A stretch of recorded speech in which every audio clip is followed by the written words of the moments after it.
staan er goed voor, Rob.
Nummer 19 is in de pit, Rob. Oh, niet meer. Jij bent 19 nou.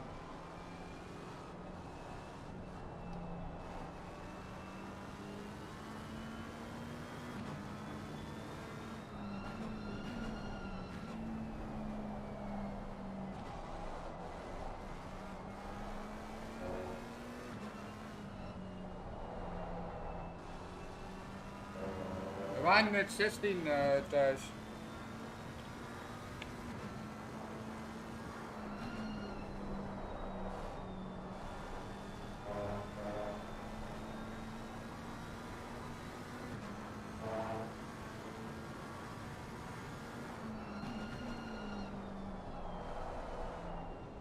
Ik hoop dat Rob weer 2 van die goede stunts wil.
It's going to be interesting to see where they end up after all their stops have been completed. Yeah, indeed. It's going to be interesting to see this battle forming as well. As these two catch up to the Aston here.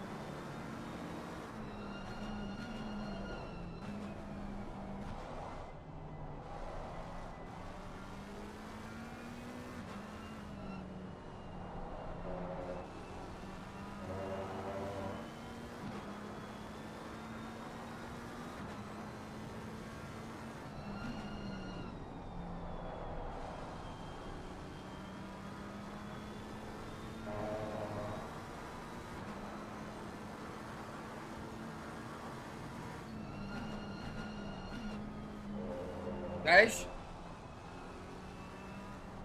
Thijs? Je mag erin als je wil.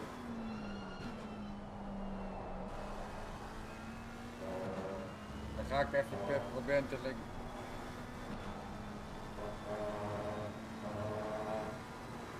Ja, ik ga er vast uit. Succes, Rob.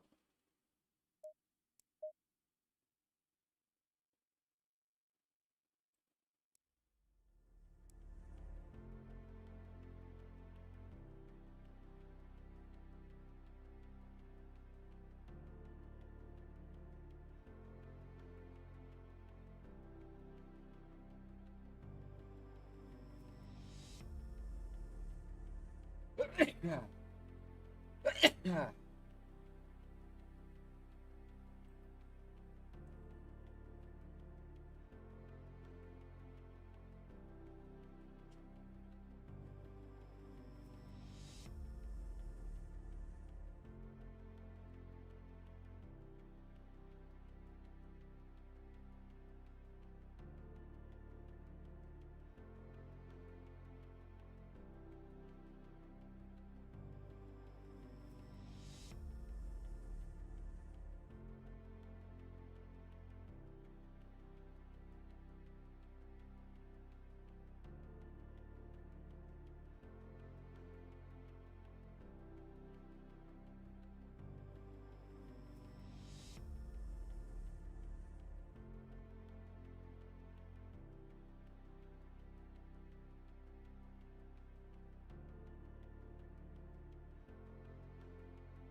what I called Woody earlier, or just some cowboy.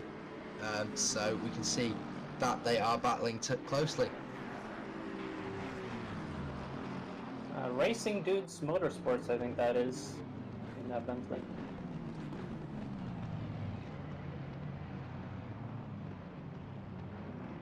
Oh, There we go, we've got a small bit of contact there as 5 into 1 does not go. That looked like the quick fit car and the 61 Bentley as well, so that may have been actually a position change somewhere along the lines. So we may see a couple of positions change as we get towards the first split sector. So Tim Schafer still in P20, Molderink in P19. The nearest car is meant to be the 91 Mercedes, but there's no Mercedes in the shot, which makes me think obviously he's a bit further ahead than we would like it to be. But there you go, so there's Tim Schafer now going around the outside at the Camel Straight. He's going to try and use the toe of the Bentley to make his way through. He does slot back in front of the McLaren. McLaren's going to try and fight its way through, but can't, and Tim Schafer's going to hold off from trying to overtake the car in front. Bentley running a little bit wide, but rejoining. Oh, Contact! I think there was contact between the 187 and the 61 Bentley. The 61 Bentley is actually much further ahead on the road, so that could be a penalty coming the way of the Garage 59 Tim Schafer, number 187 car. Yeah, just as we were going to say that that worked out nicely, it did the opposite.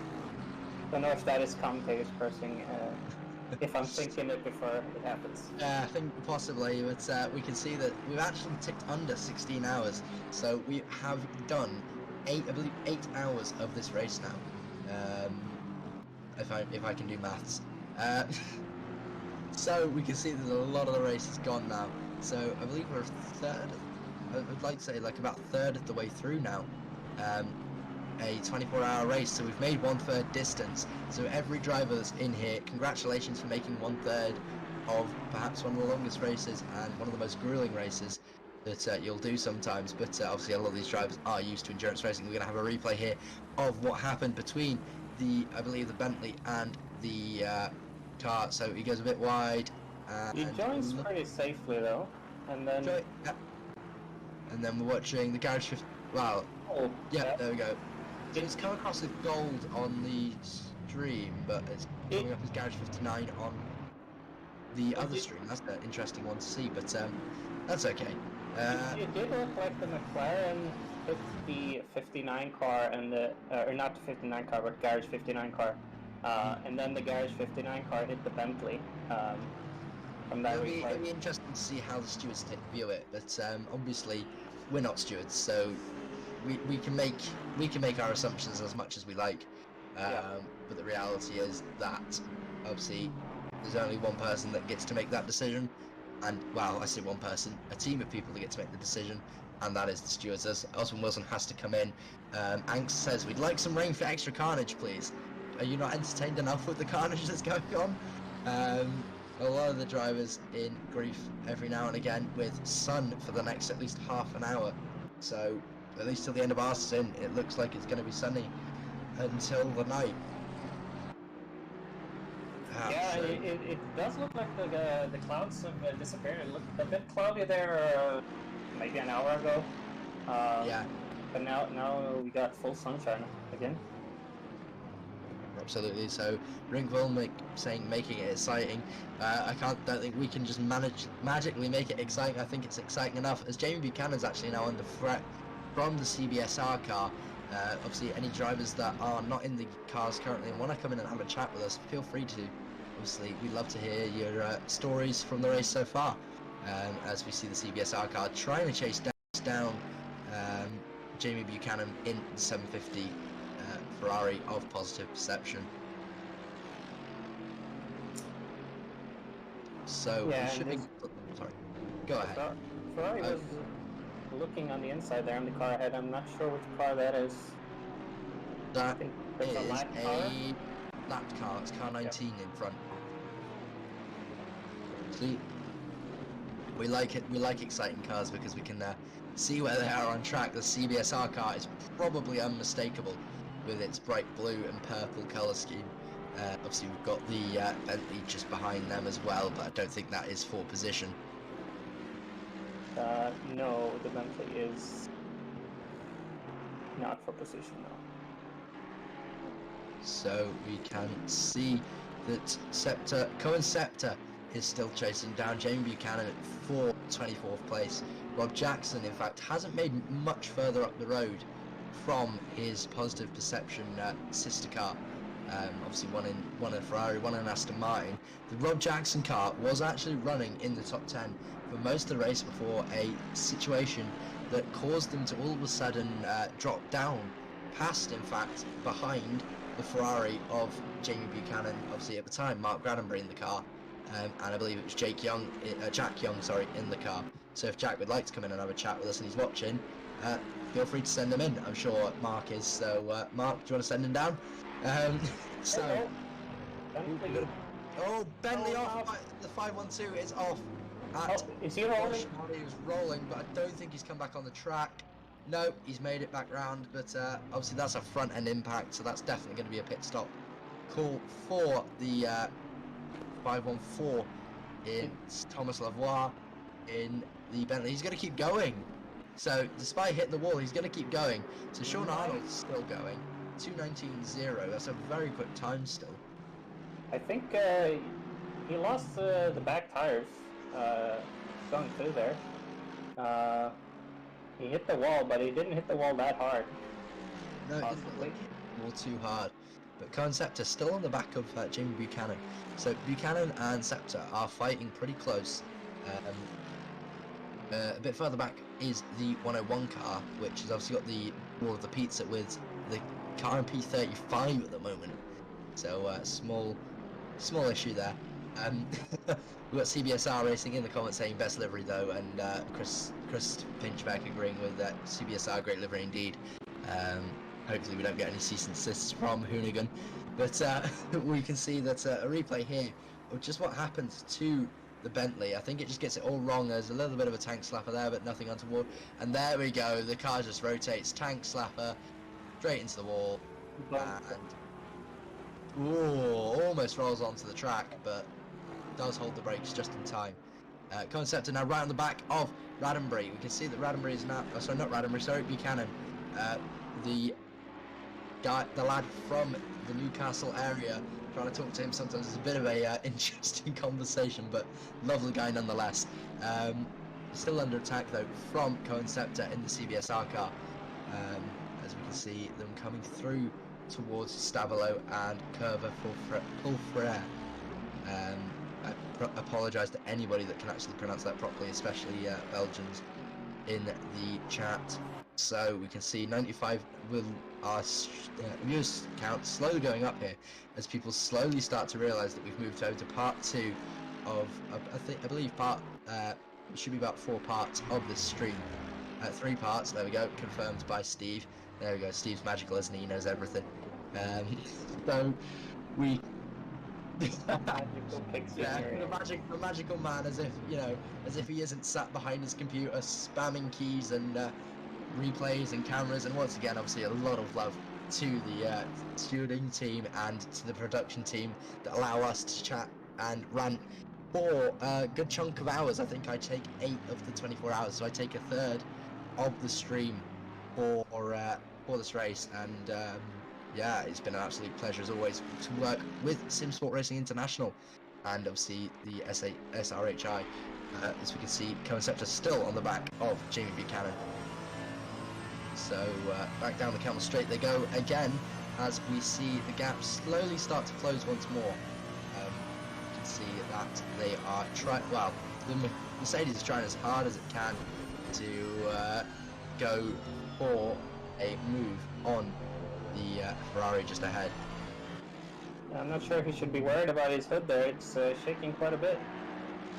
Yeah, it could just be a bit of vibration. That's not too bad. So Yep. we can see that it's looking very good though. Like for a car that's been racing for eight and a half hours, it's not looking as bad as some of the other cars behind and around. We can see that the 88 car is coming to overtake them. I think that is, yeah, that's nothing for them to be worried about. His cart's already ahead of them. So we've got someone asking if the commentary is for full 24, and rightly said no, because we're doing it until midnight, and then it restarts at 6 a.m. And I believe after I finish in about half an hour, I will be joining you guys again for the last 2 or 3 hours. Steve is just going to be operating cameras in the night because he's an absolute mad lad. So we can see a lot of battling still going on across the track. We've got obviously Conceptor trying to race for 24th place, so it's not exactly a position that you think, yes, what a position to gain, but every position counts, especially in a long race like this. We can see the Ferrari of Abbey Racing, I believe, just in the background. As we see Rob Jackson going round the outside of the 99, he's going to outbrake him. It looks like he's already made the move before the brakes are even applied. There go the brake lights now, and that's the job done. That's another position gain for the Positive Perception A car after having a small issue earlier on in the race. So yeah, it was a pretty smooth overtake there. Didn't look like the 99 was fighting back too much either, though. But good job from both drivers. Absolutely, Rob Jackson making it stick for the end of the Kemmel Straight, then just pulling away. And the next car on the road is another Aston Martin of Tetrapita. I butchered that name, I apologise. Alessandro Premi. You better be careful, you might get sued soon. Alessandro Premi in the 62 Ferrari in P8. You can see just in the background there was Wild Things Nissan GTR, the widest boy on the track, because we don't have an M6 this weekend, so I can't call that the wide boy.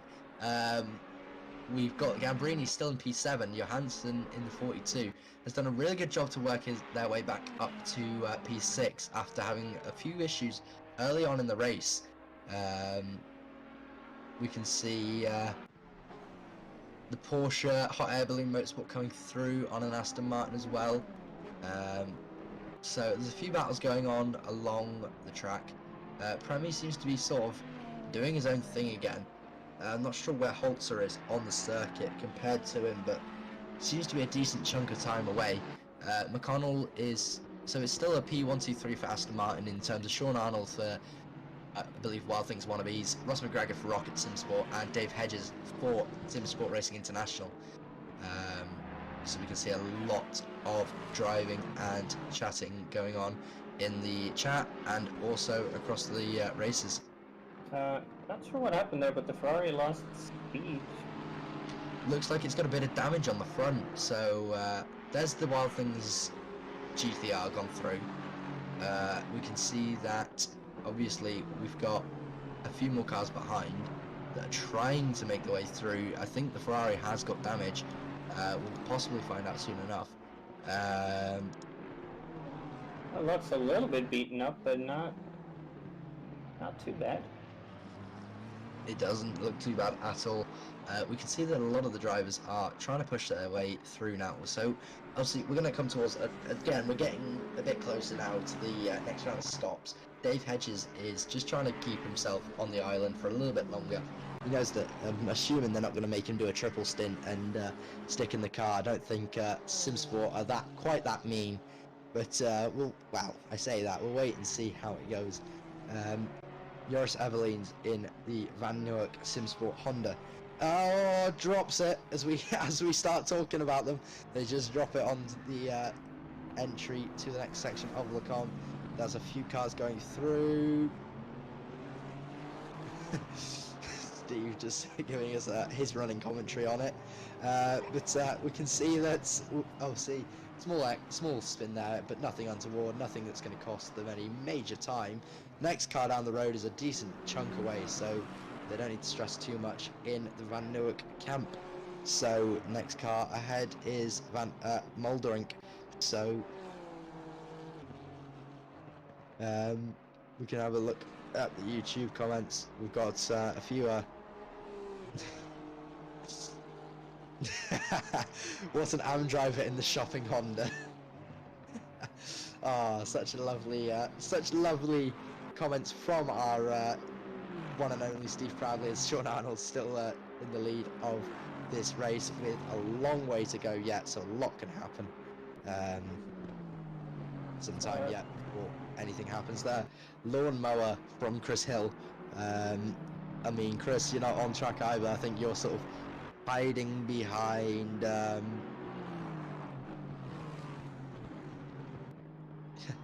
apparently we need you back in the comms box, Chris, so you gotta come on back now. So I'm sure that your time is expired and it's your turn to jump over soon. So we can see that with 15.5 hours to go, it's a long way until we jump into a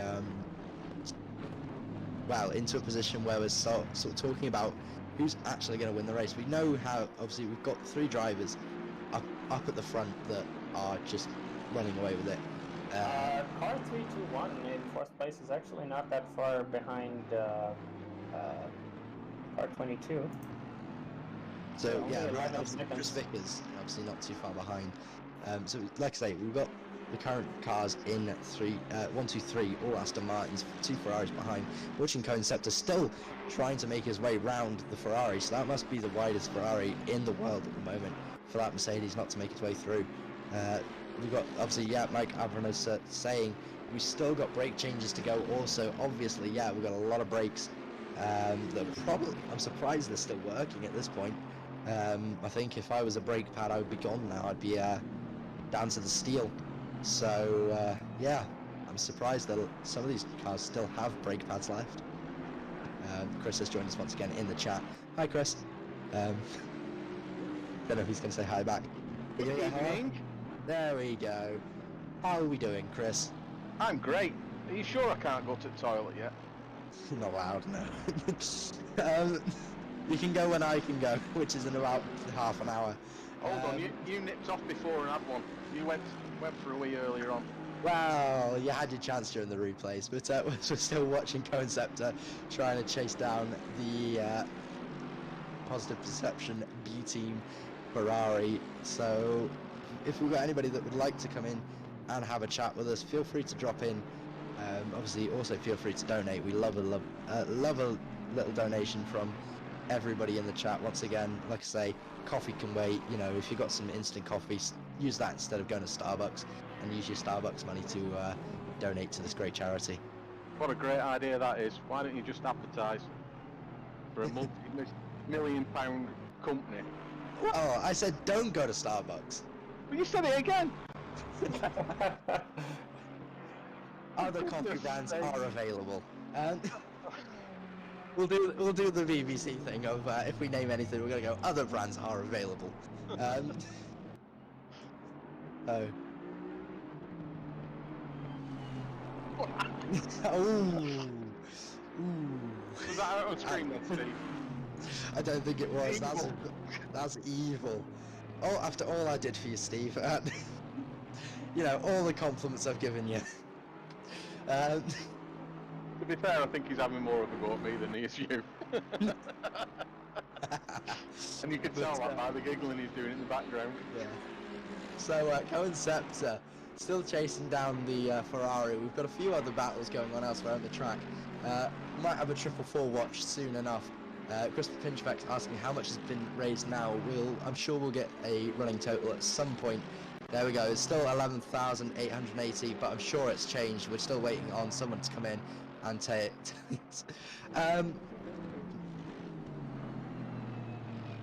Yeah. There we go. So we believe Patrick's counting at the moment. He's got his abacus out, shoes, socks. He hasn't got any friends and neighbours. What? Only us, and we're not right. Eric, I do apologise. You're obviously here to do a professional commentary job with Adam, and then I turned up. So, what do you think of the racing so far that you've witnessed today? There's been a lot of battles, that's for sure. I didn't see the start of the race, and I kind of had to rush into the race. My headphones broke, so I had to go get new ones, and then and I rushed immediately in. So I was a little bit out of sync, out of pace, whatever you want to call it. But the racing has been pretty good. Fair racing all around. Yeah, I think to be fair, there's only been about 19 incidents reported, and quite a lot of them are no further action, as you've seen. I do apologise for the race control message earlier on, where I caused a little bit of confusion because I'm basically incompetent at everything I do. Well, not everything. And just to clarify, no, I don't have any affiliation to Starbucks. If I was going to affiliate anything, then I'd definitely... Well, if we're going to be brutally honest, then buy Caber coffee. It goes to a great charity as well. So, so...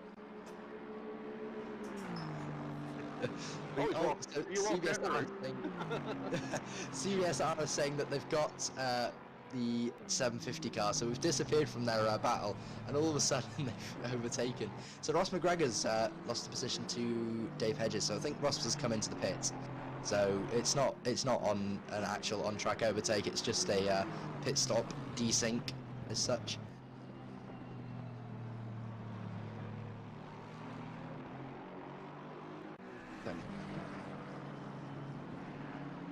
Cool. So we've got Sean Arnold with 4 minutes left on his time, Dave Hedges left with 5 minutes left on his time, and Chris with 3 minutes. So all these drivers will be stopping basically within the next lap, because it's not worth trying to run an extra lap and risk running out of stint time and then having Chris coming to you saying, "Hi buddy, you got a penalty now." So obviously we don't want anybody getting penalties, and we can see Dave Hedges in the SSRI car driving his way towards probably his next stop and hopefully his opportunity to jump out the car. Yeah. He's been in for quite a while now, hasn't he? He's been in for a double stint, so it's about 2 hours and 10 minutes a double stint. So we think that maybe Regan Mitchell next in the car. Sean Arnold is doing a great job here, but I think he'll probably double stint towards the end of this evening as such. As you can see, it's a beautiful looking evening. We're going to have no rain in my stint of commentary, at least for this day. Obviously, I'll come back tomorrow and it'll be absolutely chucking it down. So it is Spa. It is Spa, and it's typical. I've said, oh yeah, there's no rain while I'm talking. I'll come back tomorrow and it'll be absolutely raining. So we've got some great racing here across the board in the evening. I'll be definitely keeping in chat with watching and definitely not harassing the commentators like Chris has harassed me all.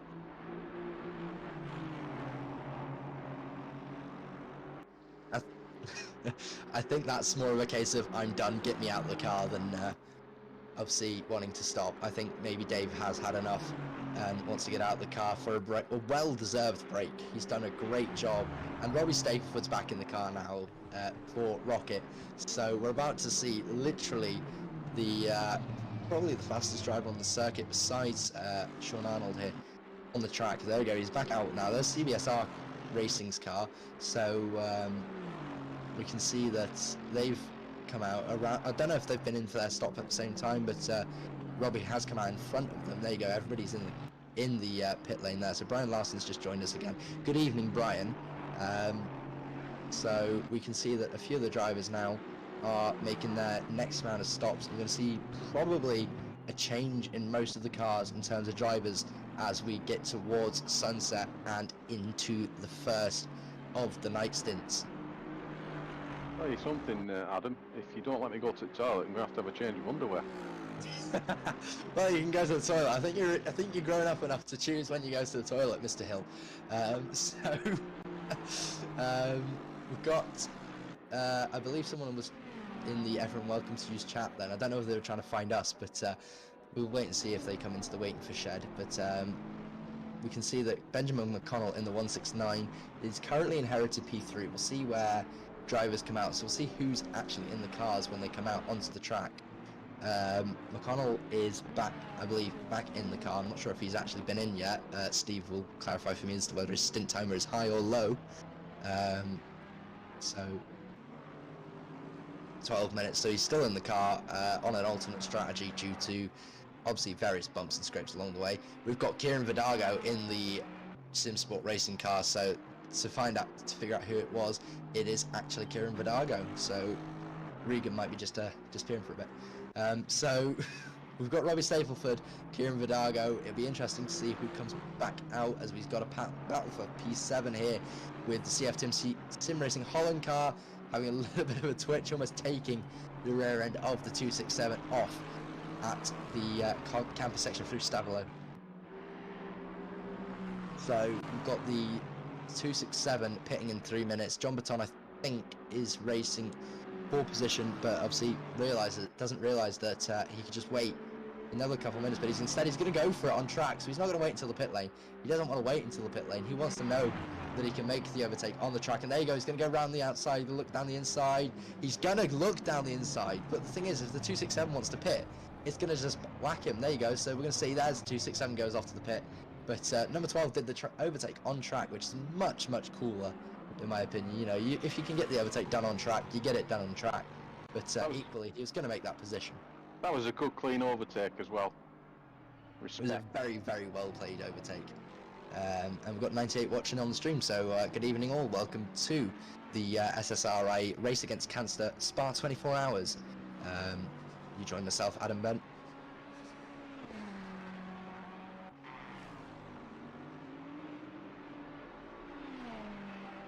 So you join myself, Adam Bent, Brian Larson, Chris Hill and Eric Ennison with the commentary team, and Steve Bradley still behind the cameras. I don't know how he's still going.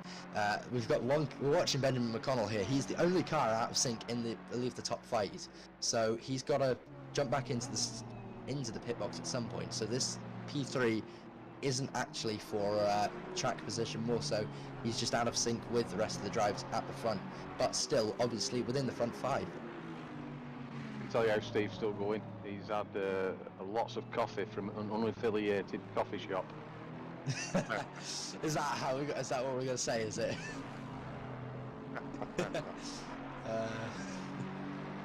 He's playing with logos on the stream now apparently as well. So if you see a logo change, then magic. So we can see that Steve's just having some fun. Oh. Mentioning coffee brands is fine, I'm sure. I mean, it's free sponsorship at the end of the day. Obviously, you know, I'll probably just get in more trouble with the team I work with. Obviously, I won't name the team just because apparently we're not allowed to name things, but we have a coffee sponsorship, and they're probably like, how come we're not getting sponsored? But yeah, obviously we can see that Jake Daniel in the J-Dog SimSport number 61, right behind the car of Tells as they come through. He goes a bit wide. This is going to allow Jake Daniel right onto the back. They're going to come through curb at Paul Frere. So it looks like we've got Don't.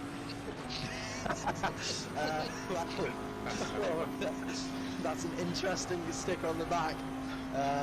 Unfortunately, I think somebody already did that earlier on in the race. So I think mission failed with that sticker. I'm surprised there is. Oh, there we go. So the Mercedes runs away, and into the pit lane he comes. Fanta. So I don't know if they're actually sponsored by or just like Fanta, but we've got Fanta on the side of the car. Other fizzy drinks are available. Oh, Jesus, off again. Chris Vickers in the Ferrari 321 Team Abbey Racing, who have been racing for the podium for most of the night, most of the day now, and into the evening once again racing for this podium. Brian McConnell has to come in within, I think, the next maybe 3 or 4 minutes. So we'll see Kieran Vidago and Chris Vickers make their way back up to P4 and P3 and P4 respectively. So I'm looking now at Dave Mercier saying he would happily jump in to do the night stints for the basically representing the Canadians as such. We've got TRP Goats from Charlie Crossland as we're watching Chris Vickers now come up through and down the Camel Straight in the Team Abbey Racing Ferrari. I believe he's closed up about 4 seconds since maybe 5 laps ago.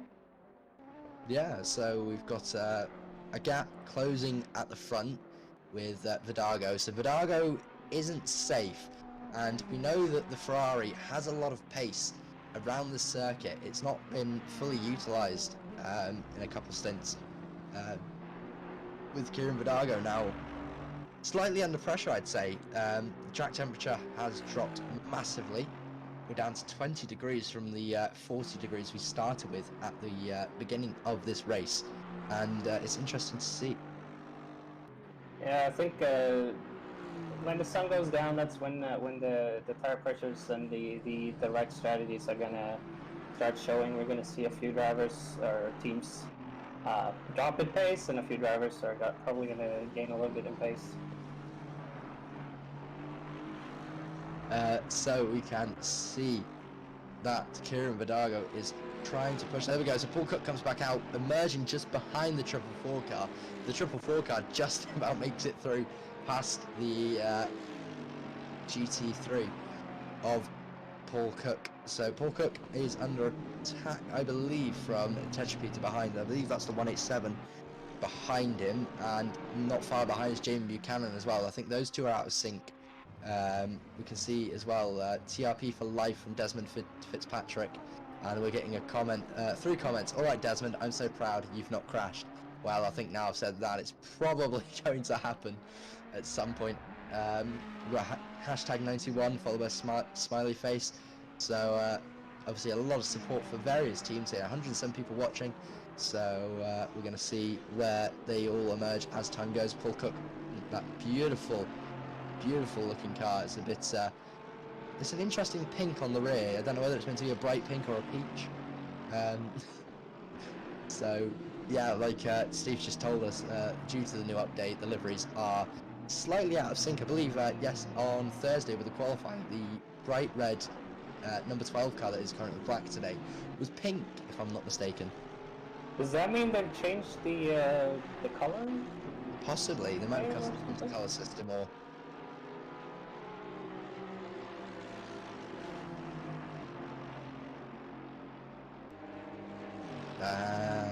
so it has to do with the DDS files and stuff, yeah. Well, there we go, there you go. There's a little bit of information for you that I had no idea. I've not played this game in so long. So we've got Paul Cook still chasing down the back of the GT3 Cup car. There you go, he's going to go straight down the inside, and the Cup car's not going to defend. Jost Verman right behind the 911 of Roos. So Hot Air Balloon Motorsport are going to be challenged by 610. I don't think 610 are going to make it through this. Like, oh, yeah, they are. There you go. I say that, and he goes straight through. There you go. So then, not far behind is the 777. So we see Noah Roos being challenged for his position. There you go. The Mercedes has made it through, but let's see if the Porsche can carry more speed. It's a beautiful shot up the hill as the evening sun sets on these drivers, and we start to see the headlights come on for drivers into the night stint. Obviously, you're going to be very crazy to try and play around with your headlights in the dark. The commentators are cursed with having me here. Thank you, Chris. I don't think we are, but you know, I'm pretty happy you're here. So, that's anyway, that's really good to hear that.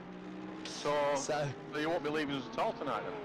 Well, no, unfortunately, I do have plans for tonight, but I'm sure I'll be come on as soon as I can tomorrow morning after I have made my way back home. So we can see that it is 29th place for Noah Roos now, after losing that position to the Mercedes of 610. We can see that behind him is the CBSR car, the Ken Block inspired Mercedes AMG. We can see that the cars are starting to look amazing in that evening sun, glistening. Despite the marbles, you can see just how much marbles and gunk is building up on the underside of these cars. Trust me, I've cleaned off marbles after a 12-hour race, and it is not fun.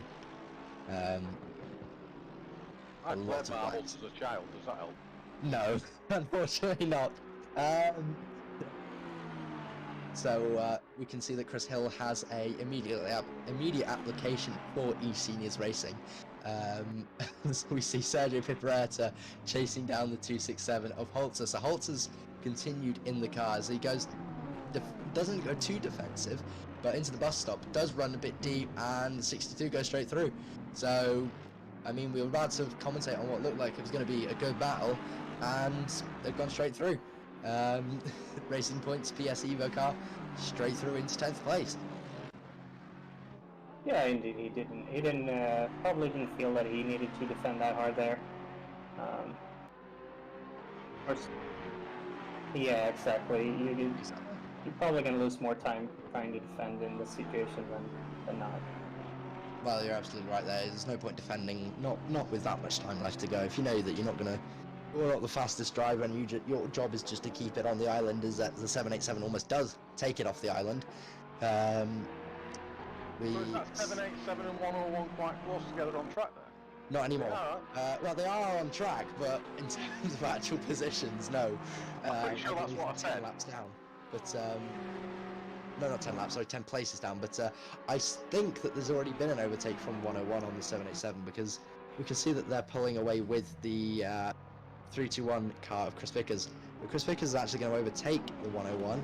So here we go. We'll pretend like they're on the same lap here and commentate on the battle maybe between 101 and 787 as Chris Vickers goes a bit further ahead and off into the sunset, away from the battling Porsche Aston Martin. He's keeping a pretty good distance to who's in third position again. Yeah, it looks like they are spending a little bit of time close to each other, but it looks like they're holding a decent gap. So Gabor Hayas, Hajas, I will butcher the names, I'm sorry, is holding his own against the 787 with Van Dirksen and still in the car. So 787 is 2 laps down, but obviously this is like, this is watching these guys. So if he overtakes, I can guarantee it's like watching the drivers celebrate a win, because obviously these two have been at it since Imola. We've heard a little bit about the story, how these two are trying to fight for the, not even for the win, just for bragging rights against each other, and obviously the war of pizza. We can see, obviously, we have been joined by the one, the only, David Russell. Good evening. Hello, David. Hello. Evening, guys. How are you? Hey. I was just getting a few things on. No worries, Dave. You've still got another 3 minutes. We just thought we'd harass you and say good evening. Yeah, you can see that 787 is still trying to hold its own against, obviously, 101. They seem to be relatively the same on pace. Yes, it is ACC, Chuckton. We are on ACC for the SSRI 24 Hours Spa against Cancer. Obviously, I'm going to keep butchering the names and changing around the name, but obviously it still remains the same. It's a charity race around, the end of the season for the Sim Sport Racing International Endurance calendar.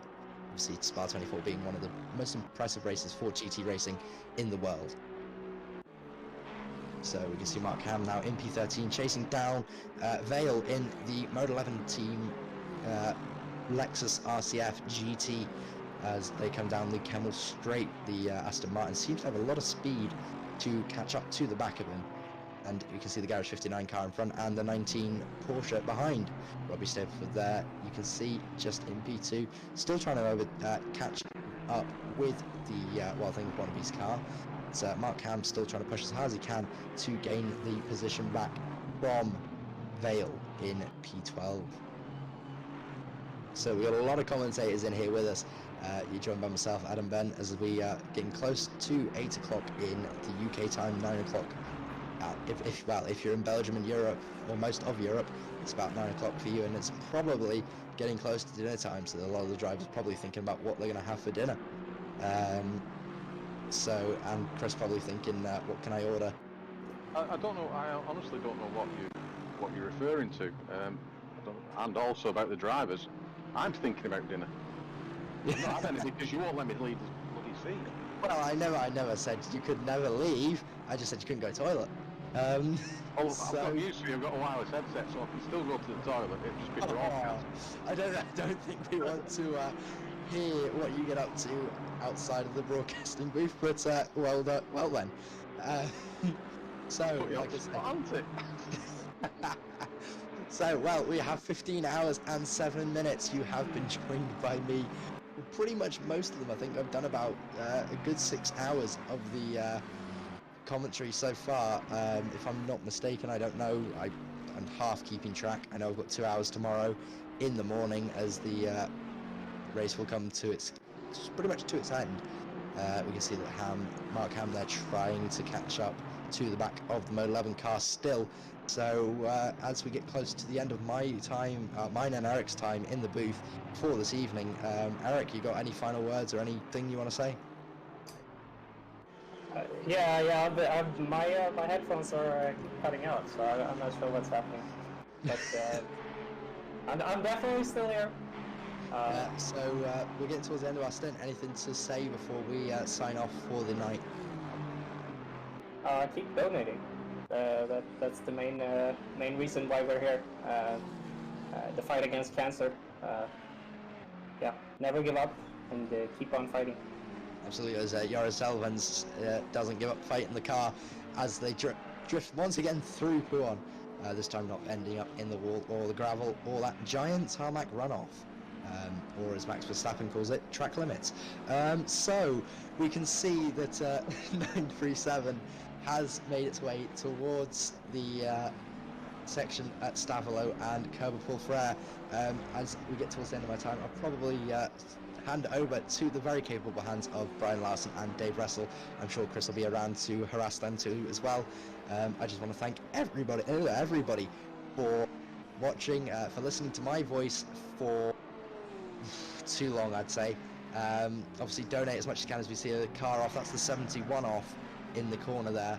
And yeah, thank you very much. Donate as much as you can. Thank you for listening to my voice for the past 4 hours. And I feel very sorry for anybody that's had to listen to me for that long. So with that, I'm going to sign off now. Have a lovely evening all, and I'm going to hand over to Dave Russell. Thanks very much for your time there, Adam. It's great to hear your beautiful voice. Good stuff. Thank you for that, Adam. Yeah, go and rest your vocal cords, sir. Very good. Very well done indeed. I'm off to McDonald. Whatever works, mate. Whatever's best for you.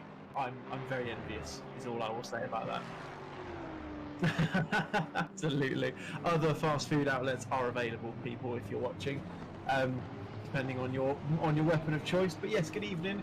Welcome to what I'm going to officially refer to as the prime time slot of this stream, because it's the one I'm commentating on. My name's David Russell. I'm joined in the commentary box by none other than Brian Larson. Brian, good evening. How are you this evening?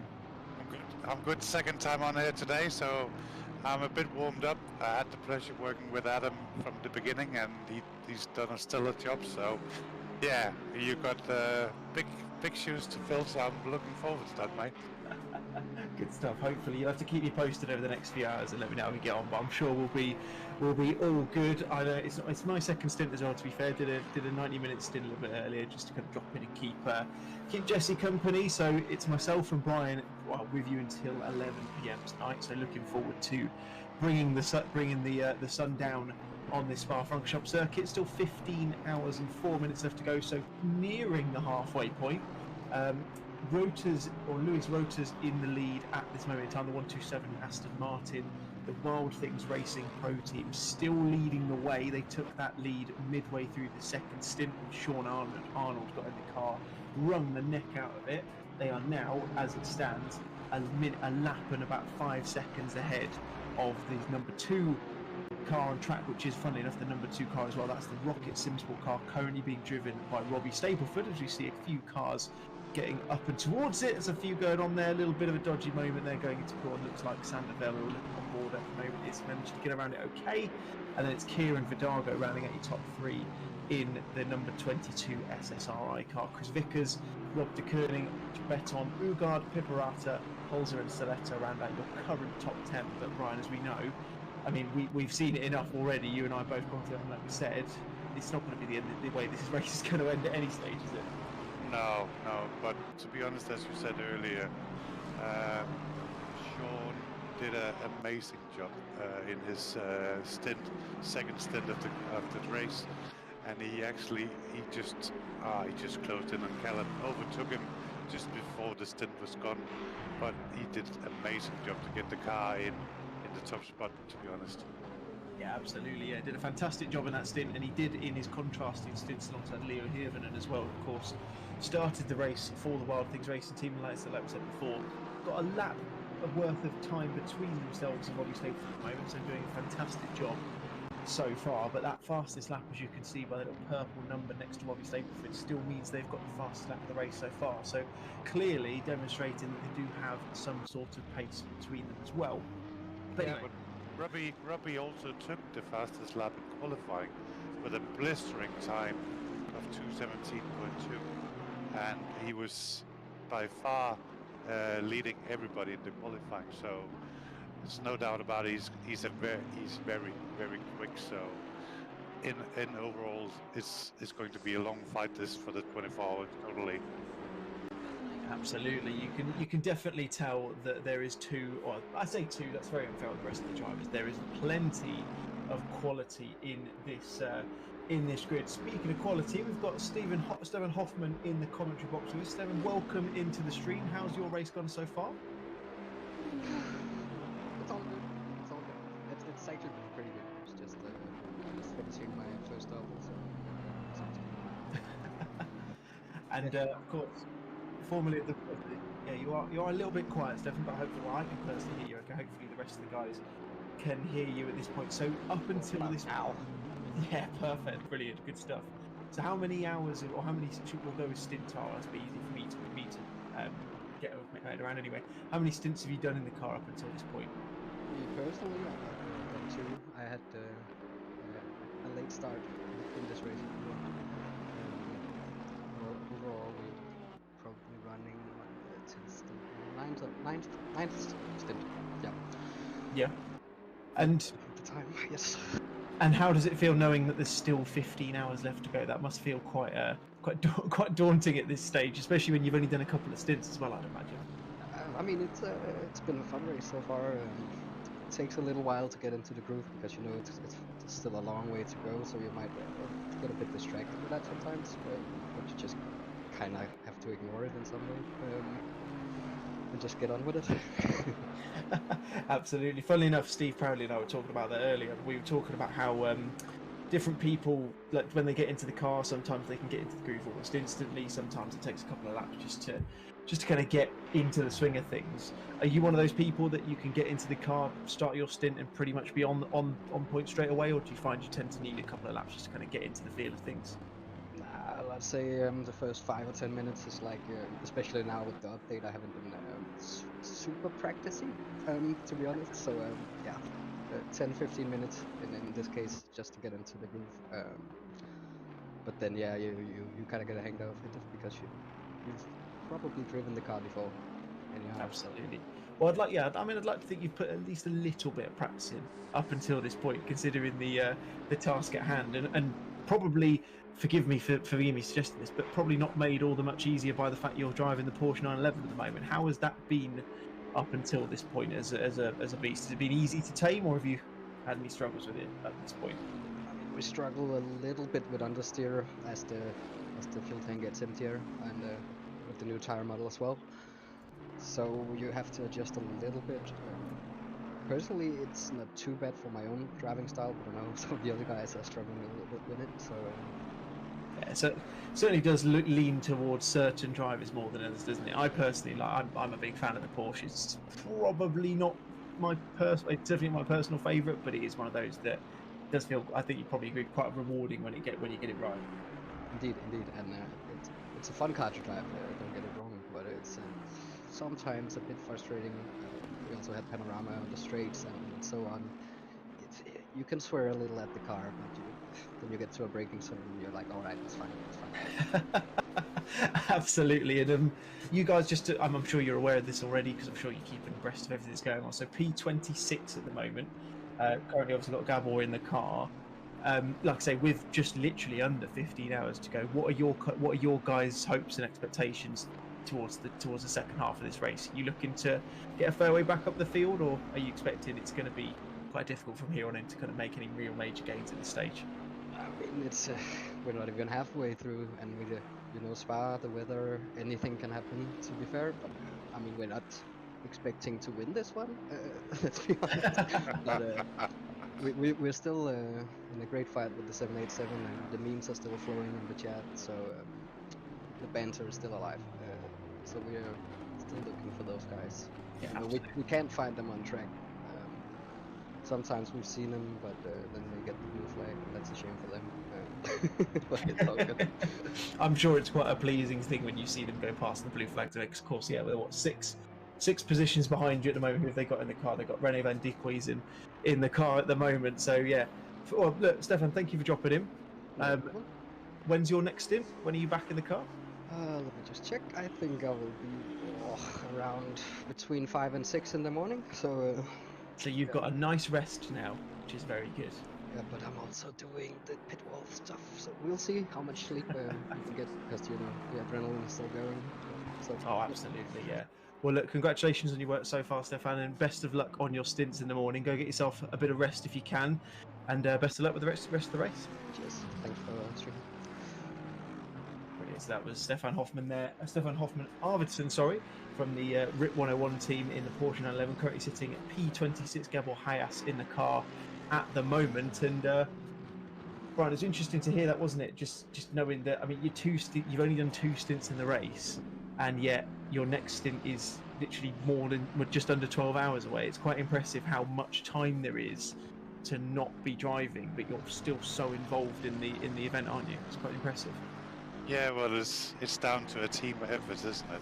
And depending on how many guys in the team, how many guys actually not on the sheet registered to the cars they have sitting behind them, helping it out. It's all about the drivers doing all the work. So sitting, looking at the pit wall about all the other cars, what are they doing, the lap times.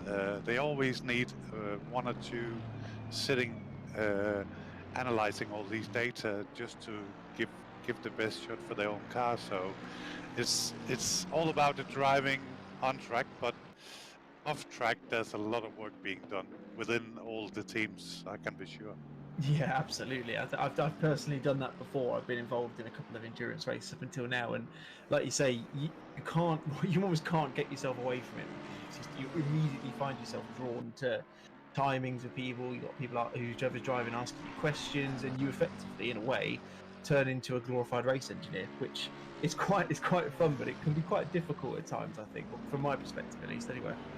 Yeah, a lot of people would just want to be left alone, you know, not too many details. When sort of like the calm settles and you sort of get into the rhythm, you just want to be left alone and just to get into the rhythm. So, but it's all about down to the traffic, all the information, where are the cars, what are you battling for, and any problems on track, any stalled cars or whatever can be in your way. So it takes a lot of work to be doing these 24-hour races, definitely for all involved in the team. Yeah, absolutely. Speaking of work that's gone in, Reese Wiggin, one of the E-Senior Racing team drivers in the Bentley, the 217 car, very close to the back of Daniel in the other Bentley, or one of the many other Bentleys Jake Daniel is driving in at this moment in time. Good showing from the E-Seniors guys up until now.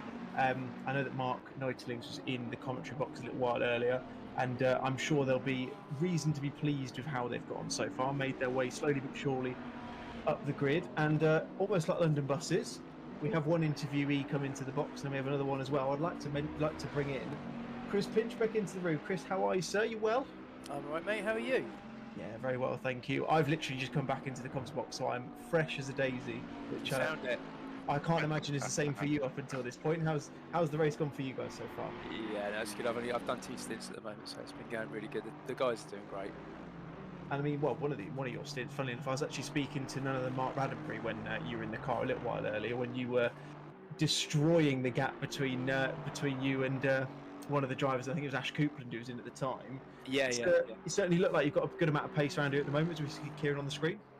Kieran's doing great. My first stint was amazing, but the second stint I got stuck behind the Ferrari, and then we had the Lexus that was a lap down on us, but he was obviously battling with the guy that was in front of Kieran, so he wasn't willing to give up pace or anything. So I knackered my tyres a little bit early on that stint, but the stint before I was really happy with. Good stuff. And when are you next back in the car? Are you back in tonight, or are you off until the Midnight. morning now? Midnight for a double stinter. Oh, lovely stuff. And who else is on the midnight shift with you out of the guys? I'm trying to think. Hang on, I've got a bit of paper in front of me here. It's Paper, very old yeah, school. yeah. I had to print it out. Regan's on before me. He's up to midnight, and then it's me from midnight through till 2:10, and then Kieran's on at 2:10. So Fair it's all play. going good. And since the 1.8 update, which I'm sure has been mentioned many times, I'm sure it won't be the last time we talk about it across this broadcast. How's that impacted your preparations, and how has it impacted the Aston Martin? Because we know, obviously, from previous patches that it's been extremely strong around here, and considering the top 3 of Aston Martins, well, you'd be forgiven to think the same. But are you feeling any differences between between the cars since the patch? Huge difference for me, probably more so than the other guys, to be honest, because I've always found Aston so stable, but now you have to be a little bit careful because in Sector 2 there's a few times where the back end wants to go a little bit, which it never had before, but it's it's the same for everyone. So Absolutely, yeah. No, I mean, it seems to be going well so far. I mean, you've got it's just under 15 hours to go. Currently, obviously sitting P3 with Kieran in the car at the moment. 80 odd seconds off of Robbie and the Rocket Sim Sports team. Is that the kind of aim you're going for, or is it just a case of consolidating the podium at this point in time? Obviously, there's still loads of time to go, of course.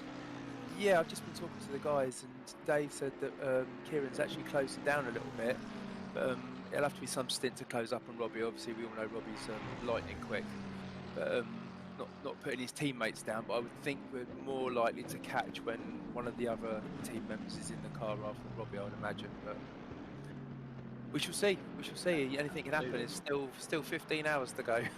Oh, exactly, not even halfway through. Look, Pincher, I'll let you crack on, mate.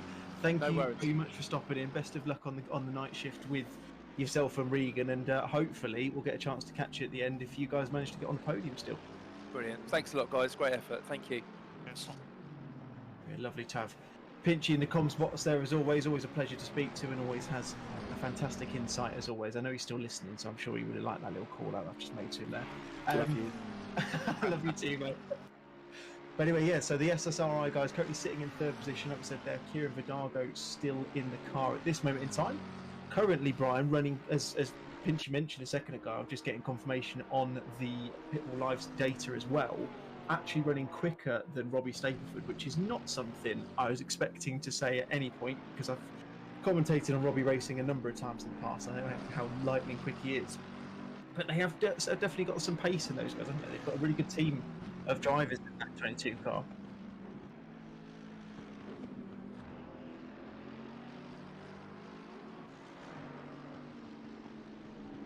Before we talk a little bit more about the SSRI guys, we're going to bring another man into the interview. Honestly, it's like London Bus. I can't get enough of this. We bring David Mercier into the conversation, who's part of the EGT Challenge team. David, good evening.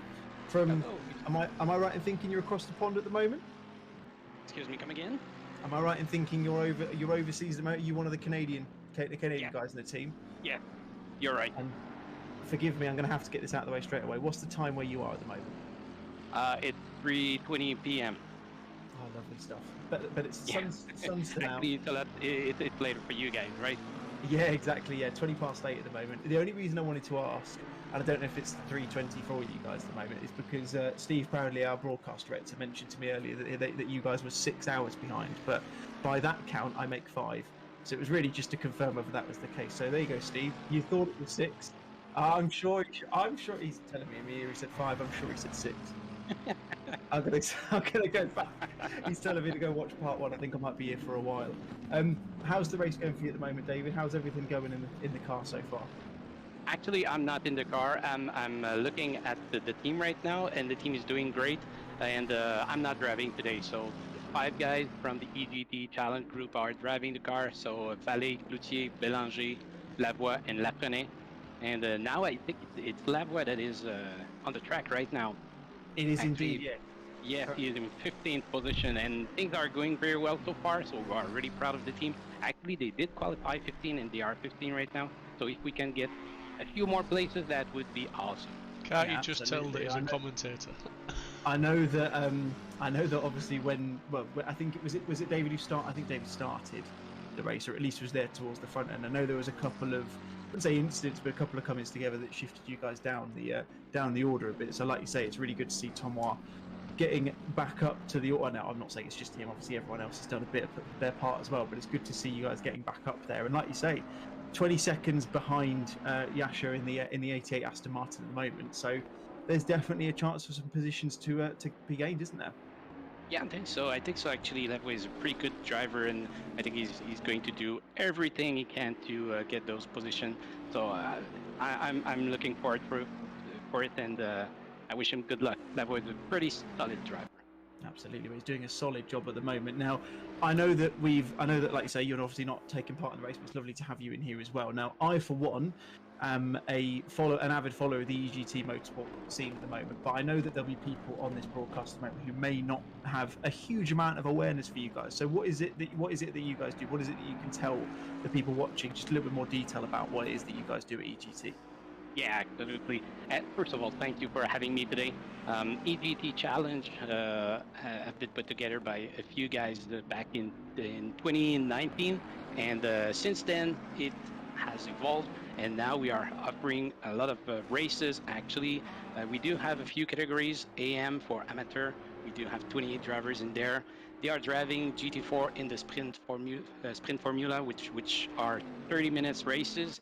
And after that, we do have the silvers, almost 50 drivers in there. They are doing 30 minutes sprint races in GT3. And then the other group are the Pro-Am and the Pro, almost 50 drivers as well in there. So all those races are having a championship, and we've been doing that for a few years now. And a lot of good drivers, as you can see, Levway right now. We can see this guy, Bélanger, Valley, Lafrenière, and Cloutier. Those drivers are really good, and they are all out of this series here in Canada. Actually, in Quebec, Canada, EGT Challenge. And if you guys want more information, egtchallenge.ca is the place to get all the pertinent information about that.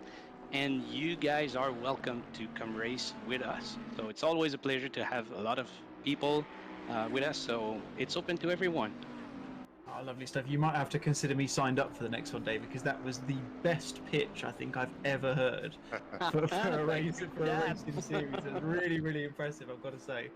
Almost, like you say, almost as impressive as how the guys are getting on track at the moment. So how come, if obviously, like I say, it's obviously 5 cars in the car already, what was, how come you're not taking part in the race season? Is there any particular reason, or have you just kind of let these guys crack on and let them do what they need to do?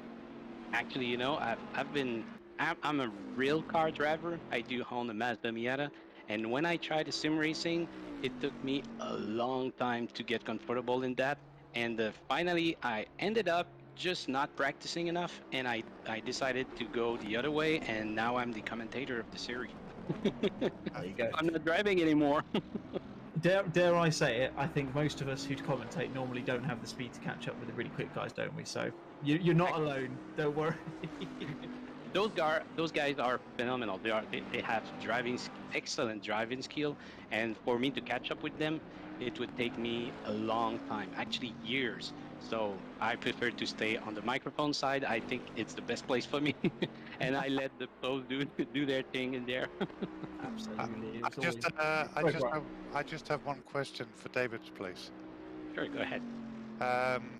With you being a real race driver, and I know a lot of people have been asked this, but with this different sims around, which one do you think will actually be the best to transfer into the actual racing of the cars? Which sim would that be? Oh, that's a pretty good question. I'm gonna have to think about it. You got some really good sims around, and I know ACC has come a long way from the beginning, but yeah, actually, how do you find ACC compared to real racing? Actually, I've been playing with the ACC. I used the regular version as well, Assetto Corsa. I also did a bit of iRacing, of course, because I'm a Mazda Miata driver, and they do have a great series in there for that. But I think that so far ACC is probably the most realistic one that I've that I've tried so far. But I'm not an expert. But No. But you know, from the best feel from actually being on track and then sitting in a simulator. You know, definitely the car settings and the physics of this thing. It's amazing how you can set up this thing to be just like the real car. The only thing that you don't get is sorry for the expression, but in real life you drive with your butt, so you feel the car and you feel everything, and you don't get that feeling with simulator. So that's in my opinion, that's the only downside. And I think this is where I'm having a hard time with simulation, because I got used to drive with my whole body, so I feel the car. And in there, I don't feel that, and I think that's one of the reasons I'm not as good at the guy that we're seeing on the track right now. But that being said, if you remove that factor, all the rest is pretty much the same. The feeling in the driving wheel, the feeling in the pedals, the views, the displays, wow!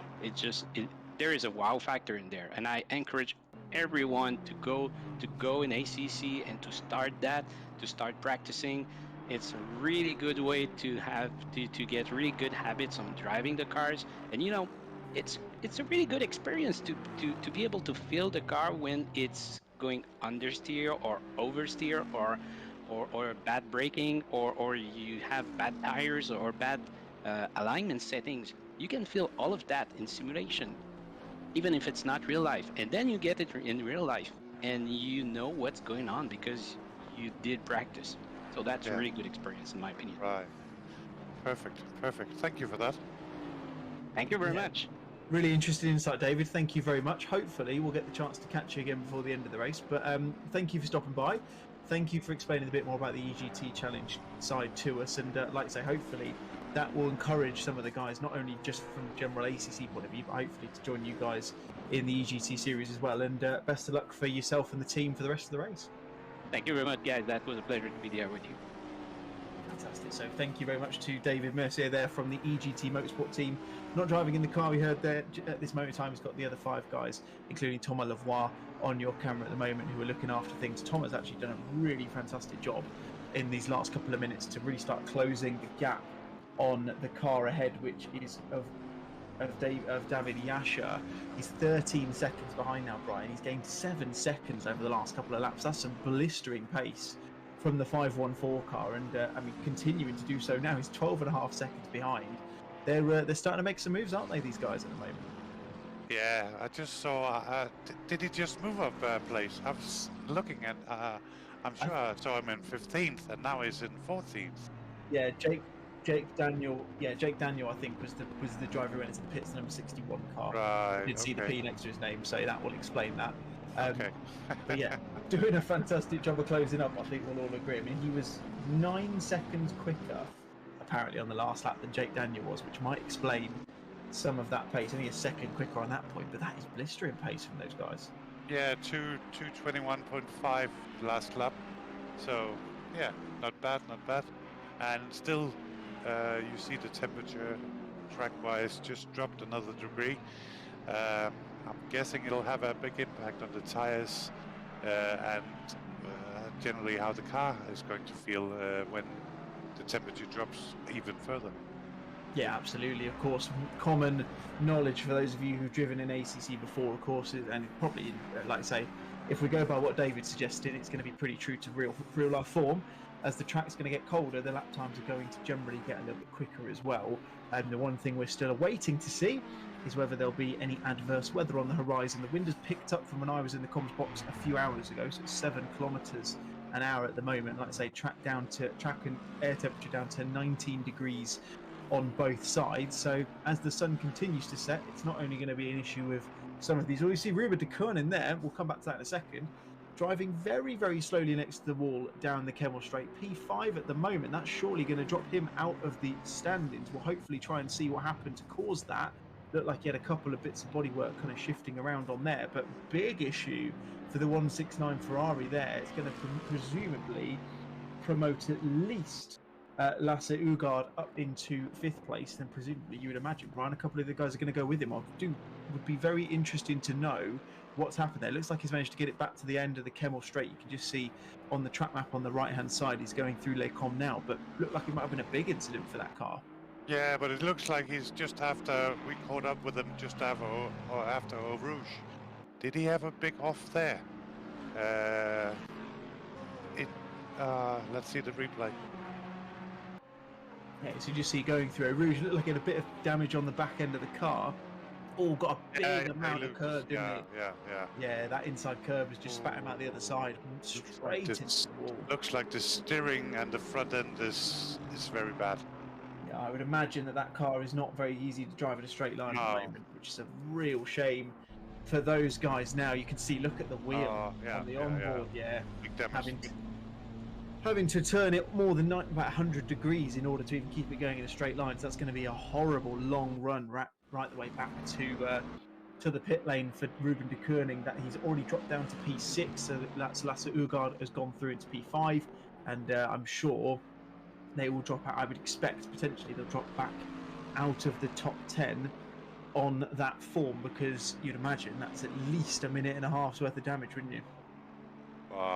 It's just for him to bring it back to the pits is going to take double the time as normal. And this, oh yeah, look at that. Definitely, this is going to be a massive repair. They are going to lose at least, I would say, maybe 2 or 3 positions for this. That's bad. Nobody wants it. Really big shame there. I mean, for those watching, if you've never seen a car drive before, they don't drive like that. That's not normal. No. And it's not down to ACC. No, absolutely. That is exactly what has happened. That's what happens when you drive. I'd say he drove face first. We didn't drive into the wall on purpose, of course. We know that, but very, very unfortunate. That's going to promote quite a few people up, you would expect. Like I say, already down into P6. I'd expect to be down into P7 before too long.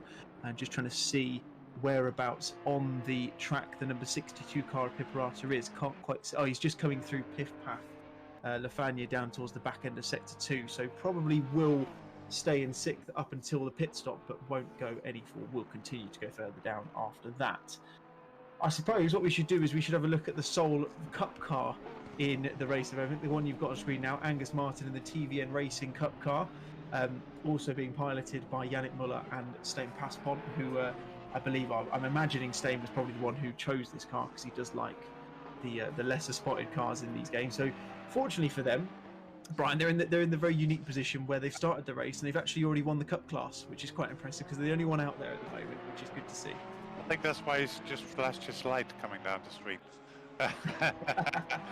Yeah, it's a brave choice, to be honest. I know 2 of the guys, Steen and Yannick, raced with them before. They're awesome, fast drivers, but it's more than a handful with this car. It's very limited options with helpless driver's aid, and it's a great car to drive. It'll drift like hell if you're not careful about the throttle response. So, but yeah, I love the Porsche, and it's always been my go-to car because it's a good all-round car. But this is a proper driver's car, definitely. Yeah, absolutely. It's a different type of hell if you want to pick the Cup car for 24 hours. even without any adverse weather, we've not had any in the first 10 hours of this race. But if the rain does come, which I think a handful of people are hoping, some are obviously hoping, and I'm sure that these 3 will be definitely hoping that the rain will not come, because, as you say, very little assists, no traction control, no ABS in the Porsche Cup car. Yeah. And, the rain does come down, it's going to become very, very difficult indeed for them. And actually, it's as it stands now, it's like a win for them because they're actually up 4 places from what I just see. Absolutely, yeah, they're doing a fantastic job. I mean, I think they're up into P33, 34 towards the top end of the race. And obviously, for those of you who didn't see, there was a big incident at the start of the race. There was a good sort of 10, 15 cars who were caught up in it as they went through Eau Rouge for the first time. And fortunately, the Stein Passport, who was driving the car at that time, managed to get through there without any issues. So got them a fair few points up. And the fact that they've only dropped, you would argue, about 5 or 6 positions since that, just shows that these guys are not slow. They've really got the pace, despite the fact they're in a slower car than everyone else on the field. Yeah, it was too bad to see in the beginning. You saw like the second 2/3 of the field coming through Eau Rouge from the beginning. Everybody was more or less side by side. Some of them were trying to maybe take a position or so, and it just it ended up poorly for, I believe it was 7 cars. Not big damage, but a few of them got spun around, and a few of them had to go to the pits to get damage repaired. And as we heard from Steve Proudly earlier, that a general drive-through is 85 seconds. So it's a lot of time for basically nothing, but that's racing to you. So yeah. Absolutely, yeah. It can be a very frustrating place to be at times, but can also be incredibly rewarding as well. Quick update for you, just in terms of the donations up until this point. I did get this through about 20 minutes ago, but of course we've had so much to talk about, whether it be interviews or other general details on there as well. I just want to bring your attention to the fact that the total on the donations is now €11,829 for the for the cancer charity that we're racing for in this Race Against Cancer Spa 24-hour race here at SimSport Racing International, which is amazing that we've managed to get that far. It'd be great to get to 12,000 before my stint finishes at 11 o'clock. So if you haven't donated already, please make sure you do so. I said this earlier and I'll say it again. There's so many people who need treatment for issues such as cancer in the world. There's more than anyone could ever imagine, and although this will only go such a small way, it's still such a massive thing to be able to donate this amount of money to such an amazing charity. And you don't need a cup of coffee tomorrow morning. You don't need to have the extra onion bhajis on your Indian takeaway tonight. Save a bit there. Any small amount will make that massive difference. And if you're able to do that, no matter what the amount is, whether it's a massive amount or a small amount, if you've got anything to spare, then please make sure that you do so if you can. It'd be very, very much appreciated indeed. And thank you to everyone who has donated so far. And for those of you who donate once Brian and I finish this evening, thank you to you guys as well, because you're doing something fantastic for a fantastic cause as well. So thank you very much for that. Yeah, thank you very much. See that car number 12 is still sitting in the pits. Oh, sorry, car number 169 sitting in the pits, still doing repairs, losing 6 places. It looks like it's just come. 187 seconds repair time, would you believe? And just to add insult to injury, you've got a drive-through as well. Oh. Yeah, so what's that? Who's good at maths here? So 277 seconds, if my maths doesn't fail me, which is what, 3 and wait, no, this is where I really struggle. Nearly 5 minutes in the pit lane in total. That is the better part of nearly 3 laps that they've potentially lost. His lap time going into the pits were 4 minutes and 19. Yeah, that's another 2 minutes. Exactly. And it looks like he's down to 15th place now. Yeah, it looks like he's 18th at the moment. We see him just on the camera at the moment. I think a little bit beyond, but like I said from Steve there, got to drive through just to add the insult to injury, like I said before. So you've got to serve that within 3 laps. That's another 85 seconds or so that they'll lose, and that will push them. It will definitely push them down into somewhere in the 20s, because you can see Soletta and Evelyn's not too far behind. They're only about 50 seconds behind between the 2 of them. So really, really unfortunate. It's just such a shame that an incident such as that, you get a wheel too far onto the inside curb at a turn like Eau Rouge, and you see the outcome of it. Really, really big disappointment for those guys, but. See, look, we've said it enough times already, and there's a car just in front of us on the screen that I'll come to in a second. With that in mind, there's still 14.5 hours to go. So yes, it's disappointing, but like I say, still plenty of time left and plenty of time to get back up the field and get back into the swing of things and get some more positions back off of those ahead of you before the race is done. Yeah, it's going to be interesting to see tonight. I think stuff will happen during the night that we're not going to see, but yeah, it's down to the race, isn't it? Things happen, stuff happens. unfortunate things, incidents. So it's all about racing. But up to now, I think it's been. I said earlier, and I actually had to bite my tongue a little bit because I actually said in here how I appreciate how the guys were racing, and just as I more or less finished the sentence, somebody did a big dive bomb into the bus stop. But to be fair and to be honest, it's still this racing I've been seeing, and I've seen a good few hours by now.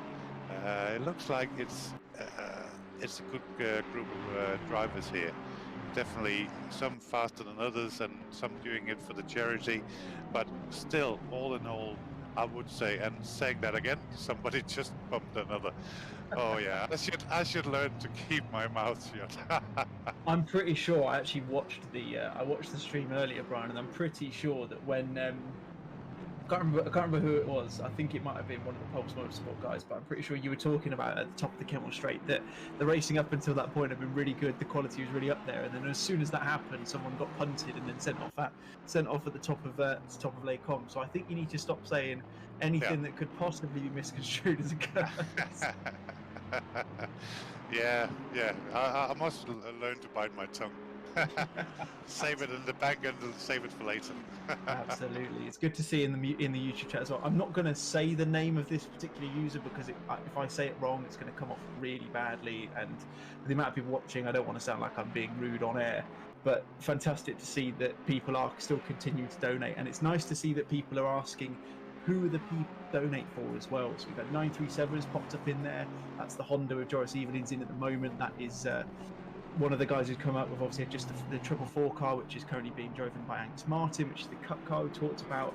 And then we've got the 101 911, so that Oliver, one of the team members, can continue to grow a mustache. I can't remember the exact ruling behind it. Someone did mention it earlier. I'm pretty sure for every certain amount that's donated, he will continue to keep a mustache for an extra week of the year. I believe that's the case. You see a replay here of Jamie Buchanan just being caught by the late braking Aston Martin there. Really unfortunate. And then probably a case of frustration there, isn't it, Brian? Just caught another one as well. I was just about to say, case of frustration, isn't it? You saw he put his foot down as soon as he possibly could. You know it's on the grass, it's not going to be easy. And then, unfortunately, caught someone else in there as well, which is a bit of a shame. Will he get a penalty for that from race control, you think? He might get a warning, potentially. I think he didn't seem to do enough of a detriment to the other Aston Martin that was coming through, I don't think, personally. But I'm not a steward, so... Generally... They might come out and think of something completely different, I don't know. Generally, people have been really good with rejoining after coming off the track. Few incidents, few warnings, but I would say generally people have been okay rejoining after coming off the track. So, yeah, okay, that's enough of the good talk. I was going to say, you wait now. You wait for it. We're going to see a really bad rejoin now. You've said that, Brian. Thanks for that. So we're just going to take a quick 5-minute break just to give you guys a bit more detail about the charity that's going on. So we're going to jump over to that now. We'll be back with you in just a few minutes.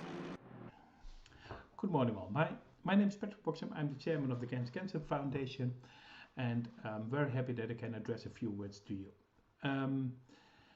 As you all might know by now, our foundation has its origin in 2004. And it started with a real life track day where a child with childhood cancer could have a spin around the circuit in Assen. And that was basically the trigger for a yearly event that has taken place now 17 times every year, and that has grown into a very big experience day for more than 200 sick children and their family members. More than 2,000 people every year we welcome in Assen to give them one day where they purely can enjoy being a family, being a regular family, and enjoy all the good things in life. And that was basically the first start of our foundation, and it has been growing ever since. Unfortunately, I have to say, because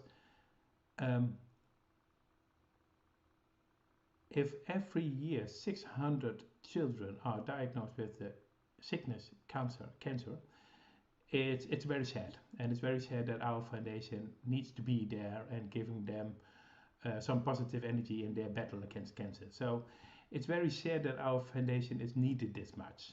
And on the other side, I'm very happy that we can do, and that we, by now in 2021,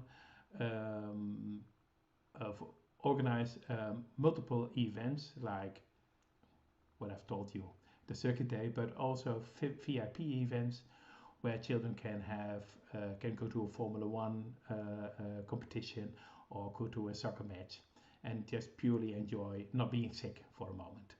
And we also do organize holidays,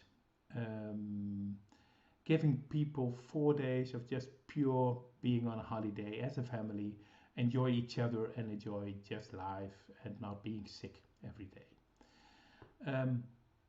I'm very proud and happy that we all do this by solely volunteers. Our foundation is based on volunteers only, and nobody within the organization and the foundation will have one penny from the foundation. That means that every euro that we get will go into the families that need it the most, and need just having a day off and giving them a smile in their race against cancer. So I'm very happy that we have grown so far, that we can that we made such an impact on so many lives in the past 17.5 years. I'm really excited to and looking forward to the race that you are all competing in the next 24 hours.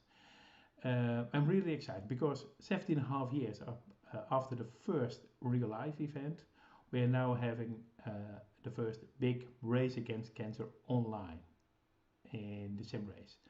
And I know it's a very challenging fight that you're all facing, and I know that it's not very easy to compete 24 hours in an online competition, and I know it's a very harsh competition. And I'm looking forward to seeing a very fair and nice competition in the 24 hours, and wishing you all teams very much of luck in this competition. And I also want to take the opportunity to thank you all for all your effort that you have done before this race in raising donations for our foundation. The amount at this moment, there's still donations coming in, and we're very happy with that. And I'm very pleased to announce that all the donations combined together already gives us the opportunity as a foundation to organize 120 family days, holidays. So there are a lot of smiles that we can give to families that are affected so harshly by childhood cancer. And on behalf of the Against Cancer Foundation, myself, and also all the families and sick children that were going to benefit from this, I want to thank you all from the bottom of my heart, and wishing you a very good race and a nice event, and may the best win.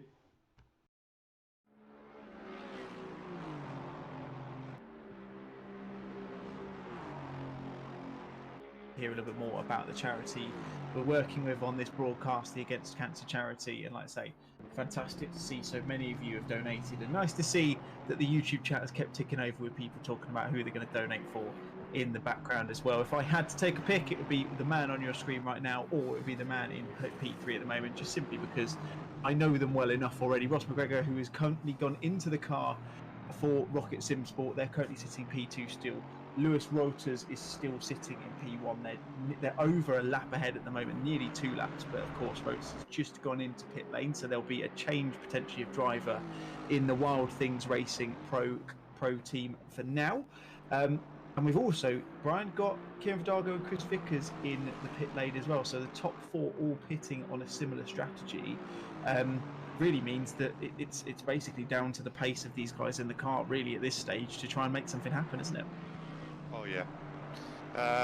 Well, definitely down to getting the time set down, and it looks like they're maximizing the time they're actually being on track. As we talked about earlier, going past the hour with a few minutes will actually be able to, in the 24 hours, be able to maybe only do 23 pit stops. So that could be an advantage for some close racing right into the end with the pit stop strategy. Absolutely. Still a long way to go, of course. 14 hours, 17 minutes and 40 seconds remaining on the clock. My name's David Wessel. I'm proud to be joined by Brian Larson for the next few hours of this stream. We'll be with you until 11 p.m. and we'll leave Steve proudly in the background working the cameras as he has done from start to present in this race so far, and he's done a fantastic job up until this point of keeping across all of the action, of which there has been a plenty. You'd be forgiven for thinking that in an endurance race that things would probably calm down quite a bit at certain points, but that's really not been the case, Brian, has it? We've been quite fortunate that although towards the front end of the grid there started to be some gaps form, as you see Kieran Vidago just warming his tyres up down the hill towards Pouhon, we've had some really interesting battles come through. A little replay here. This is Ross McGregor going down the back straight towards Blanchimont in the Rocket Sim Sport car. We'll see what's happening here. Must be something interesting. I'm sure he's not going to go through this corner without any issue whatsoever. Goes through, catches the inside curb, spins the car. Does he avoid the wall? No. Oh, big shunt into the wall there. Lots of front aero damage for the Scotsman in the number 2 car. Looks like it looked like he drove away from that in a straight line at least. Of course, we didn't see the travel of the wheels, so hopefully no suspension damage there. But unfortunate for them, obviously going back to it earlier, Brian, of course, you were on the start of the broadcast. Of course, it was Robbie Stapleton who took a 10-second or so lead in the first stint, and then Sean Armand, within the best part of about 20 minutes, completely obliterated that, took the lead from Callum Cripps, and it's been that way ever since. And that's not going to be something that the Rocket Sim Sport guys want, because that's not going to help them get back towards the front of the grid, or to the lead of this race rather. No, it was seeing the first stint. They just took off.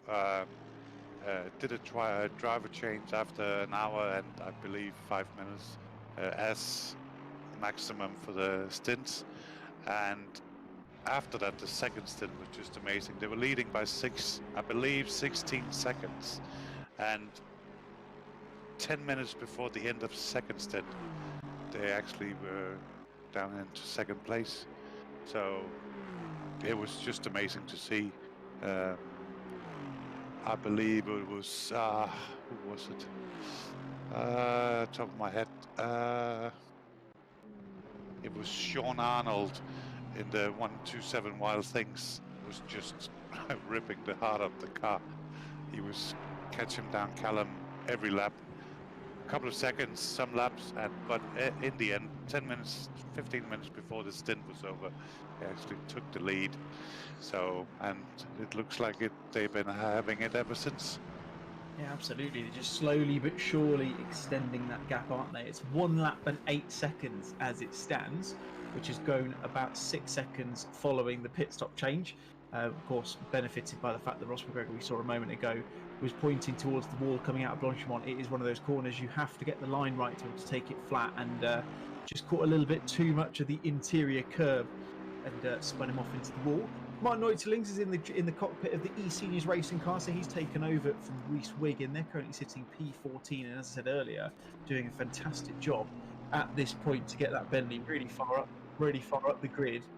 Can't quite remember exactly where they were on the grid from qualifying. I think it was a fair way further down than they are at the moment. So brilliant work from them. They've actually moved 6 positions, I'm hearing. So come up from 20th on the grid, which is fantastic, and we'll see how many more positions they can continue to take off their rivals as the race continues to develop. Mulderink in the 720 McLaren is next on Mark's radar.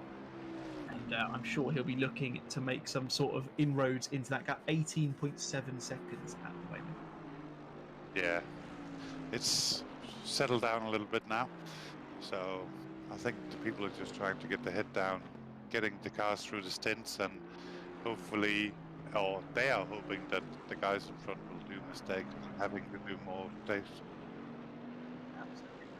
Impressive to say. I mean, like I say, Brian, we're nearly 10 full hours into this race. Still 42 of the 47 and 48 cars that started this race, which is a real testament to the endurance, no pun intended, of these teams. Of course, it is very much a war of attrition. I was in a 24-hour race a couple of weeks ago, and we were very unfortunate to have quite a few people drop out because of reasons, some beyond their control, some just the case of, like I say, just so much damage. It's really not at that stage worth doing it. But it does pay testament to the commitment of these guys. Of course, this is a championship at the end of the day, although this is a one-off charity event. This is still part of the SSRI Endurance Championship, and this does mean points for these guys as well, although there is some, dare I say it in the nice way possible, ringers who've dropped in for the one-off race. But it's great to see so many people still in this race, and they are the people. If you're not in the ticket, if you don't buy a ticket, you're not going to win the raffle. And although the 127 car is well ahead of the field at the moment, they're going to need to keep going. One thing we will mention is that on the SSRI channel at the moment, we're currently sitting on 960 subscribers, which is, if I'm not mistaken, over 120 higher than when we started this broadcast about 10 or 11 hours ago. What would be absolutely fantastic, and I implore you, if you haven't done, to click the subscribe button already, is to reach 1,000. Ideally before Brian and I leave you for the evening, but if not, before the end of the race. And by the maths that I'm very not good at doing, Brian, it looks like we're going to get to it, which is fantastic to see, isn't it? Well, hopefully, yeah. And it's good to see people are joining up, watching the race, and supporting the charity. So that's what it's all about. And as you said, it's part of a championship, but this one is more dedicated for the charity than for the championship. So, and as we talked about earlier, I'm guessing there's probably a couple of teams joined up just for this session, purely because of the charity, and that's just awesome to see. And awesome that we also got all this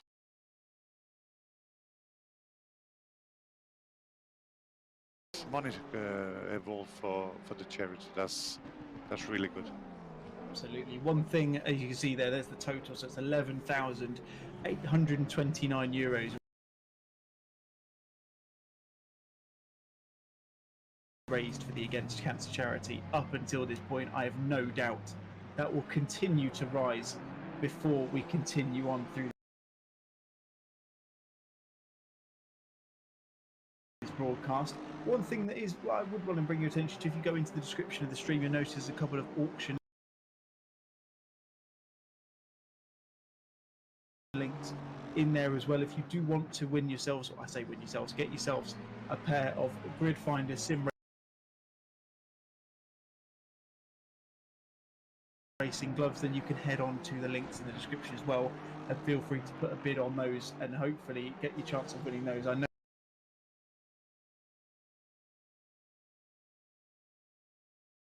that they are hot property based on previous experience. I was part of a series where they were given to the fastest lap winner of that championship for each race, and it was fantastic to see just how keenly people contested for them.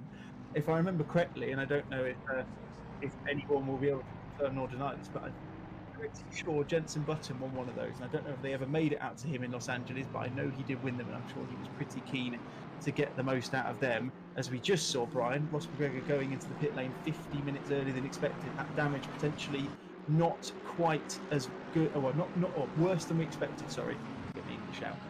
Yeah, but it looks like he was weaving the car in the pits.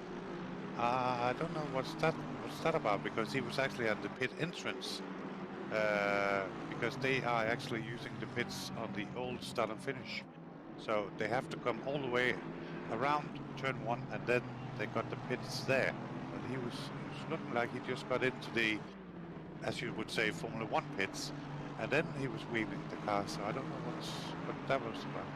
The only thing I can imagine potentially is that he's trying to keep heat in the tyres because he's only fixing the damage. That's the only thing I can assume that would be.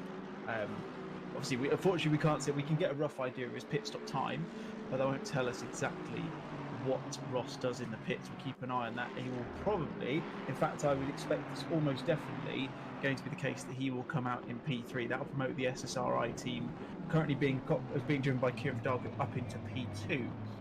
Which will be good for them to see. Nick Timmermans in the DC Sim Racing NL team, the number 208 car on your screen at the moment in the Aston Martin. He's half a second behind Christian Hulzer Christoph Holzer rather, in the 20267 Aston Martin head. You can literally see them. They are nose to tail on track at the moment, and they've got, I think that is Fabri Tori who's behind them, and that is Alexis, can't quite catch who that is, who's ahead of them on track as well. One of the closer battles on here, Mark, and insane machinery, it makes it a little bit more difficult to get past, doesn't it? Because, well, I mean, the setup to take into account, although as we'll come back to that in a second, because it looks like Timmermans has got a fantastic run out of Eau Rouge up on the Kemmel straight. He's alongside the Aston Martin of Christoph Holzer. He's managed to get past him going into the braking zone into Les Combes. Fantastic work from him. Looked like he got a fantastic run out of Eau Rouge. Got the move done before the braking zone, and that's exactly what you want to see in an endurance race if you're the man, mate, if you're involved in that move. As Holzer, just to add insult to injury, goes wide coming out of there as well. But that is a very typical, dare I say, endurance race move, isn't it? Wasn't particularly difficult, wasn't particularly kind of brash or ballsy, but got the job done. They'll continue to focus on their respective races. Yeah, and you see Russell McGregor just lost a position for Tori. Did they change drivers? Car number 2. It looks like just waiting to see. They've actually disappeared off the time chart, which is a bit of a worry. We'll keep an eye on that. We'll keep you updated as to where the number 2 car has gone. That's a bit of a worry for those guys. There's nothing to suggest anywhere on the Discord or anything similar to just what's actually happened to them. The only thing I can imagine is some sort of disconnect from the server, which would be a massive shame from those guys if that is the case. Because obviously, I mean, no matter where you're running in a pit, in an endurance race such as a disconnect is never ideal, but they're running P2, Brian, which is less than ideal. Yeah, I'm just looking at pit wall, and it actually looks like they're sitting in the pits. Move down a spot now on pit wall. So let's see in game what's going on. We still don't have them on the timesheet, so they might have a disconnect. Yeah, really big shame. Hearing supposedly from Desmond Fitzpatrick in the chat, I'm pretty sure I recognise that name. I'm sure he drives for the Wild Things Racing team. So with all due respect, Desmond, I'll take this with a pinch of salt, but he's suggesting they've actually quit from the race entirely, which would be very surprising in my opinion, just given where they were in the race at the time. I know that it was an unfortunate incident, but they still had plenty of time to gather the pace back to try and challenge the 127 Aston Martin currently sitting in P1. But as it stands, it looks to me like they have retired from this race. And Rocket Simsport, unfortunately, not making it 10 hours into this race, and that promotes everyone from P2 downwards up a place in this race at this moment in time. So Kieran Vidago in the SSRI car moves up into P2. He's still nearly 2 laps behind our current race leader, which is that of is that of David Kelly in the 127 Wild Things Racing car. Fabri Tori promotes himself up into the final podium position in 3rd and is 17 seconds or thereabouts behind the number 22 car of Vidago. So big news coming out of the race at this point. Rocket Simsport retiring from what we can tell, and there's nothing, Brian, to say at this point that we are going to be getting them returning at any time soon, unfortunately. No, it's just, yeah, it's too bad. Too bad. They were doing an awesome job. They must have had some issues that they wouldn't be able to sort out. Otherwise, it doesn't make any sense to just drop out. But, well, hopefully one of them will actually be able to come down to us and talk to us, just to get us more into the clear about what actually went on. Because we saw the off on the track with Russell McGregor, but it wasn't a big off. It didn't look like the car had much damage, but with him coming into the pits and weaving from side to side could actually indicate that there were actually more damage than what we actually thought there would. Yeah, I mean, like you say, we'll only know if and I call out to any of the Rocket Simsport drivers, if they come into the commentary box and have a chat with us. You are more than welcome. We'd love to hear it from your perspective, because, well, basically mean that we know what's going on at this stage. All we know is all signs point to a retirement from the number 2 Aston Martin. So we'll have to wait and see. Thomas Lavoie, he's come into the pits from 8th position. He shows 9th in the timing chart, but he was 8th when he came into the pit. So fantastic work from the EGT car to make his way up into the top 10. I'm sure he'll drop a fair way out of that, because you can see on the timing tower on the left-hand side, there's some very small gaps between them at this very time. I think that is the EGT car in the pit lane, just in the background of your camera, as Ruben de Koning comes down towards Eau Rouge. Of course, we saw Ruben earlier on in the race as he goes very, very wide through Eau Rouge. Had an incident at that exact point and got shifted quite a way down. He served his drive-through as well, so that's no longer against his name. So now, realistically, it's for them just to kind of get their head down and see if they can work their way back up the field. We'll remain to see how that will happen for the RN Spa 24-hour team. 6-9. Yeah, we got a car number 71, A. Grabellini, having a drive-through penalty. I don't know if he's just... I don't think he's been to the pits, but he's definitely had some track warnings that probably caught him out and got this drive-through penalty. Absolutely. News in from the Rocket Simsport camp, courtesy of Chris Hill, who's mentioned in the Discord to explain exactly what's happened there.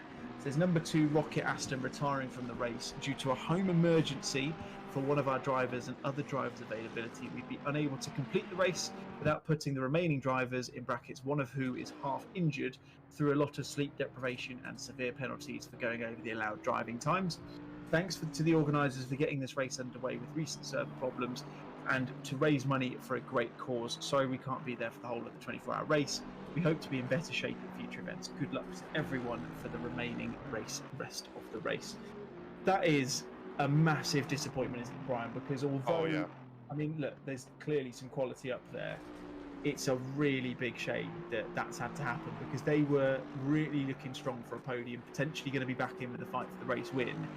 But unfortunately, in some circumstances, things like that need to happen. And all we'll say is, look, hopefully everything gets better on their end. Hopefully whoever's injured gets back to full fitness soon, and whoever is involved in that home match, hopefully everything gets sorted out there as well. And hopefully we'll see you all back at the next event at some point soon. But a really big shame they've had to drop out there. Yeah, but still, maybe a good decision not being able to drive all the other guys into the hole. You know, it takes a lot of effort to do this race. Yeah, absolutely. You can see the 61 car just going through. It's just, I think this came up whilst I was going through that statement. Just sees goes so wide going through the bottom of Eau Rouge. Overcompensates. He almost looked like he might have made it through as the Wild Things car and the Pulse Motorsport car could pass as well.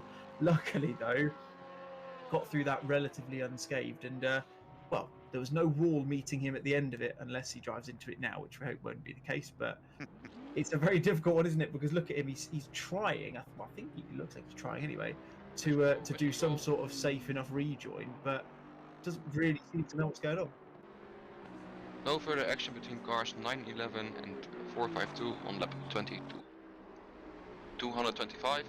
No further action between cars 911 and 452 on lap 225.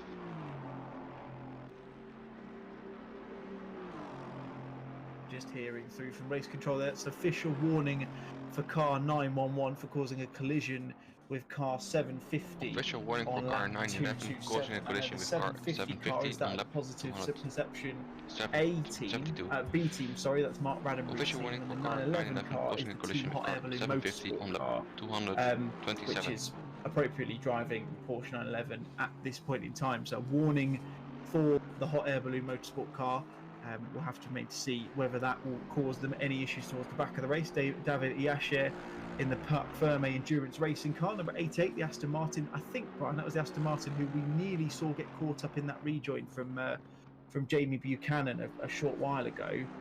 We'll still wait to see if anything comes out of that, but looks like these guys are having a decent job. I do quite like it. It's a very John Player special vibe livery there. It looks very clean on Aston Martin, doesn't it? Yeah. Looks very posh. That's what you like to say, yeah? Yeah, absolutely. It looks very, very clean. Very nice. Yeah, some great liveries around here, definitely. We saw the rear bumper of the Mercedes. I can't remember the team now, and that was quite funny. Got a really close-up Steve Proudly was able to make first. So, yeah, that was quite good. I'm going to have to ask him very kindly in his ear to see if he can find me that livery now, because I'm really intrigued to know what it says. I thought you were going to talk about the very appropriate rear bumper of the number 28 car, currently driven by Nick Timmins, which appropriately says, for more than one reason, to be fair, never give up. And those guys are currently sitting P8 at the moment. Tim Schafer on your screen, he is sitting in P16. As you see, another penalty comes through. It's a drive-through penalty for car 169. So that was the drive-through penalty we saw for Ruben de Koning after he came out from that big incident. So that was causing an incident. So that explains why it looked to me like he drove a little bit longer in the stint before he went through. Tim Schafer sideways through Lecom. He's got Joris Evelins in the Van Newker SimSport car, the number 937 Honda, just behind him. This is one of the closer battles on track at the moment, which is a rare moment of, dare I say, Brian, a bit of calm in the race at the moment. It just looks to me like there's a lot of pit stop changes being made right now. They come in just around the hour now, or just past the hour, so it was about time that some of the guys started to pit. But yeah, definitely.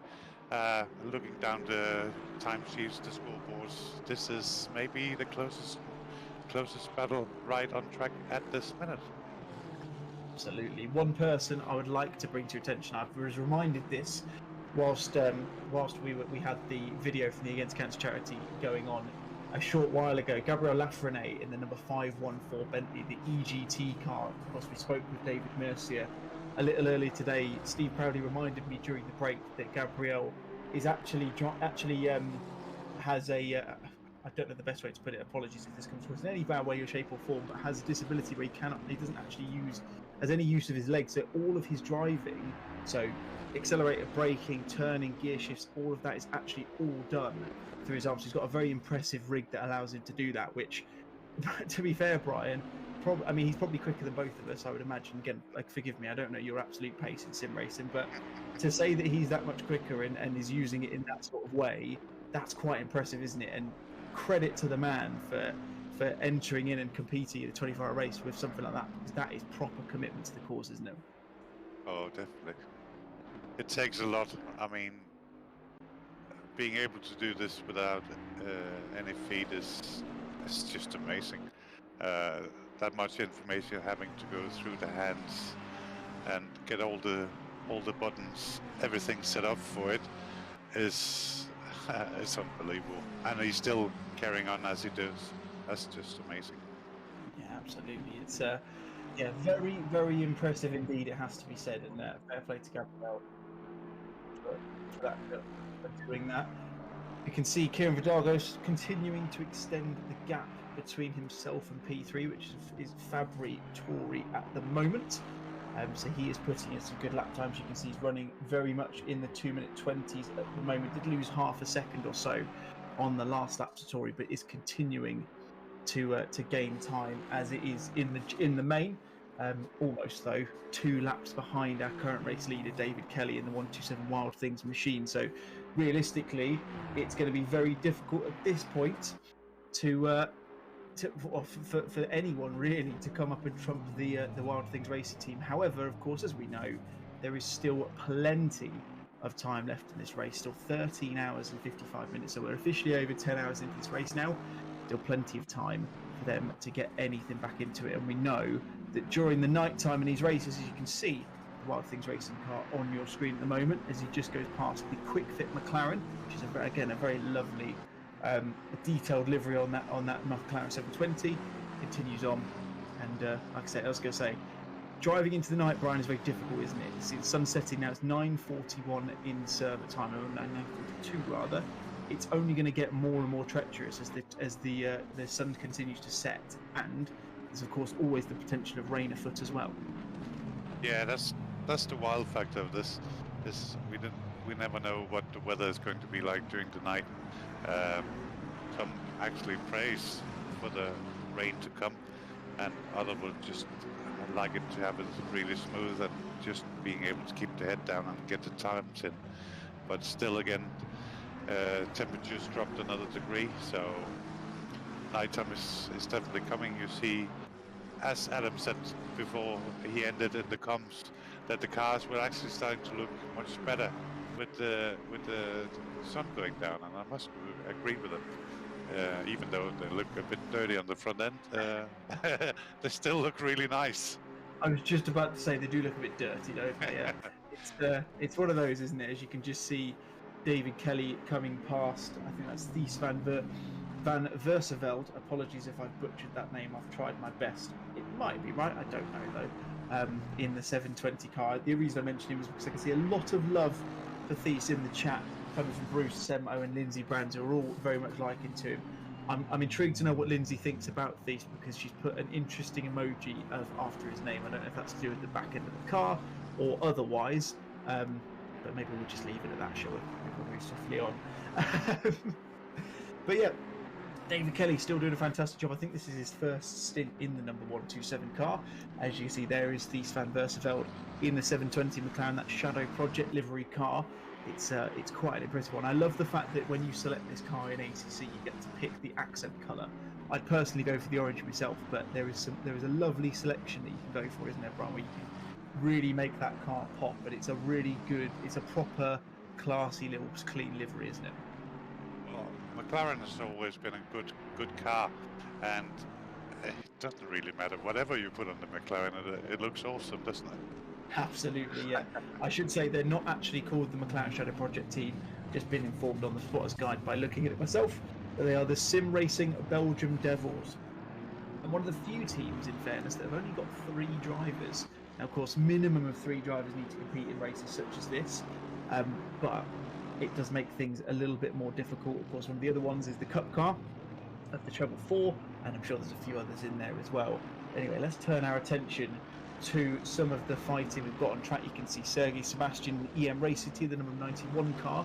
He's not currently right behind, I think that's Christoph Holzer, just in front of him on track. He's currently in P9. There's a lap between these two, but very, very close on track, and they're very similarly paced. So I wonder, Tim Schaefer, very, very sideways, going through the source, putting the foot down as early as he can. But it's interesting to see, Brian, that towards the front, throughout the area of the grid, there seems to be a few packs kind of forming. They're on the same lap, they're kind of ebbing and flowing between them, but there does seem to be times at points where there's almost laps between 2 or 3 cars, which is quite impressive, and it shows you that how potentially some of these races are contrasted with these points during so far this evening, today, sorry.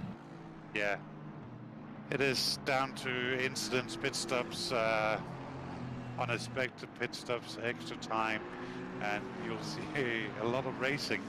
And even though you know they're probably a lap down or a lap up, incidents or just unfortunate measures did that they actually they would like to be racing each other, but they're actually not on the same lap. So yeah, it's never easy. And we just saw the car number 14.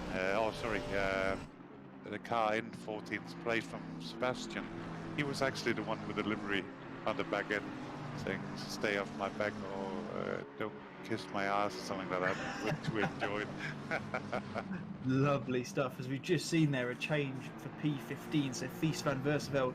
He was putting his peachy rear end of that McLaren 720S right in front of Tim Schaefer, but we saw there, Tim got a fantastic run out of No Name and down towards Pillon and made the move stick. I did think that Thies van Verseveld did actually give the 187 Aston Martin a bit of a nudge through the first apex of Pillon, but didn't look to be the case. But lovely move from the Garage 59 car again. I've no doubt that will not actually be the name of their team. No, it's the Wii Sports team. My apologies, I don't know why they've got a different livery on for this one, but there's a lot of admin that goes into these events, and speaking of all the admin, big thank you comes in from Rhodium for thanking everyone for this event, wherever it comes to the admin who've arranged it, the drivers taking part, and on behalf of everyone involved, I'd like to thank all of the other commentators for jumping in and doing this as well. It's been a pleasure to do so far, and with more than half of the way to go, Brian. Still plenty to do, even if we're going to leave Steve Proudly on his own after the next few hours, just to keep everyone who wants to stay in the overnight shift and just see all the cars going around in the middle of the night, which I'm sure will be quite an interesting sight to see for sure. Yeah, they're going to be having a long night, these guys. Also keeping head of all the incidents and all the yawning, as we just heard from Steve Proudly. Sorry, you listeners, you can't hear Steve Proudly, but we got him in our ear all the time. Well, he has to be here, good and bad, but it's always good to hear Steve Proudly, even though he's yawning. Absolutely. It's also nice when he's a little bit quiet as well, isn't it? But yeah. we won't tell him that, will we? Anyway, back to the on-track action. Martin Neuterling is currently sitting in P9. You just saw him on the screen before we dropped back to Thies van Versfeld. He's getting a lot of airtime now, isn't he? I think Steve's watching the chat avidly and noticing people want Thies on their screen, so he's giving the people what they want.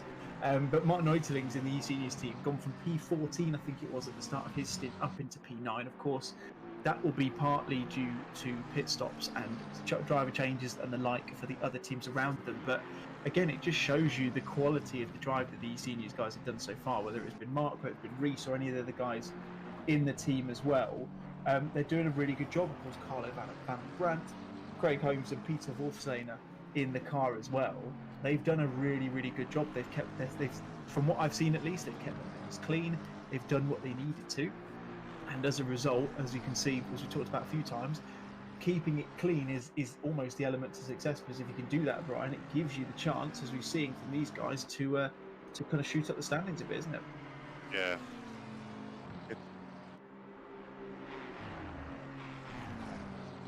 Race control. Official warning for car 99 causing a collision with car 750 on lap 232. Same official warning for car 99 causing a collision with car 750 on lap 232.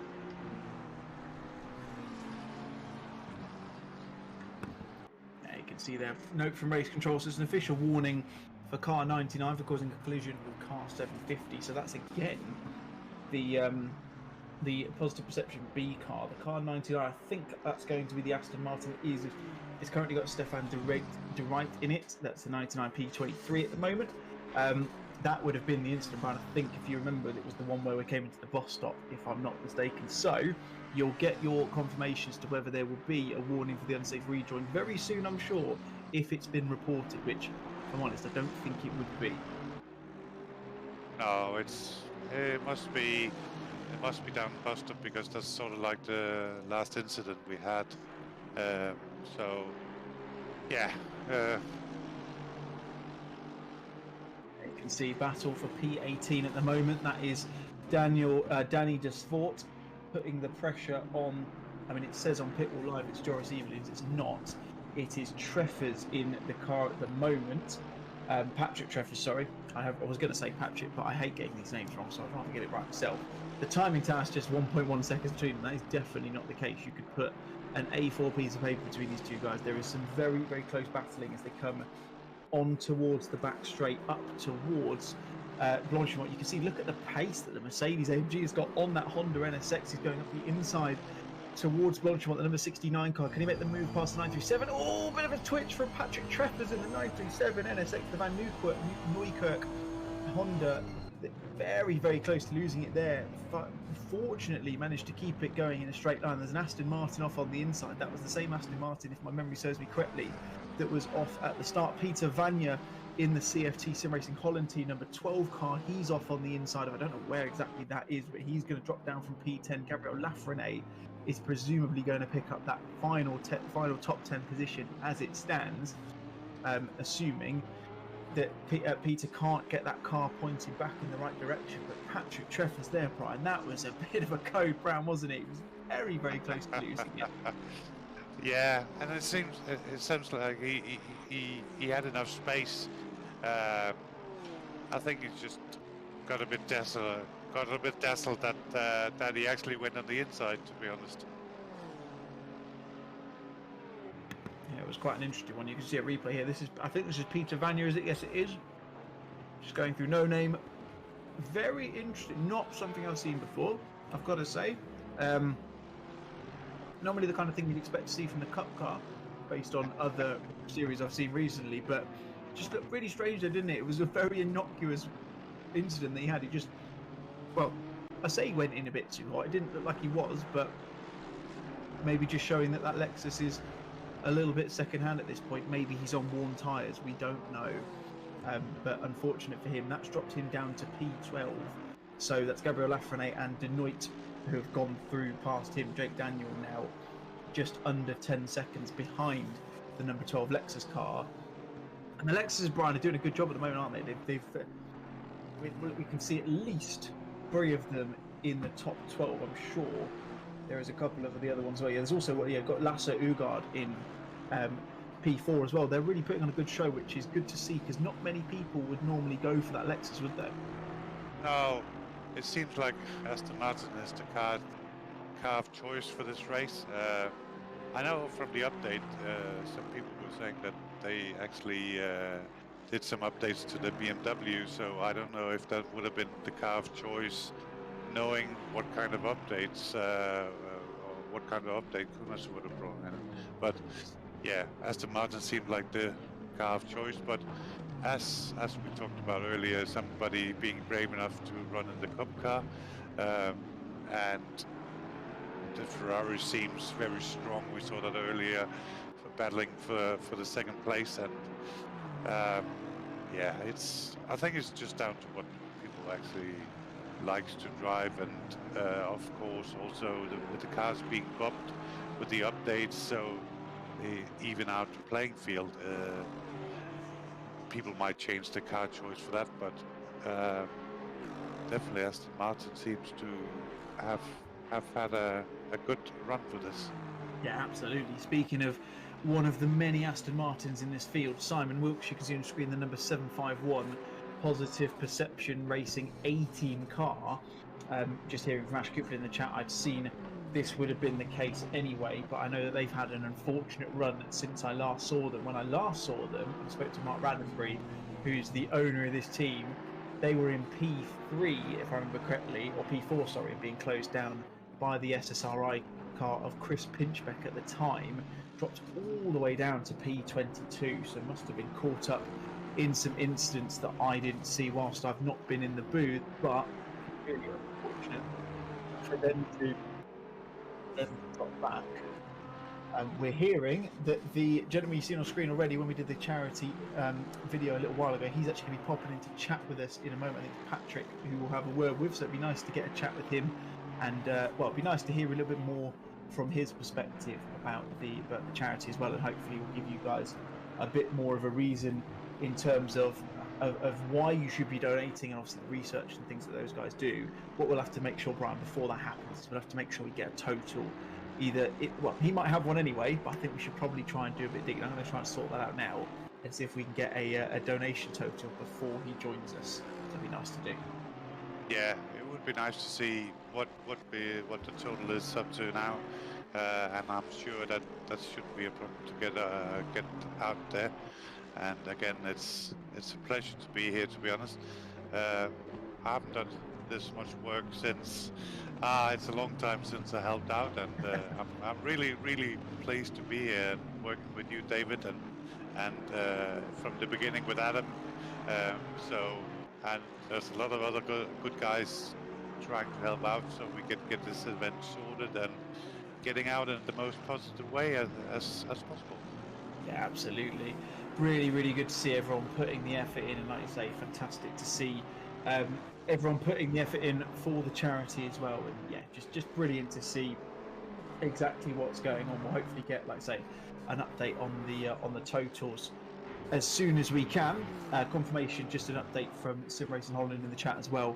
Confirmation as expected that you would need to stick, if you're in the championship for the long run with this endurance championship, you do need to stick with the car you joined in first place. So for those of them who have joined as a one-off for this one, to do the bit for charity and to get involved in the endurance race, then they'll be able to get a free pick. For the others though, they need to stick with the car they started in, so it's one of those, got to pick it in the long run. And I think the Bentley is one of those that's a lot of people have picked, just generally speaking, probably because of the size of the fuel tank on it as well. But anyway, we'll digress from that. You can see getting some requests in the chat from people to keep an eye on. First one has come through from Stefan Hoffman Arvidsson. Of course, we spoke to him a little while earlier. He wanted to see, unsurprisingly, considering he is driving this car, he wanted to see the 101 car of the RIP 101 team, Michael Van Diemen, in the car at the moment. In fact, I love that last name. I've probably pronounced it wrong, but I'm sure he hears that a lot. and that is an interesting livery. It almost looks a bit like a cow, which is nice to see. Danny Desfort in the CBSR 69 Mercedes. That's not the Mercedes, Brian, I think, that has that interesting message on the back, is it? I think you said that was the 90 one, didn't you? Yeah. We saw it earlier, very, very close up. If that's the case, let me just pop a little message into the chat for Mr. Proudly when he gets to it. I'm going to pop 91 in there so I can see the rear end of that thing. Because I'm really intrigued. You've set it up for me. I need to see what it looks like. Triple forecast, Staying Passport driving that at the moment. That's a request that's coming from Yannick Muller. Of course, he's in that car. I congratulated him very early on today on winning the Cup class. I've said before, the only team who have elected to drive that car. And as I said many times, we'll be hoping for no rain at this point, but staying in the car at the moment. He was the one who started that race, and you can see there Dimitri Denoit in the Mode 11 racing car, that beautiful almost geometric shaped Lexus. I do quite like the light blue and almost copper orangey mix on there. They do bounce very well off each other, and to be fair, Brian, we've said it once before, say it again, and I think you said, Adam mentioned it earlier, these cars do look beautiful at any point, but they are looking particularly nice as the sun continues to set, like you said earlier. Yeah, it was actually Adam that noticed it or said it, and I could only agree with him. So yeah, now there's some great liveries out there, definitely, and people are racing, and I know they are spending a lot of time doing these liveries, and it's sort of like an art form, and actually some people are actually charging money to do it, and I know from previous experience, I even paid for a couple of liveries just to get my liveries sort of like sorted, you know. Yeah, absolutely. You just saw the number 20. Here we go. This is the one we wanted to see, though, isn't it? This is what you like to see. I can see "Don't Kiss My," and then I don't know if I can say the next one. I don't know if I can say the next one. I can't see it properly. Oh, it's a picture of Bart Simpson with a set of lips on either side that says "Don't Kiss My Ass." That is very, very good indeed. I don't know if it's worked. I haven't seen if there's been any nerfs up the back end of the EM Racing Team car currently being driven by Sergei Sebastian, who, I'm going to say, Brian, every time I've come onto this stream, whether I've been commentating, whether I've been watching it on my phone or on my TV or anything like that, I feel like Sergei has driven the entire race because he's the only driver I've seen in that car at this point. Yeah. Please tell me there are other people in this team. There must be other. I haven't looked at it, but car 91. There's 5 drivers, so there should be, unless he just put some fake names down. Here we go. There you go. There you go. That's what he wanted to see. Brilliant work from broadcaster Steve Brown to somehow, whilst this car is doing 140 miles an hour, get a camera attached onto what I can only assume was well, it would have to go on the spoiler. I can't see there's any sharp enough edge to hook it onto otherwise. No, but it's maybe just a warning to all the other cars. Don't mess with me. Absolutely. Lovely stuff from that. And it's always I love those kind of things where people will put those kind of liveries on the car because I think it looks really clever, and it's really funny when you see the sorts of things as well, because it makes people laugh, and it's a reason to keep an eye out for those sorts of things as well, isn't it? It's really good to see. Yeah, it's So just getting a message through, we're seeing what is DT, that stands for drive through Sem. So he's got, Thies van Versvaart, I know you're keeping a keen eye on him.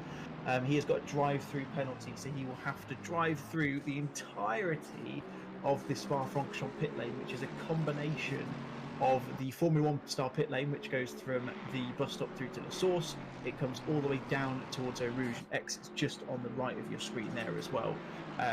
So if you ever see a DT on there, it's normally, it's one of two things. So it'll either be someone has been penalised for extending or making track cuts, so you get 3 warnings and then you get a drive through, or the stewards will give them out if the need is to do so for any incidents that come through.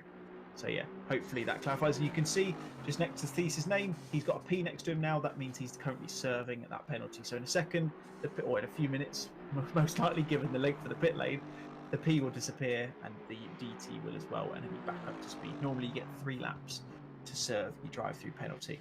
So hopefully that clarifies things. And as well, you should be able to see on the small track map the car number 15 serving the drive-through penalty is actually turning dark grey around turn 1 from the start-finish line down. the straight to Eau Rouge where the Pix actress actually is. Absolutely. You can also see the green car of the 444, which is the fact they're driving the Porsche Cup car. So I say again, it must be really satisfying. Although they're I think they're P39 at the moment, which is still really impressive considering the fact they're driving a car which is noticeably slower than most, if not all, of the GT3 cars in this server at the moment. It's quite impressive that they've done that, but they are also always leading their class, which is quite nice to see. Yeah, it must be a great feeling. Here we got another rear bumper sticker, never give up. Awesome message. Yeah, very, very apt considering what we're racing for at the moment. Of course, like I said before, we'll say it once, we'll say it more times, and I'm sure everyone else on the broadcast team will say it as well, that this is, of course, whilst it is a championship race in the SSRI Endurance Championship, this is a very special one because it is all for the race against cancer. And like I say, never give up.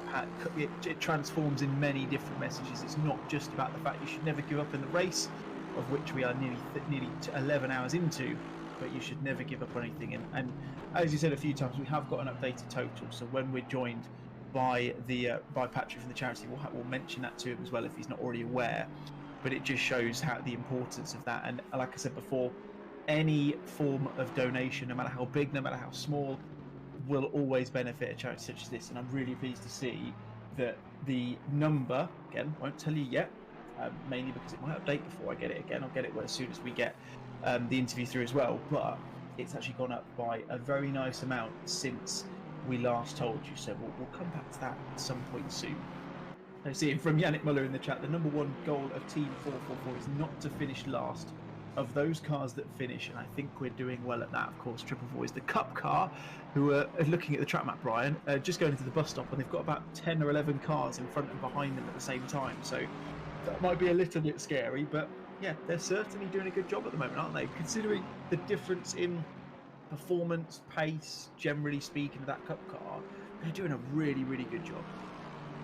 Yeah, we saw in the qualifying they were actually, I believe, doing 222, 223s, and bear in mind that Robbie Stableford did a 270.2. So they knew from the beginning that it weren't easy off. So still, I'm amazed that they still chose this car to participate in this race, and only 3 drivers, which is actually awesome. Yeah, absolutely. It's credit to. Funnily enough, I think it was Yannick who actually messaged me and asked if I wanted to be a part of it, and I said I'd love to. I don't know if I want to put myself through 24 hours of pain like that, but unfortunately I'm already busy and I'd already committed to telling Steve I'd compensate for him. So unfortunately that won't be the case. But I'm very pleased to confirm we're joined by a very, very special guest, Patrick Boxham from the Against Cancer charity. Patrick, welcome to the stream. How are you this evening? Is everything going okay? Hi guys. Yeah, thank you very much for joining. It's so that I can join in this live stream. Yeah, I'm really enjoying this. Since the start of the race, I'm really excited and yeah, continuously looking at the game or at the race. Really exciting. I'm a racing driver myself, amateur based. And like the first hour or 2 hours, it seemed like it was like a sprint race. You're absolutely right, yeah. Instead of a 24-hour, and I'm really excited. It's very nice looking. There's a lot of fights, a lot of things going on. I'm really excited about the evening session because it's a different atmosphere. And of course, what all you guys are doing with the donations, it's really amazing. I'm very proud of what all the teams are doing. Absolutely. We'll save the donation total till last in case you've not already seen it, but we'll keep that on under our hats until we finish this chat with yourself. But you mentioned, Patrick, so you do a bit of real life racing. Do you ever get into the sim racing scene at all, or do you stick straight to the real life track sessions? I should say not yet. Because I've done some sim racing, but it was only to improve myself on track. So there was in the ring, but not done the sim racing yet. but I really got excited. And all day, and in the past couple of days, I'm looking for my old equipment already. So I think you have another fan, and I'm looking forward to competing myself sometime in the future. I'm sure you would be very, very welcome indeed. So talk about your real life racing career, Patrick. What series do you race at the moment, or which ones do you typically tend to cover? Yeah, what I'm doing at the moment, I'm racing in sprint races for the Westfield Cup. That's in the Netherlands. That's a cup that's based on a car like the Lotus 7 model, and basically the quickest car that you can get for a small amount of money. And besides that, I'm doing endurance speed companies. So that's what I'm doing, and that's also my direct link to the foundation. Because as I told, and as you might know, its origin is from car racing and motorcycle racing. That's what the foundation has originated from. And since I started driving myself on track, I got familiar with the foundation, and I also did compete or join the circuit day that's organized yearly, and that was for me the moment that I really got hooked up with the foundation.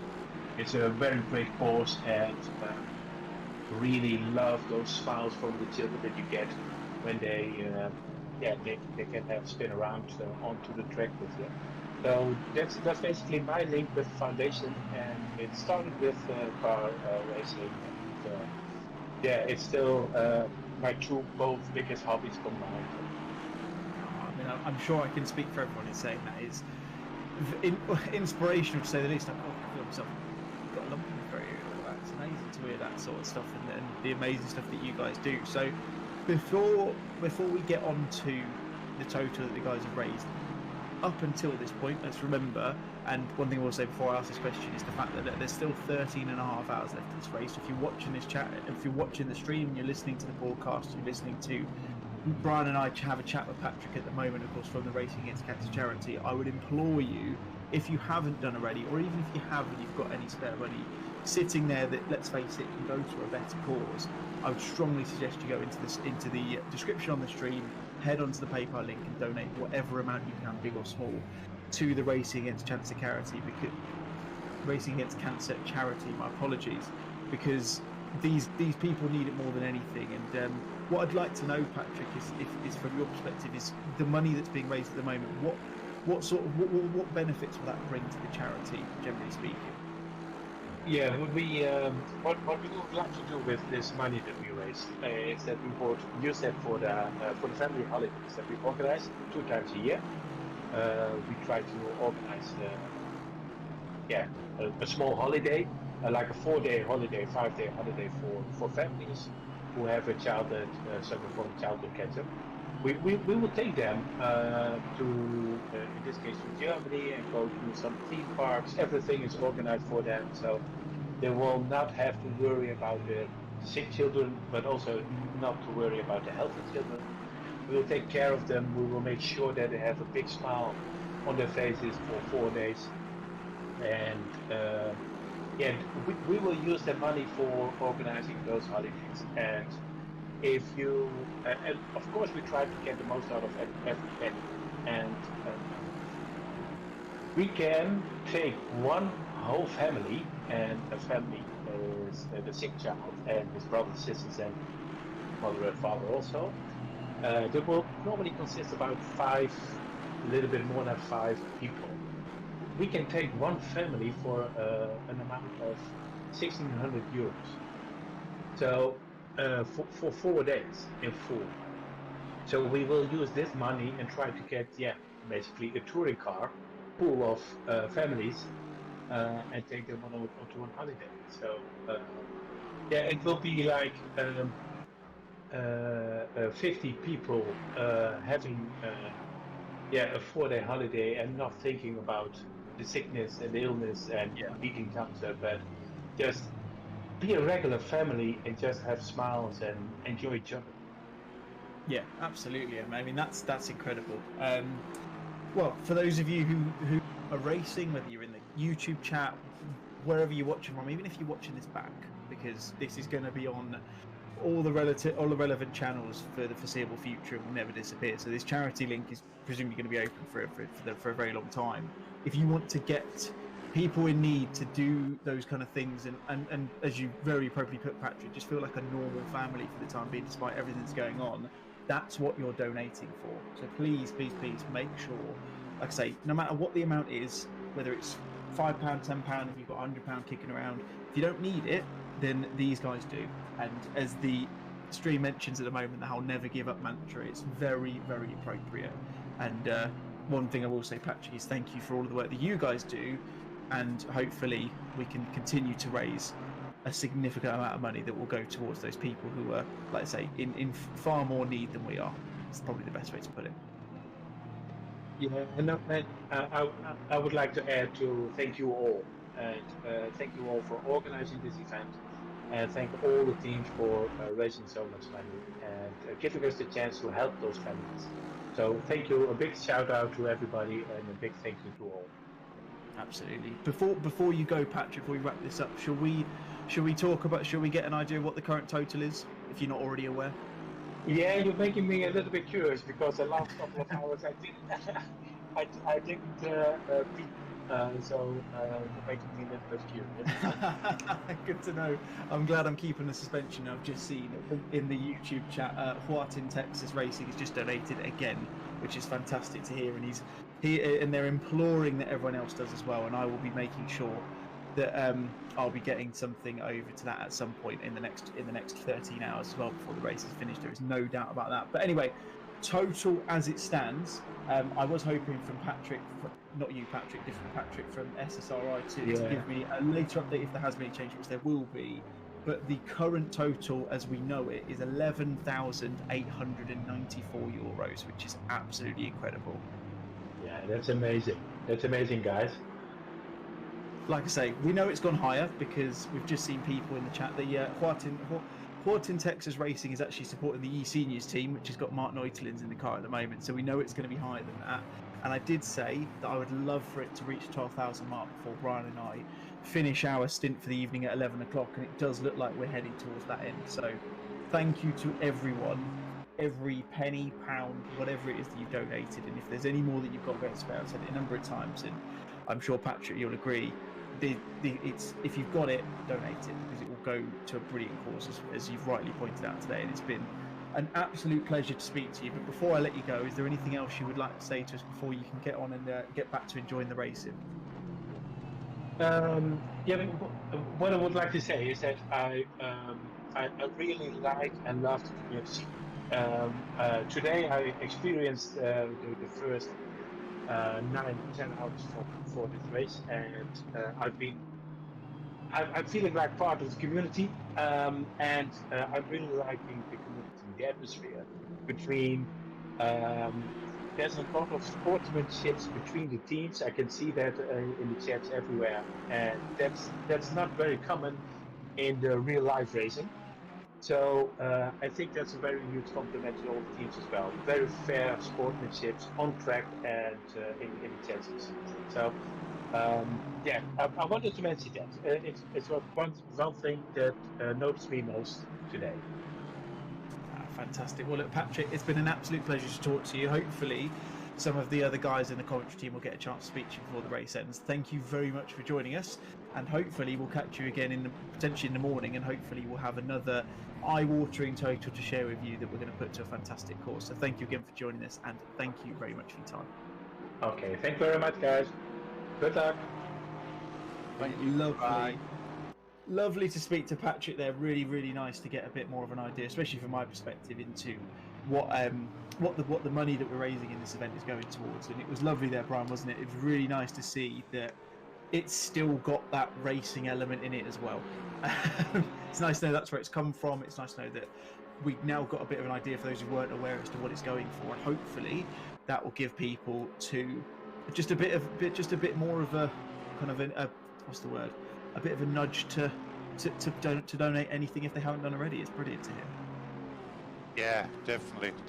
It's really nice when these races actually being brought through, that actually the guy in charge of the charity actually takes time out to go in and acknowledge what people are actually doing for the cause. So I think that's for me that's the main thing. You know, it's not like just something you put up there and then race. Get this 24-hour race done in a charity, but I actually get the people within the charity to come in and get their description on what actually the money goes to. That's just and even as you said, getting the families for a vacation away from the normal surroundings and getting the deceased a little bit of distance. That's just amazing. Absolutely, yeah. Really, really nice to speak to Patrick, and I'm hoping that we'll get the chance to speak to him. Maybe not yourself and I, Brian, but hopefully the other guys will get a chance to speak to him before the race is finished. But with 13 hours left to go, just over 13 hours, sorry, as the sun has almost permanently set on the Spa-Francorchamps circuit, it is Desmond Fitzpatrick at the wheel of the 127 Wild Things racing machine, the Aston Martin, currently leading the way over a lap ahead of Kieran Vidago, currently heading up the SimSport Racing International team, who are just over or just under a lap behind the 127 car right now. But of course there'll be a pit stop change for them soon, I have no doubt. Fabri Tori in the Team Abbey Racing team sits in P3, with Lasse Ugard in the number 42 Lexus machine sitting in P4. Carlos Bilello currently sitting P5, but I'm sure that will change over the next few minutes. It looks as though we've then got Martin van der Klaan in the number 33 Lexus. We've got a lot of Lexuses showing in the team, in the grid at the moment, and then we've got Christoph Holzer, Mark Neutelings, Gabriel Lafreniere and Dimitri Kanoit in the rounding out the top 10. But like I say, I'm sure that will change before too long. As you can see, one of those people, as you said, Mark Neutelings, currently sitting in P8, doing a fantastic job at the moment, isn't he, Brian? He's one of those people, I'm sure you and I have commentated on him a number of times at this point. He loves that Bentley, and one thing he's very, very good at doing, he's not having to really do it at the moment, which I'm sure he's quite pleased about. He's very good at making that car very, very wide and very difficult to pass, isn't he? Yeah, he's a great driver. But yeah, it's awesome to see how the lights are working, and it's probably going to be better within the hour or two where the sun really sets, and you'll be able to see all the flashing lights, and everybody wants to pass, and all the tactics and small gadgets, you know. So, but it seems like the Wild Things car actually had their pit stop on the last round, so they're doing a good job. Lap down to Kieran Vidago, but I think they're going to be pitting here around 15 minutes or so, coming up to the hour change. So it seems like top 4 maybe is sort of like in a stalemate, just keeping their heads down, getting the pace, and just keeping the car rolling. Absolutely, like you say, it's nearing. I mean, it's pretty much not time. Jeez, I thought that was Kieran Vidago having a big moment through the bus stop as we come onto the back end of the Cup car, currently being piloted by Angus Martin. They've literally just changed the car. You can see the last lap was 3:58.9. So Angus just got into the car. You can see the smoke coming out of the brakes as he's locking the car up going into La Source, which is again one of those things. There's no ABS nor traction control in the ACC version of the Porsche Cup car. He goes up to Eau Rouge. I can imagine that's quite an interesting experience in this car as well. But yeah, it looks, like you said, Brian, it just looks like people are kind of just hunkering down a little bit towards the night shift at the moment, getting towards the darker period of the race. It's as dark as, well, nearly as dark as it will be for the entire evening. So lights are on for everyone. That is a mandatory thing. They will have to have them on, of course, otherwise we won't be able to see them, nor will the drivers on track either. So something to keep an eye out for. But doing a fantastic job nonetheless, and yeah, like I say, I think people at the moment are just trying to keep their noses clean, try not to get into any real major incidents, and try and get their way through the darker period of the race relatively unscathed. Yeah, I saw a race on YouTube with I think it's a British actor called Michael Fassbender. He's actually racing with the Porsche team, and they've sort of like made this video series, and that's quite good to see. You get a real insight about how much work goes through these cars and setups and teamwork, everything combined, drivers change, sort of strategies, and especially the last series they just brought out, they were racing at Portimao in Portugal, and it's still a multi-class racing with the ELMS, and the traffic is just horrendous with all the LMP2's cars coming around everywhere. So, but this is not going to be a factor in this race as the old GT3. So, but in a normal race with the lapping traffic, with the LMP cars being that much quicker, it's only another factor for mistakes, errors, and damage, and people not being able to complete the race.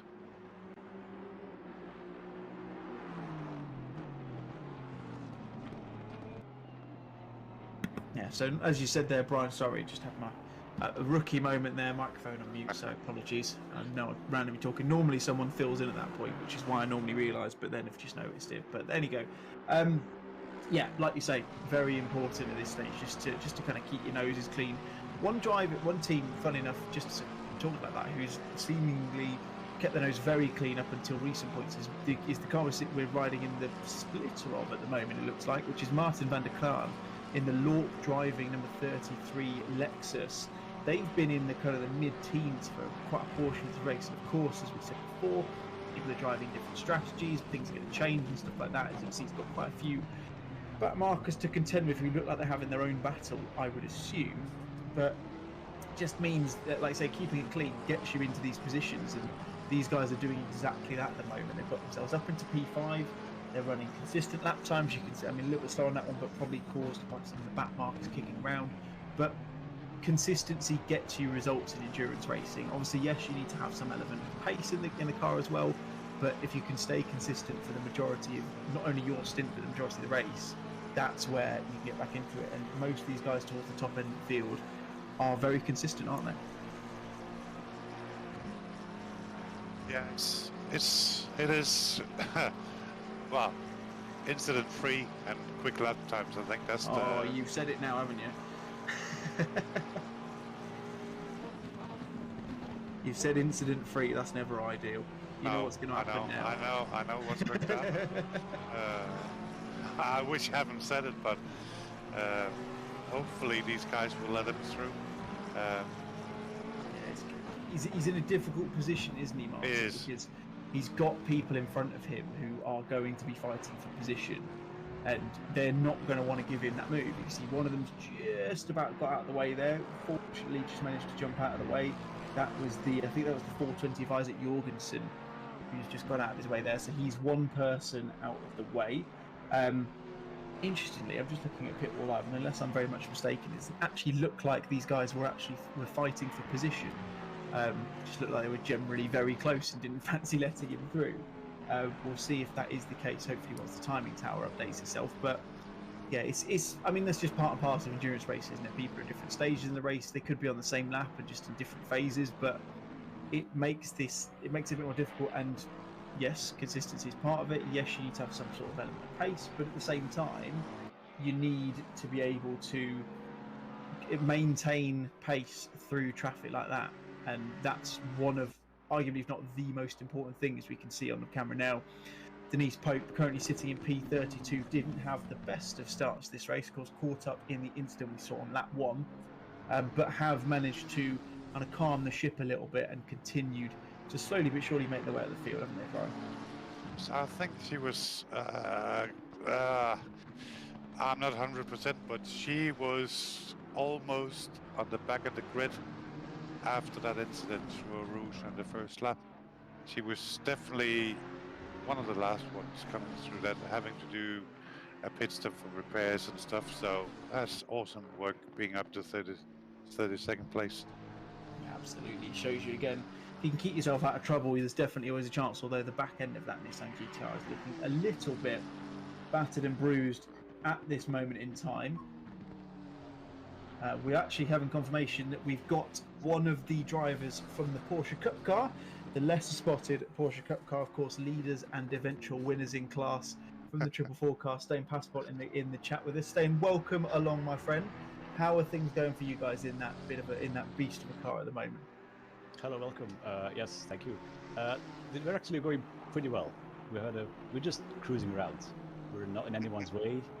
We've all got our indicators mapped on our steering wheel, and clean.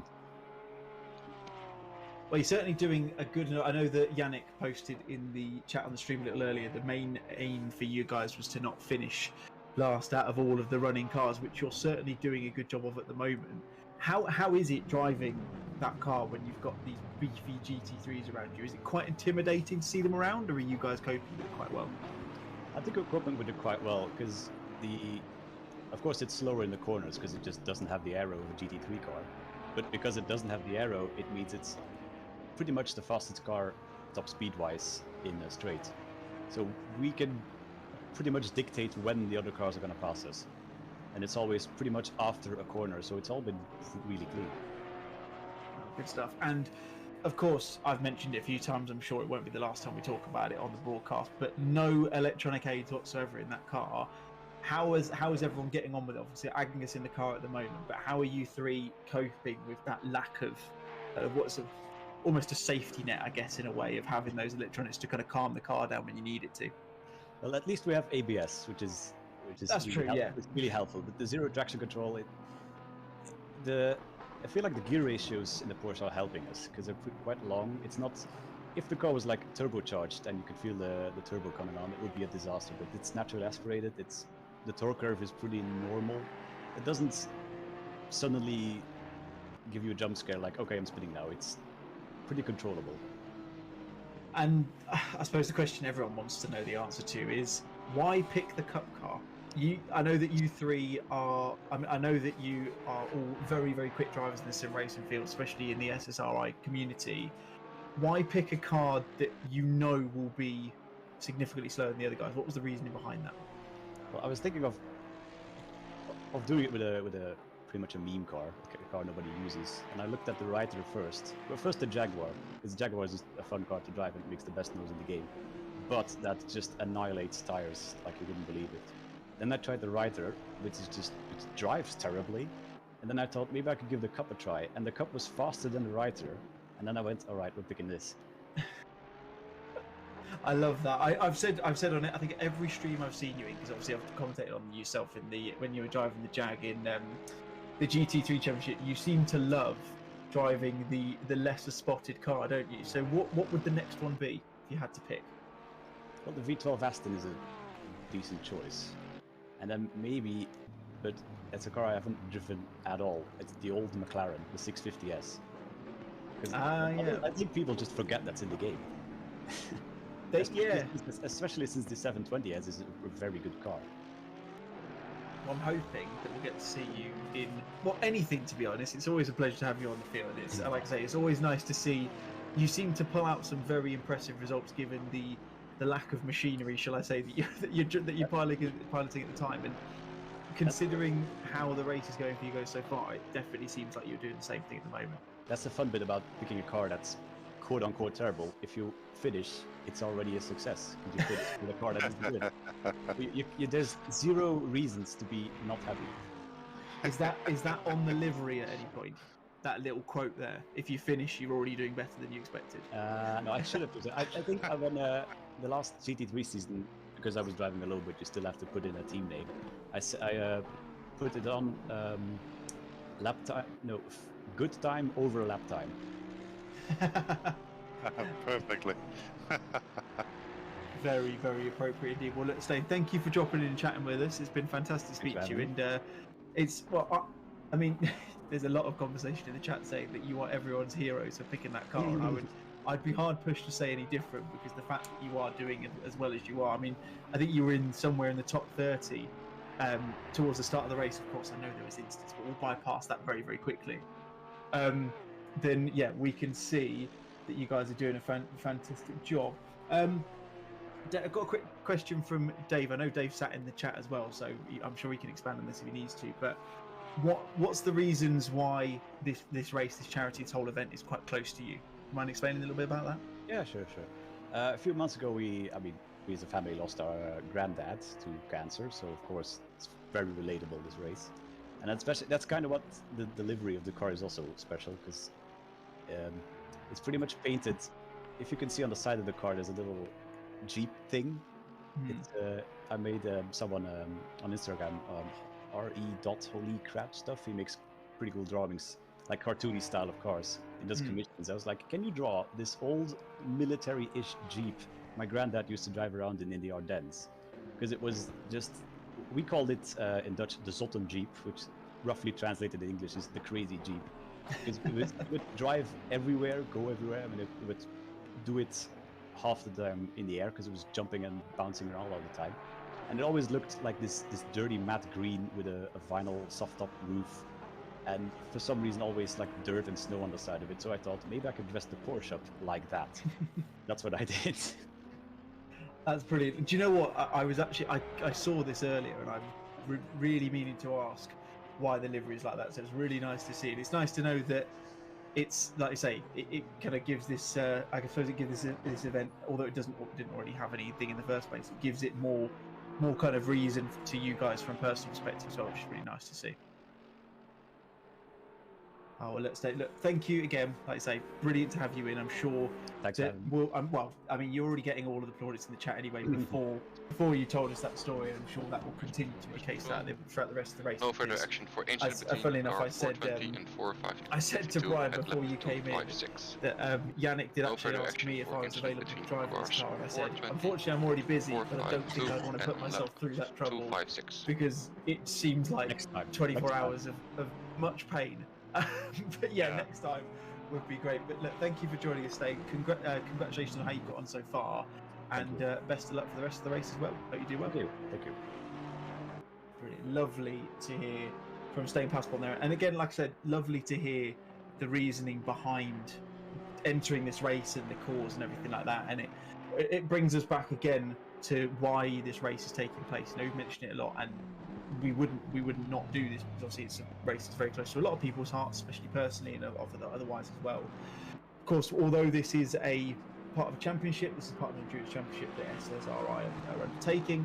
This is a specific race for the Racing Against Cancer charity, and if you've got any money going spare, no matter how much it is, whether it's £1, a penny, £5, whatever it might be, please make sure you drop into the link in the description of the stream and donate whatever amount, little or large, you can. To what is a fantastic cause, and big thank you to Stain for coming in there and explaining to us how the race has gone and explaining to us how he's come to obviously doing that as well. And like I say, fair play to him, I think is probably the best way to put it, for taking on a car that is as difficult as the Cup car and getting this far and being relatively unscathed. Brian, would you say? Yeah, definitely a big job for him to take on the car, and now we know one of the reasons behind it, and that's just deplorable to hear that, and yeah, for him to be able to do this 24-hour race with the two others, so that's really good. On another point, I just saw car number 42, coming through Eau Rouge, and I think he had a little bit of a incident. It seemed for a small point there was a yellow flag, so I don't know if he went off track or if something happened up there. Hopefully we can see potentially on a replay what might have happened there. Cutting to the live action, you can see David Cesar in the number 187 Aston Martin, very close behind Thies van Versveld and very close behind Cook in the number 91 Mercedes AMG car. Can't quite catch exactly who Cook is. I know he's driving in the same team as Sergei Sebastian, so it's nice to see that Sergei is not the only one driving. I finally had confirmation that he is not alone. But this is the closest. It's Paul Cook. Sorry, my apologies, Paul, for forgetting your name for a moment there. This is the closest battle on track at the moment, Brian. And again, we're nearly we're 11 hours in, pretty much on the nose, and we've got 3 cars, 14th, 15th, and 16th, within a second of each other. It's unbelievable how you can go that far and still end out this close to one another. Yeah, we sort of forget there's action here and there, but this is amazing. 3 cars, and well, I think, do they respect the rear bumper of this car? I don't think so. Ah, yes, very good point. Oh, pushing up a bit wide. No incidents, no touching. Oh, let's see bust up. Paul Cook just about managing to keep the position at the moment. David Cesar's watching this, isn't he? He's thinking, right, I'm going to get a position. I'm going to get 1, if not 2 positions at this point if they keep doing what they're doing. This is very impressive stuff. Like you say, little bit of a love tap between Van Verseveld and Paul Cook going through launch. Unfortunately, both cars pointing the right way. But yeah, it's incredible. So far into this race, the lights have gone down. It is almost pitch black here at Spa-Francorchamps circuit, only lit up by a couple of the lights around the circuit, and the lights coming from these cars at the moment, as you can see, Van Verseveld goes through Eau Rouge a little bit sideways. Paul Cook wasn't exactly putting it straight line the entire way through himself. So onto the Kemmel Straight, you argue Cesar is closer to Van Verseveld than he is to Cook. You see Cesar just comes out of the slipstream, showing the inside of that car. Oh my goodness me. Van Verseveld, I wondered, Ryan, if he was just trying to keep an eye out. And look, you can see there, Cesar, look, told you it would happen. He was licking his lips. He knew there's a position on the cards. It just looked to me like Thies just went a little bit too deep, maybe trying to defend from David Cesar and the Aston Martin. Went too deep, nearly caught the back of Paul Cook, which I'm sure he'll be rereading this out relief. But Cesar was there, opportunistic move, really good stuff from the Aston Martin driver. Yeah, really good stuff from all 3 of them, and probably just very aware about the cars coming up behind you. Maybe that got them to sort of get a little bit too late on the brakes. So that's all racing, isn't it? And seeing again that the temperature dropped another degree down to 17 now, so nighttime is starting. Yeah, absolutely. Getting darker and darker. Well, like I said, it's getting darker. Can't really get much darker than it is at the moment. You can barely see. You can see Regan Mitchell, who has taken over from Kieran Vidago in the SimSport Racing International Aston Martin. They've now got the gap to P2 by 30 seconds as it stands. So really good work from the number 22 car to extend the gap between themselves and Fabri Tori in the 3-2-1 Team Abbey Racing. That is a car on the inside of Bruxelles. Not quite sure what happened there. We're now behind the Quick Fit Aston Martin, Quick Fit McLaren 720, the 452 machine currently being driven by, if I can confirm, being driven by Vincent Vilcek, who's in the car at the moment. So he's a back marker. They're currently sitting in P30. As it stands, you can see Thies Van Verseveld comes into the pit lane. David Belanger has taken over from Gabriel Lafreniere in the 514 machine. They're just outside the top 10 now. And Cesar, Brian, as you can see, is turning his focus to Paul Cook now. So Paul he's lost 1 car behind him, but it's been replaced by another one. And hopefully there won't be too much kissing of rear ends over the next couple of laps. And the move that, if David does make it, will be nice and clean. Yeah, I don't think Paul is going to be enjoying if he's going to be kissed from rear.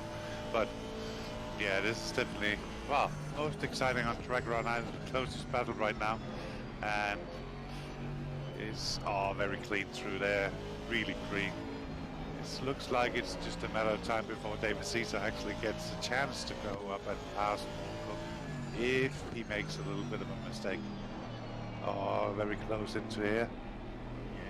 Through Bruxelles, nice and close.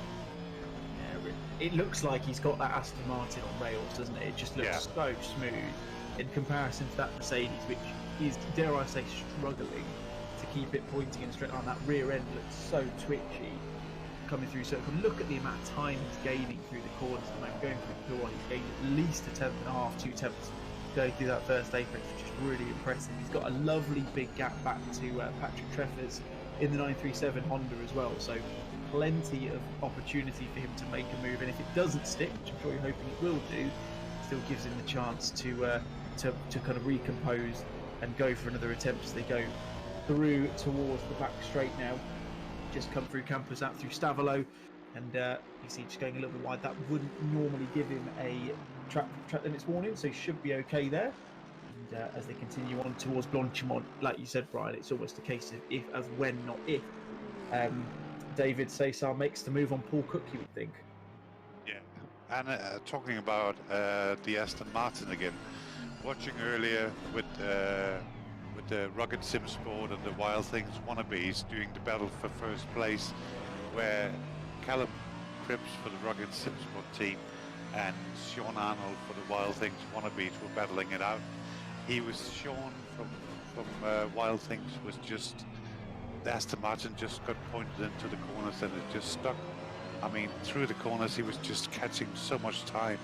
So it's probably maybe a bigger advantage for the Aston drivers that they actually got a lot of corner speed compared to the other cars.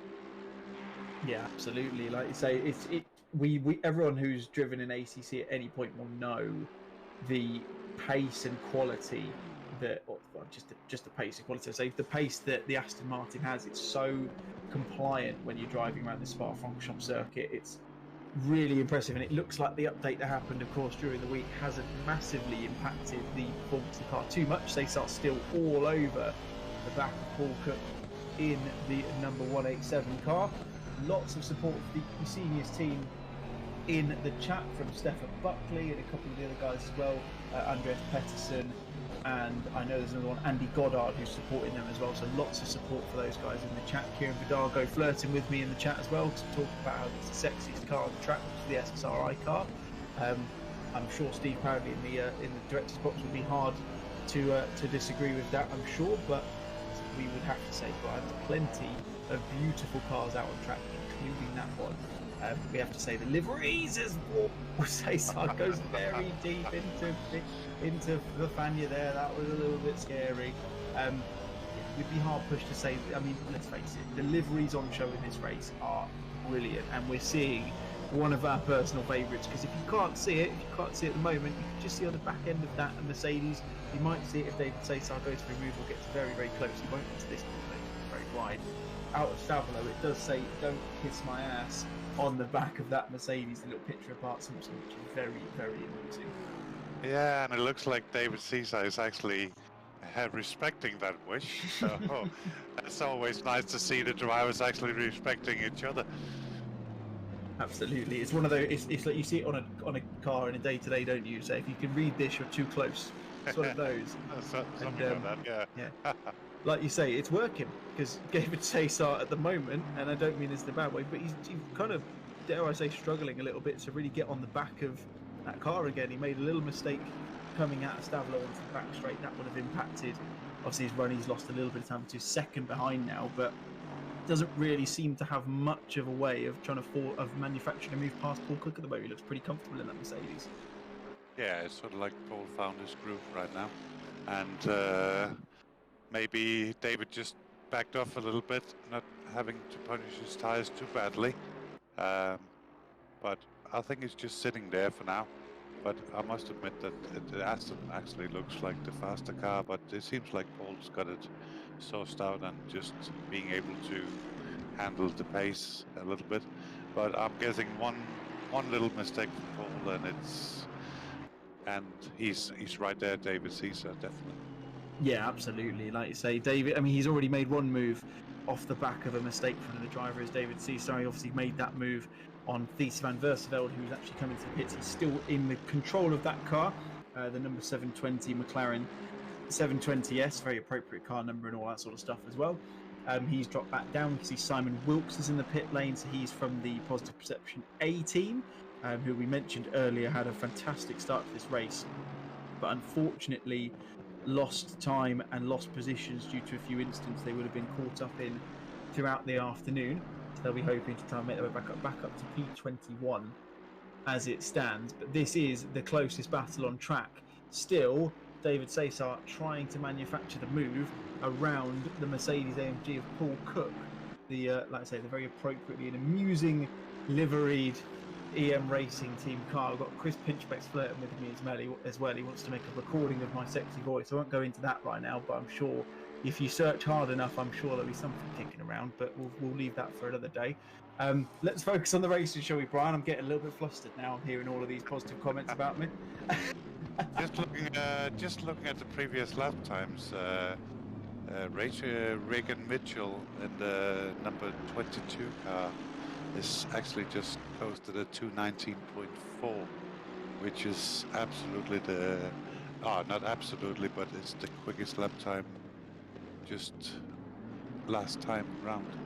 Yeah, quickest lap. I think the difficulty you've got in it is it suggests it's the fastest lap of the server on pit wall, but I know that there's been a couple of times where it's dropped in and out so far this afternoon, so it's the fastest time since Pit Wall Live has reset itself. Now, one thing I will say, if you want to see the timings that Brian and I are looking at the moment, you want to get a bit more detail about the timings that people are doing, then as I said there, head to pitwall.live and you want to go and find the RSR Revolution Sim Racing Pit Wall Live server. It's live at the moment, and you can see exactly what's going there. In the meantime, though, we've got another gentleman who's dropped into the comms box for us to have a little chat. We've got Christoph Holzer, who is driving one of the many Aston Martins in this race. Christoph, thank you for dropping in.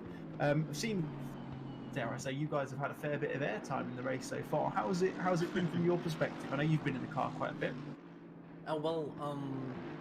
First of all, thanks for having me. It's a pleasure. Yeah, for me, during my triple stint that I just did, basically I focused on just keeping it on the black stuff, and yeah, I didn't pick any fight, basically, and even let back markers through just to focus on myself, because yeah, especially in the third stint, my concentration got down and I couldn't really deliver my usual pace anymore. But hey, basically after, let's say, all pit stops applied, we didn't lose positions, and yeah, that's quite awesome. Absolutely. I'm impressed in the sense that you've done a triple stint. That's yeah, ask my quite hands, impressive. Ask my hands when they are hurting. It's really, well, my fingers are driving me crazy right now.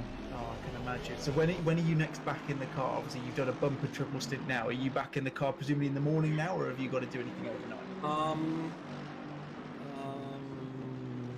Well, the plan is that Regis Partes, who's in the car right now, will do a double stint, and then I hop in again.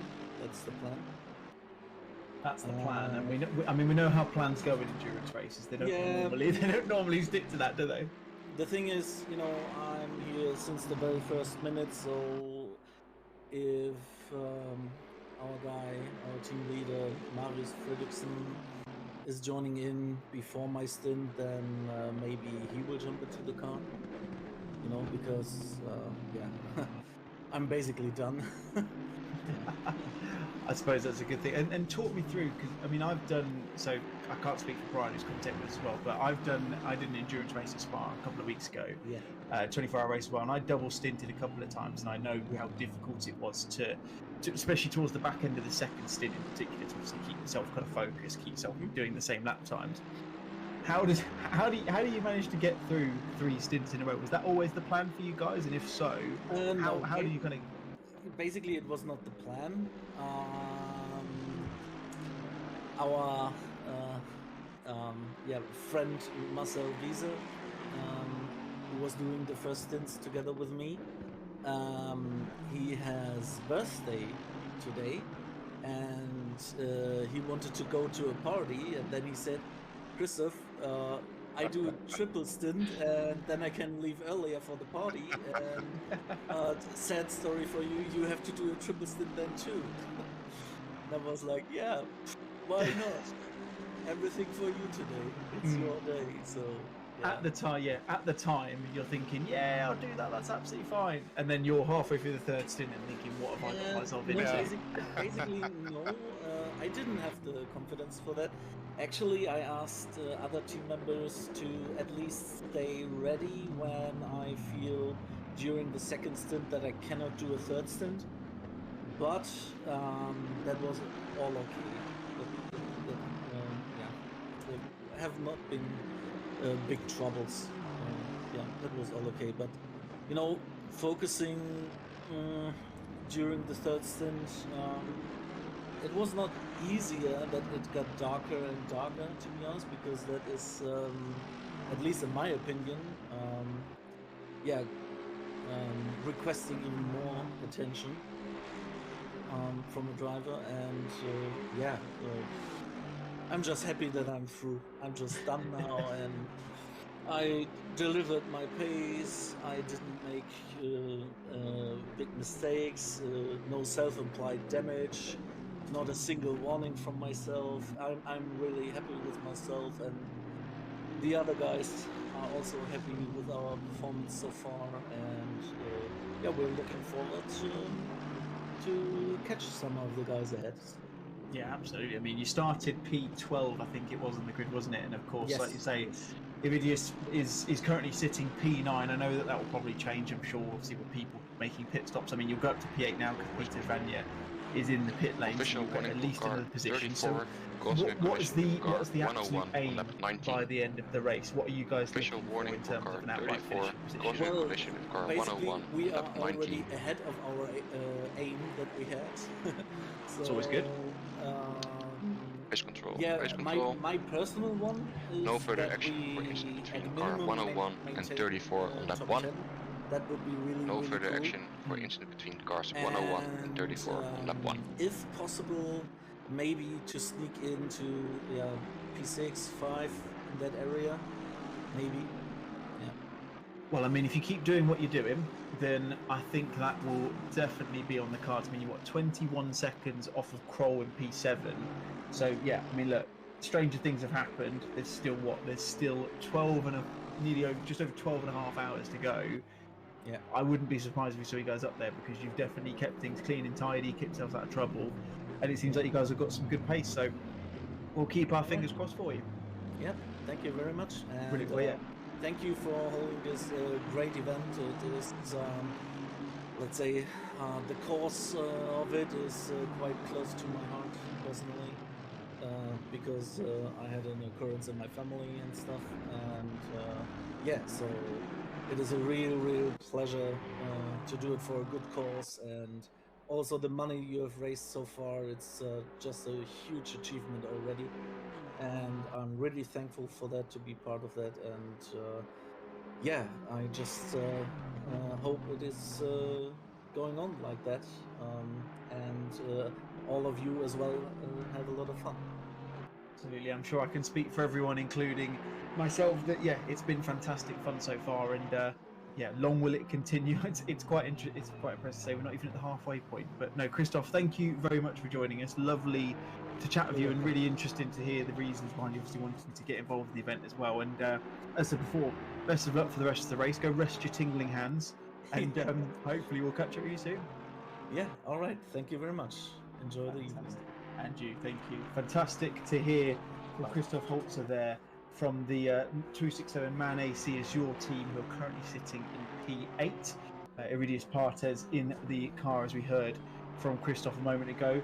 Incredible, Brian, that he's done 3 stints in a row. That is mammoth stuff. That is incredible. Yeah, it's not easy. You only get sort of like one straight to relax a little bit, and that's not really that long time on this track. So really good going for 3 stints in a row. That's just amazing. Absolutely doing a fantastic job. Another thing that is doing a fantastic job, that was the world's most poor link I'll ever do in any of my commentary that I'll ever do in my entire life, is that the SimSport Racing International YouTube channel is currently on 973 subscribers, 27 off of the mammoth total of 1,000, which when we started this stream at just over 830 or so, wasn't probably looking like it was on the horizon, but that 4-figure is definitely edging ever closer. If you are watching the stream, if you're one of the 129 people watching at the moment, thank you first of all for sticking with us. My name is David Russell. I've been accompanied so far in this stint on the commentary team with my esteemed colleague Brian Larson, and as always, Steve Proudly is in our ears giving us all the action and doing a fantastic job covering all of the cameras that we have, including a battle we'll touch on in a second between the two cars on your screen. But we would absolutely love it if you haven't done already. One, to hit the like button on the video, because that helps it get out to other people, so we can also, everyone can see the fantastic racing and put some brilliant support into the wonderful charity working for this race. But also subscribe to the channel if you haven't done so already. It was a massive thing, and like I say, if we get to 1,000, that would be fantastic. Whether it's before Brian and I leave you for the evening, or whether it is before the end of this race, I'm pretty sure it will happen. But yeah, fantastic work from everyone involved, the admins, the broadcast team, and everyone else as well. And yeah, as I said before, it's quite impressive that we're still only less than halfway through. But anyway, back to the on-track action. You can see at the moment David Belanger in the number 514 EGT Motorsport Bentley is following the number 217 E Seniors Bentley, which is getting all the support in the chat on the YouTube stream at the moment, which is currently being driven by Mark Neuteling. But you can see there, Brian, it looked like Mark might have got a slightly dodgy exit to Eau Rouge, and it looks like Belanger is closing the gap a little bit here. Yeah, it looks like Belanger really wants this 9th place, to be honest. Really close battling. Still a lot of courtesy, just not doing a dive bomb or something ridiculous, but still keeping it clean. But 2 Bentleys battling it out, we haven't seen that for a long time. No, absolutely. There's quite a few in the field, isn't there? But none of them have really been too close recently until this point. They've also got a car a few seconds back down the road of Nick Vargas, who's in the number 11 Lexus, who's 6 seconds down the road from them. But you can see their lovely exit from No Name from David Belanger. Is he going to try and make the move into Pole? He isn't. I've seen David race on a number of occasions, and he's a very composed character. And he's really one of those who will make the move when it's absolutely necessary to do so. Won't do anything for the sake of doing it. And you saw that going down towards Lecon a moment ago. Just jumped on the brakes a little bit earlier than he might normally do, going through Lafanya now all over the back. You can see that it's almost like a rotary engine through the back of that Bentley. It's quite an interesting sight to see, especially when you're this close to it, going into campus, close there, nearly getting up the rear end of that 217 EC team. Go through Stavolo, lovely exit from David Belanger. Is he going to get alongside the 217 car? Not just yet. He's very, very close though, not far off at all. But still, Brian, like I say, he's looking to make the move, but he's not quite managing it at the moment. No, I'm just looking by the time distance to Nick Vargas on car 11th place. He's not catching up actually. So these 2 guys are actually doing a pretty good job, even though they're battling. So he was down to 6.17 and it was up to 7 seconds just on the last bit. So yeah. So you can see Mark Neuteling's covering the inside of Le Source, got David Belanger all over the back of him at the moment. You can see the front split cam. David Belanger going very, very wide out of Le Source there. That's not going to give him the optimum run up towards Eau Rouge, but it looks like, is he? I thought he was going to go alongside there going into Eau Rouge. That's not a good decision in the shortest of races, let alone when you've got 12 hours left in there. But fantastic run off the top of Radion onto the Camel Straight. He's already alongside. Look at those 2 in the dark. That is beautiful to see that. And just going up through the gears, we're talking about what, 165, 170 mile an hour going to Lecon. Belanger heavy on the brakes, gets the anchors down, and it looks like he's made the move stick. I talked about it earlier, didn't I, Brian? I said that Mark Neuteling is very good at making that Bentley very wide, but when you get an exit through a Rouge like that, there's not really a lot you can do to combat there, is there? No, definitely not, And still, big shout out to the guys from Canada, from the EGT team. Still, these guys racing is just amazing. He's done an awesome job, and just look, he's a couple of tenths now away from Mark Neuteling. So it looks like Mark has sort of held him up a little bit, or he's just focused too much on the battling. But he's definitely got away from. Yeah, he really pulled away really quickly, hasn't he? And like you said, they're making what. They're kind of keeping the gap to Nick Rogers behind relatively similar. We'll see what happens with Mark now, because like you say, he's, dare I say, lost a lot of time to Belanger just through the middle sector of this lap. See Anthony Brown for the Positive Perception Racing B team running through the bus stop chicane. As I said earlier, these guys were doing a fantastic job earlier, and shout out to Jamie Buchanan, who is part of that team, who's part of the Positive Perception team, generally speaking, who is saying hats off to the commentary and admin team today. Been an awesome race, even if we didn't have to fight our way back up the field. Don't you worry, Jamie. Still plenty of time left to go. 12 hours, 34 minutes and 5 seconds to be exact. And plenty of time for things to change. As you see, yeah, they've got the A team in P22. Simon Wilkes currently at the wheel of that one. The Aston Martin B team, as you can see on your camera, of Anthony Brown, who's 2.5 seconds back off Papale ahead of him in the number 99 Aston Martin. That was the one. Funnily enough, I think we saw those two come together a little bit earlier. I think Jamie might have been in the car. I can't remember who it was who was driving the Aston Martin, but back close again. Interesting to see, Brian. Again, contrasting fortunes, I guess, but when you look at the two Positive Perception teams, like I say, one of them qualified and was up in 4th at one point, the other one was back down in the 20s as they are now. Now there's only 46 seconds between them, so it shows you just how different things can go in these races, doesn't it? It's never easy to sort of predict the outcome of these races, as we saw earlier with the car number 2 from Rocket. All of a sudden dropping out due to several circumstances within the team, which is really sad, as they were one of the top runners. So, and that's again long distance racing for you. Many people involved, like with just hosting a race like this. All the time and effort and all the people that actually takes to maintain and host a race like this is just unbelievable. More hours, man hours put into this than on work week, that's for sure. You just see this all the practice from all the guys, getting the cars set up and getting their heads down, getting to go into battle with lights or no lights and traffic or no traffic. It's and as we talked to earlier, doing 3 stints, Steen is just It's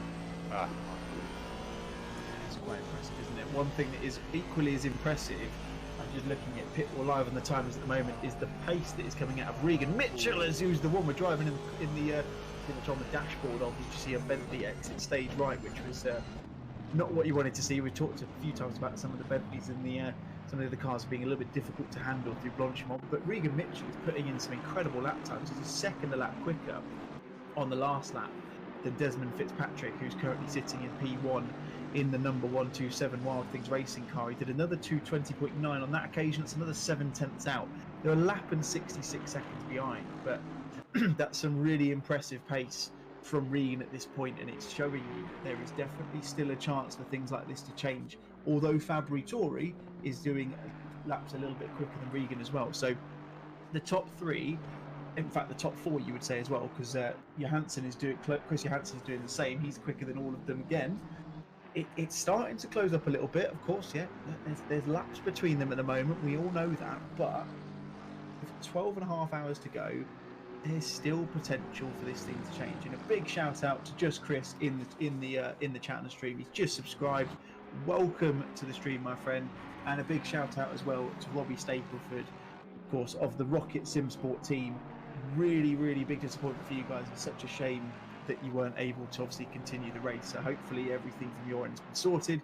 It will be absolutely lovely before Brian and I disappear at 11 o'clock. If you fancy it, to come and have a chat with us in the comms box, you are very, very welcome indeed.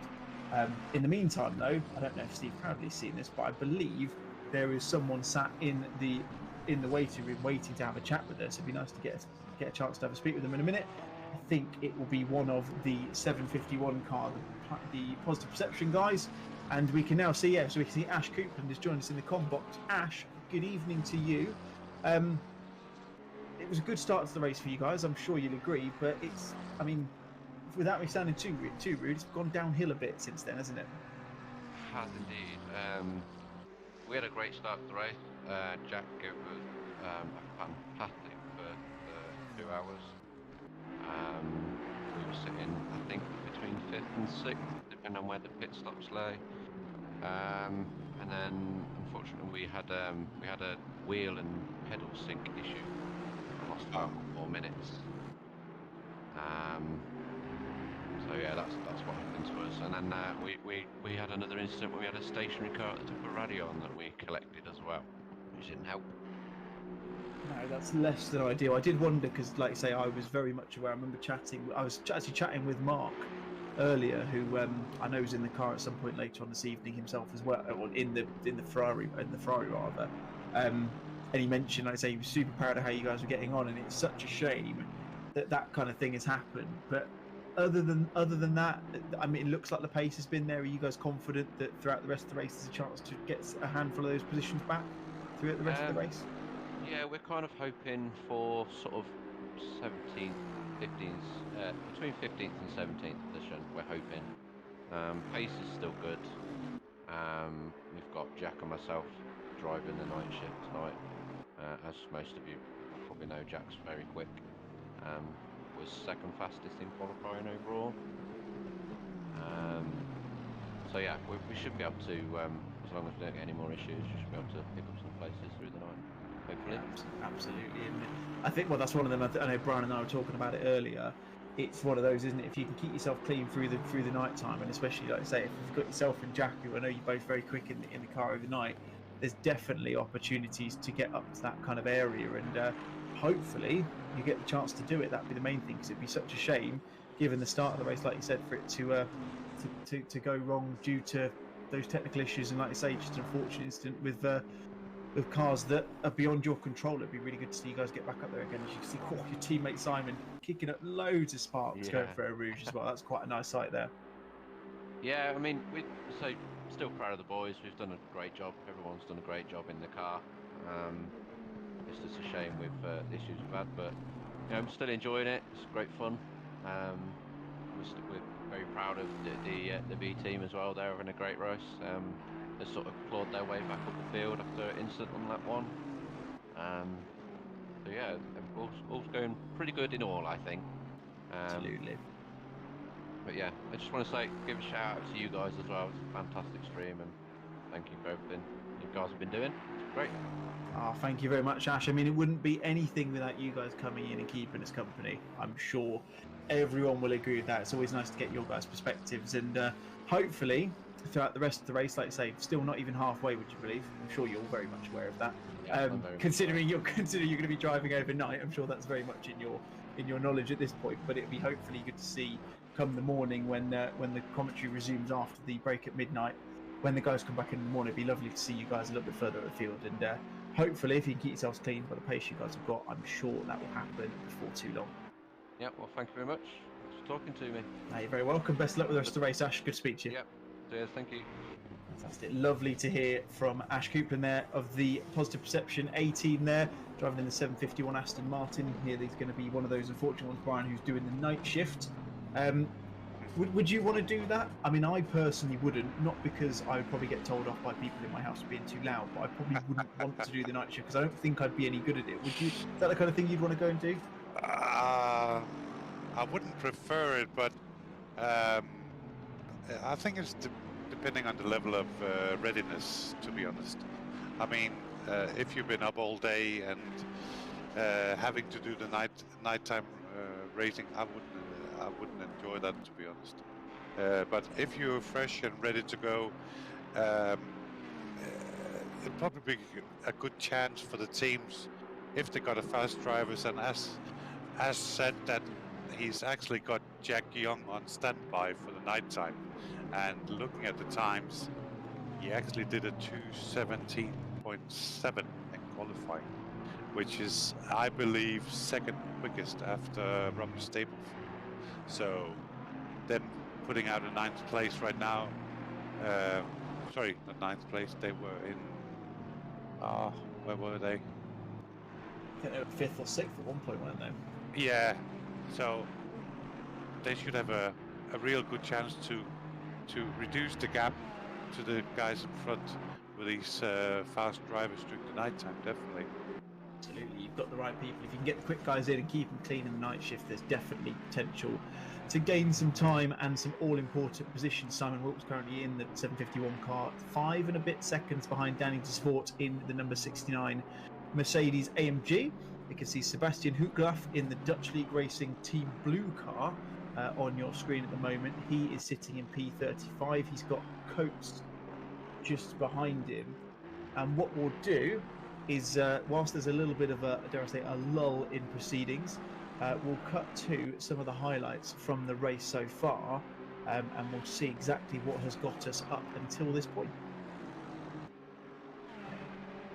So we'll go through those now. You can just see from the start. So this is the intro to the race. You see that's Denise Pope in the Wild Things Racing car on the right hand side. And just bear in mind, she's actually one of the ones being collected in this incident. So just bear in mind, and Denise said right hand corner braking now. She's actually one of the unlucky ones through this. Yeah, like you say, it just looks like I can't quite can't quite catch which Ferrari it was who's just on the right-hand side by the pit lane exit, who looked like, not saying they made the move happen, but it just looked like she got caught up in that instant, which is a bit of a shame. As Patrick Vanst, I think that was earlier in the Pulse Motorsport team, going, I think he outbrakes himself at this point. I've seen these highlights once before already. Yeah, nearly catches the Bentley there. And even this point, I was a little bit worried at the rejoin, but he manages to get that Lexus to turn on a 5 pence piece to get through there.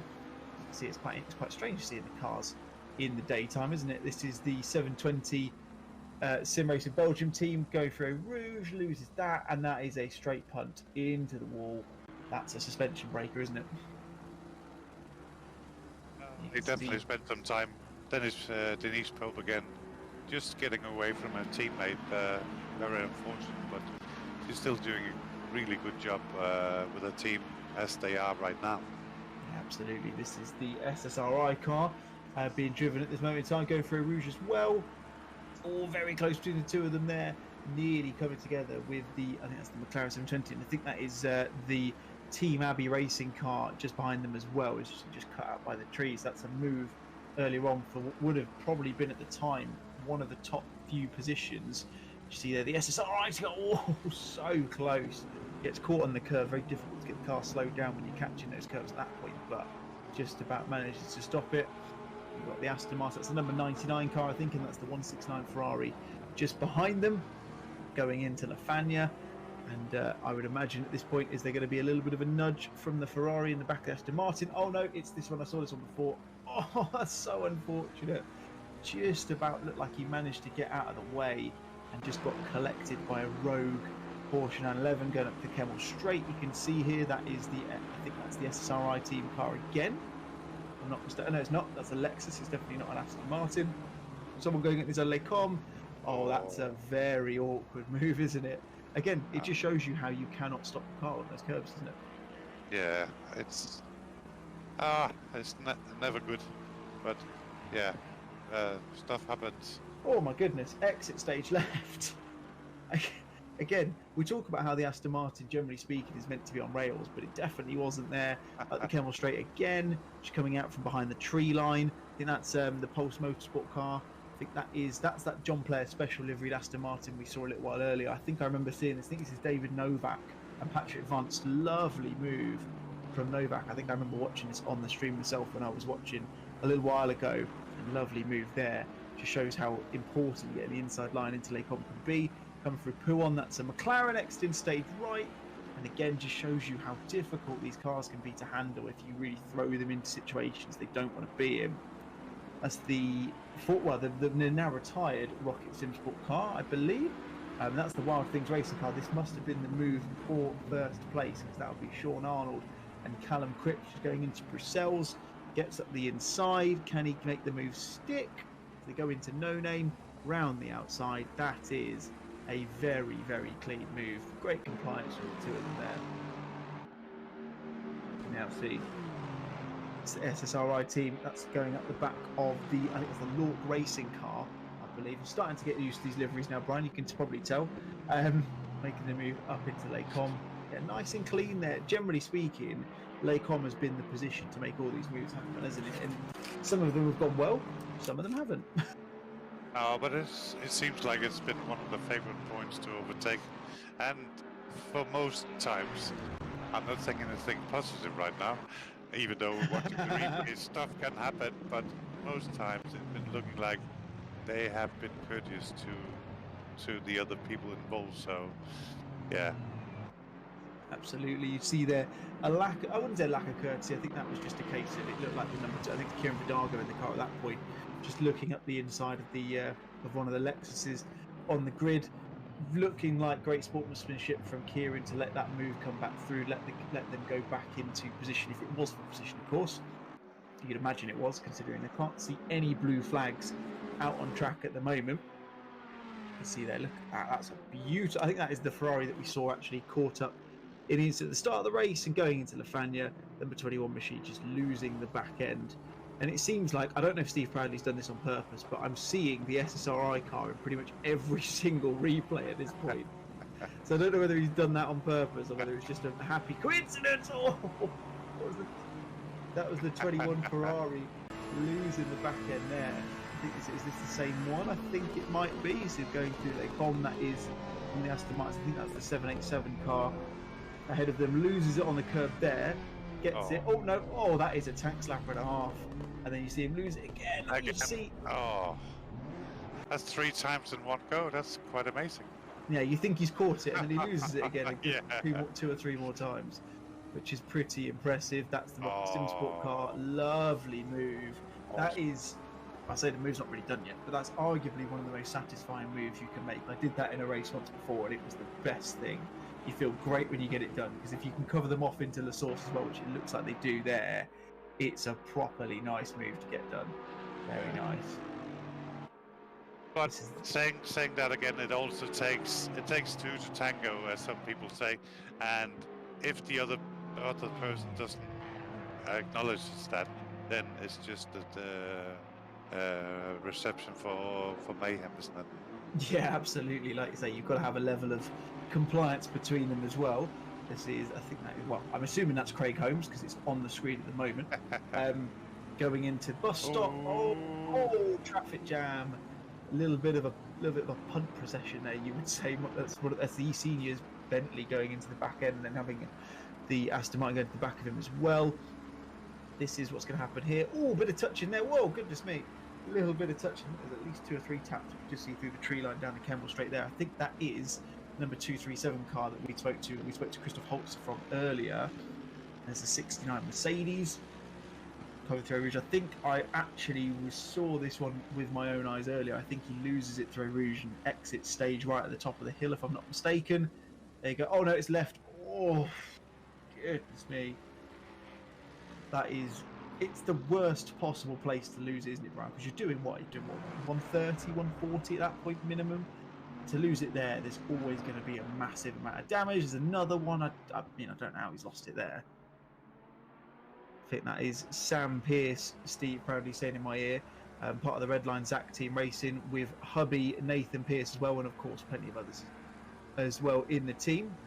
That is, I think, again, I saw this one. I think this has come back to the point where I was commentating at this point, because that is, I think it's Sem Spenkelink losing the car at that point. We're seeing a lot of the same moves, aren't we, Brian? It's a lot of people catching curbs in the wrong way or just going in a bit too hot and overstretching the car. There's a lot of that kind of stuff happening, isn't there? Yeah, it's through these fast corners, people are trying to maximize the lap times to the bare minimum, and one small mistake, especially through a Rouge, is so costly in damage, repairs, time spent. Parking next to the ballards is also another great move. Absolutely, you can see here, this is a move for position. This is the Rocket SimSport and SSRI team. Big lunge up the inside, really cleanly done. It almost looked like the Rocket SimSport team may have just dropped into the pit lane there, just based on how they got out of the way, but really good work. And the compliancy of both of them. That's the Pulse Motorsport Lexus sideways. You guys should be drifting through Pouhon like that. Luckily avoided the wall though, but that's not going to do the tyres any good. They're back again now. You can see, can't really explain what happened there. That looked a bit funny. Yeah, very odd indeed. There's that kit. There's that amusingly named, amusingly liveried Mercedes going sideways. Oh, big shunt there. You can see even the rear wings pointing in the wrong way at that point. Less than ideal in the typical British fashion, make it sound a lot less bad than it actually is. Another, coincidence, the SSRI team are back in force again. That's a late move. That is the Team Abbey racing car. I think that's going to put you in position. That was Chris Pinch, but we're hearing from Steve Proudly. I'm sure Pinch, you will love us to mention that at that point and name and shame at that stage. That's the 237 car making it past the 208. And then going up for Eau Rouge is going to be another case of Bentley loses it through Eau Rouge. I would imagine it will be. Just catches the curb, looks okay at that point. Nat McLaren's going way too fast. That's very close. Oh. What's going to happen at the back? What's going to happen when we come out of the trees? Oh, that is spicy. Jeez. That is so close between those two. Somehow that Bentley has managed to hold on to the position. Oh, and then I'm seeing some really, really strange stuff there. Maybe he's got on the power a bit too much. Very odd indeed. Pulse Motorsport car. Is there a move from the inside from the Honda? Is it going to be a bit too little, too late? Very clean. Very clean indeed. The question is, Brian, are they going to go side by side through Eau Rouge? Are they going to put us through that? I know it's a replay, but I still don't want to see two cars going side by side. I'm not too sure. It looks like the Honda is backing off. No, side by side. Oof. How on earth? I mean, it looked like the Honda was going to tap the back end of the Pulse Motorsport car, but he didn't. I don't know how he's managed to avoid any incident there. Fair play to those two. Oh. That was... Oh, no! Oh, it's close. Why has he stopped? That's a really... Reverse, man. Oh, this is horrible. Again, it's a replay. It's all... We know it's happened already, but that is terrifying to watch. That is the same Bentley, I think, exiting stage left again. That is the SSRI car looking to get past the Team Abbey racing machine. Almost used the Bentley disappearing to his advantage, didn't he? It was quite impressive. Another one, I think that is again the Team Abbey racing Ferrari getting overtaken. What's going on there? Just a really late move. Luckily, the other Ferrari didn't get taken out as a result. Fortunately, got away with that. We've got Clayton Banny at the moment. I think this car's actually retired now. Unfortunately, the Odyssey racing car, which is a shame. Gets a really good run out of Radion and up onto the Kemmel Straight. Oh, that's scary! Oh my goodness me, that almost 3 wide. Closing very, very quickly indeed. Goodness me, if he makes this move as well, that's very impressive. It looks like he has. Fair play, that man. Really good move from Clayton Banny. Didn't hold off at that point, did he? Rocket Sim Sport car. He's coming out of the bus stop. Oh, goodness me. Not something you'd expect to see. There's another one. Are they going to do the same? That's the seniors car. Just gets out of the way. Oh, there is so. I mean, we've missed. Well, I know you've been on as well, Brian, and you've probably missed out on a bit of this stuff, but we've missed out on quite a few incidents so far, haven't we? Looking at this. Yeah, it's. I saw some of the incidents earlier, and yeah, pushing it hard will make these accidents occur, and that's just the way of racing. Absolutely. Goodness me, there's the Honda losing it as well. I mean, that last one was terrifying. So close, that quick flip McLaren nearly caught the back end of that Bentley, losing it through there. We've got the number 12 Lexus. A couple of people losing it in Lafanya at the moment. It's getting a little bit too hot into there, maybe getting too late on the brakes, trail braking a bit too much. I've got one of the Bentleys now. That's Dave. That's one of the EGT cars behind as well. We're going to see him exit off to the left, drifting through Pouan. Big drift through there. Just about. I mean, manages to keep it out of the wall and then does a bit of grass cutting for good measure as well. You can see there. Going through Pouan again. That's the seniors car, very close behind one of the Lexuses in the race. Going into Lafanya, but is it going to be a late dive? It's. And we kind of left the door open. Wow. I mean, that's a great move. That's really. Reese Wiggin driving, I'm hearing that is from Steve in my ear. Fantastic move from Reese there. The gap was there, and he made the most of it, didn't he? That was brilliant stuff. Saying What? again, there's some great moves, and it okay, some love steps as well. I should just shut up. Sorry, guys. Sorry. Anyone who's playing the 24-hour bingo will have been gifted the commentator's curse at least half a dozen times by you, Brian, at this point. As you see there, that's the EGT car going into the walkover from Blanchimont. Not the first and the last time we'll see a Bentley go a little bit squiffy through there. This is the 169 Ferrari. I think we saw this, didn't we? Oh, this is where we're going to see. This is the big impact we saw where the steering was off. This wasn't long after we jumped in, was it? Where if you look at the cockpit cam, I mean they're fifth now, or they're fifth at this point. Where are they now? Just trying to find them on pit wall live. There's the camera. 19th at the moment, so that's what that's done to their race. Really put them out of the running, which is a really big shame. I think they rejoined as 16th, if I'm not mistaken.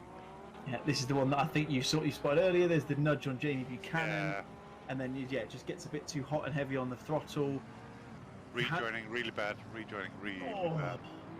Luckily, that's almost. I mean, it's an interesting way for that other Aston Martin to get through the second apex of the bus stop, but not the most efficient way of doing it. No, but it's one of these things in the heat of the moment. You just wanna continue racing, and if you don't get the feedback from the pit wall from the team, you don't know where the next cars are, and then yeah, absolutely. You see Ross McGregor there. That we saw that earlier, losing the back end through Blanchimont. Jamie's apologising for the rejoin. Don't worry about it, Jamie. Look, if the stewards aren't going to say anything, we're not going to say anything either. You are safe. Well, from me at least, you're safe anyway. Brian, you may think differently, but I'll leave that up to you. I don't want to comment. I don't want to make it worse. Exactly. Oh, this is the Bentley we saw that took an eternity to rejoin. I'm not entirely sure. Still not entirely sure why. If any of you are driving for I think it's a 61 Bentley. If you can explain what happens here, I'm very keen to understand. I'll keep an eye on the chat in case anyone's watching and wants to explain that to me. Because he just seems to almost. He looks like he's Bay parking the car at that point. Lexus. We've seen this happen a few times for this exact car. Too deep. Well, we saw this one as well, going too hot and heavy into No Name. Again, loses the back end of the car there, and that brings us back to the pitch black darkness of the live action. And on camera shot is the E-Seniors car, who we saw a little bit in that montage of Mark Neutlings. Very big thank you to Steve Proudly for putting that together whilst he's been doing all of the other broadcasting as well. I'm sure there's a trick to it, but I'm going to leave it as if he spent a load of time with his extra 17 hands that I'm sure he has, and has made that video. Rather than it's something he had kicking over in the background anyway. I think that's much better that way. But anyway, Brian, I think that ticks us over to 11 o'clock, buddy. So I think at this point, we are all finished. Any final words from yourself before we hand over to our next guest? I'm not going to say anything positive about the driving style. That's over and done with. But now, to be honest, it's been a great race. Incidents that just they will occur, but still some, as we just saw in the awesome replay, great overtakes, people aware of each other, not just closing the door regardless, so just goes to show that I still believe, even though I've been proved wrong several times, I'm still saying it, that the amount of great drivers on this circuit is just amazing. So I'm really looking forward to being on the stream again tomorrow and ending the race and just following it to the end, to be honest. I'm very envious of you. If I didn't have other plans, I would have loved to have come back again, but unfortunately that is my job here, all well and done. Before I disappear, last couple of words, like I say, I'll echo your sentiments, Brian, to be fair. It's been some brilliant racing. We'll go into the night now. Of course, 1 hour left of commentary, and then we'll leave you in the very capable hands of Steve Proudly to continue bringing the cameras overnight until 6 a.m, where I believe it is Jesse Dodd who will come back, and he will manage the stream for 4 hours after that, and then it will be yourself, Brian, with Adam Bent and Jesse to finish off the final few hours. So really looking forward to that. But the racing's been brilliant. We'll continue to get some brilliant racing in tonight, I have no doubt. And let's also remember, and this is the last time I'll mention it, it won't be the last time this comes up, that of course we are racing for a brilliant charity, which is the Racing Against Cancer charity. I believe, although I haven't seen a full total in the last couple of minutes, but I believe we are either very close or have already broken the €12,000 total. Last we heard, it was at 11,894. My memory serves me correctly, and you can see confirmation on your screen there. I'm 99% sure it's either very close to or tipped over the 12,000 mark, which is unbelievable stuff.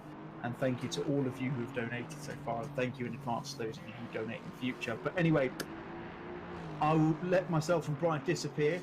Thank you very much for joining us for the last few hours. I'm pleased to announce that joining us in the commentary box and taking over from myself and Brian for the final hour of this evening is Ewan O'Leary and Dave Hedges. Chaps, welcome in. Thank you for coming on so late in the evening and taking over to finish things off tonight. Thanks very much. Thanks for having us. It's been great, and it's been great listening to you guys for the last few hours as well. We thoroughly enjoyed it, and I hope everybody at home has as well. So yeah, we're almost 12 hours in, and yeah, we've got a couple more hours of the darkness in terms of commentary, and then obviously that little bit of a break, as you mentioned there. But yeah, thanks David, thanks to Brian as well. We'll see you.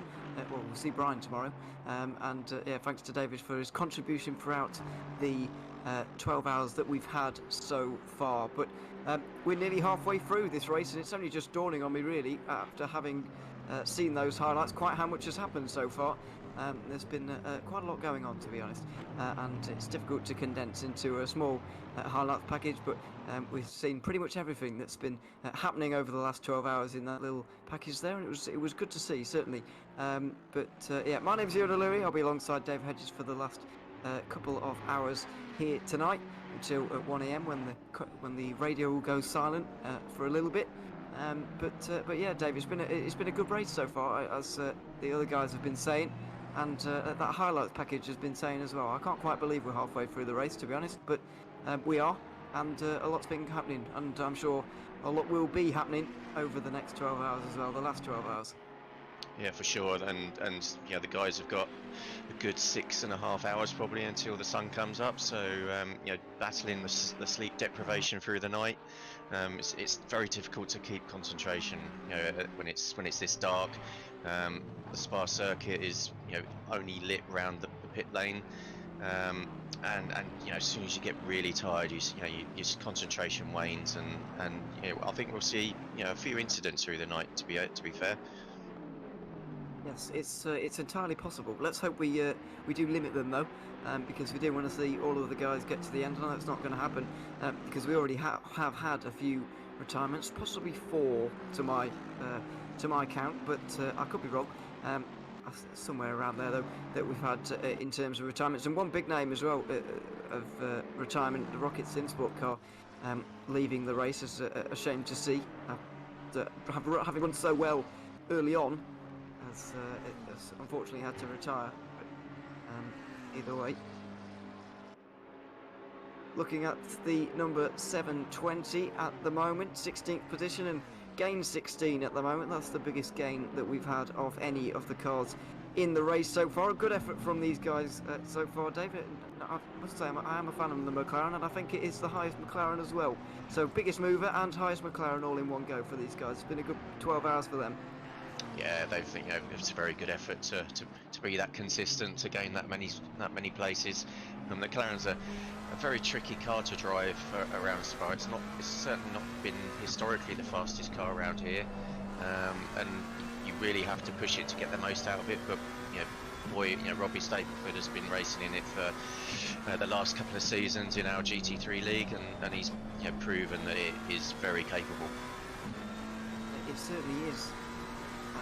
As you can see, where's the next McLaren? Just out of interest, where they are. There doesn't seem to be too many of them around. But in 28th position, we've got the number 14 car as well. That's IDC Racing, who are in 28th. So yeah, they've got a healthy lead, if you want to call it that, in terms of the McLarens at the moment. The car we're on board with, Tish van Versveld, currently driving that car, making his way out and towards Blanchimont at the moment.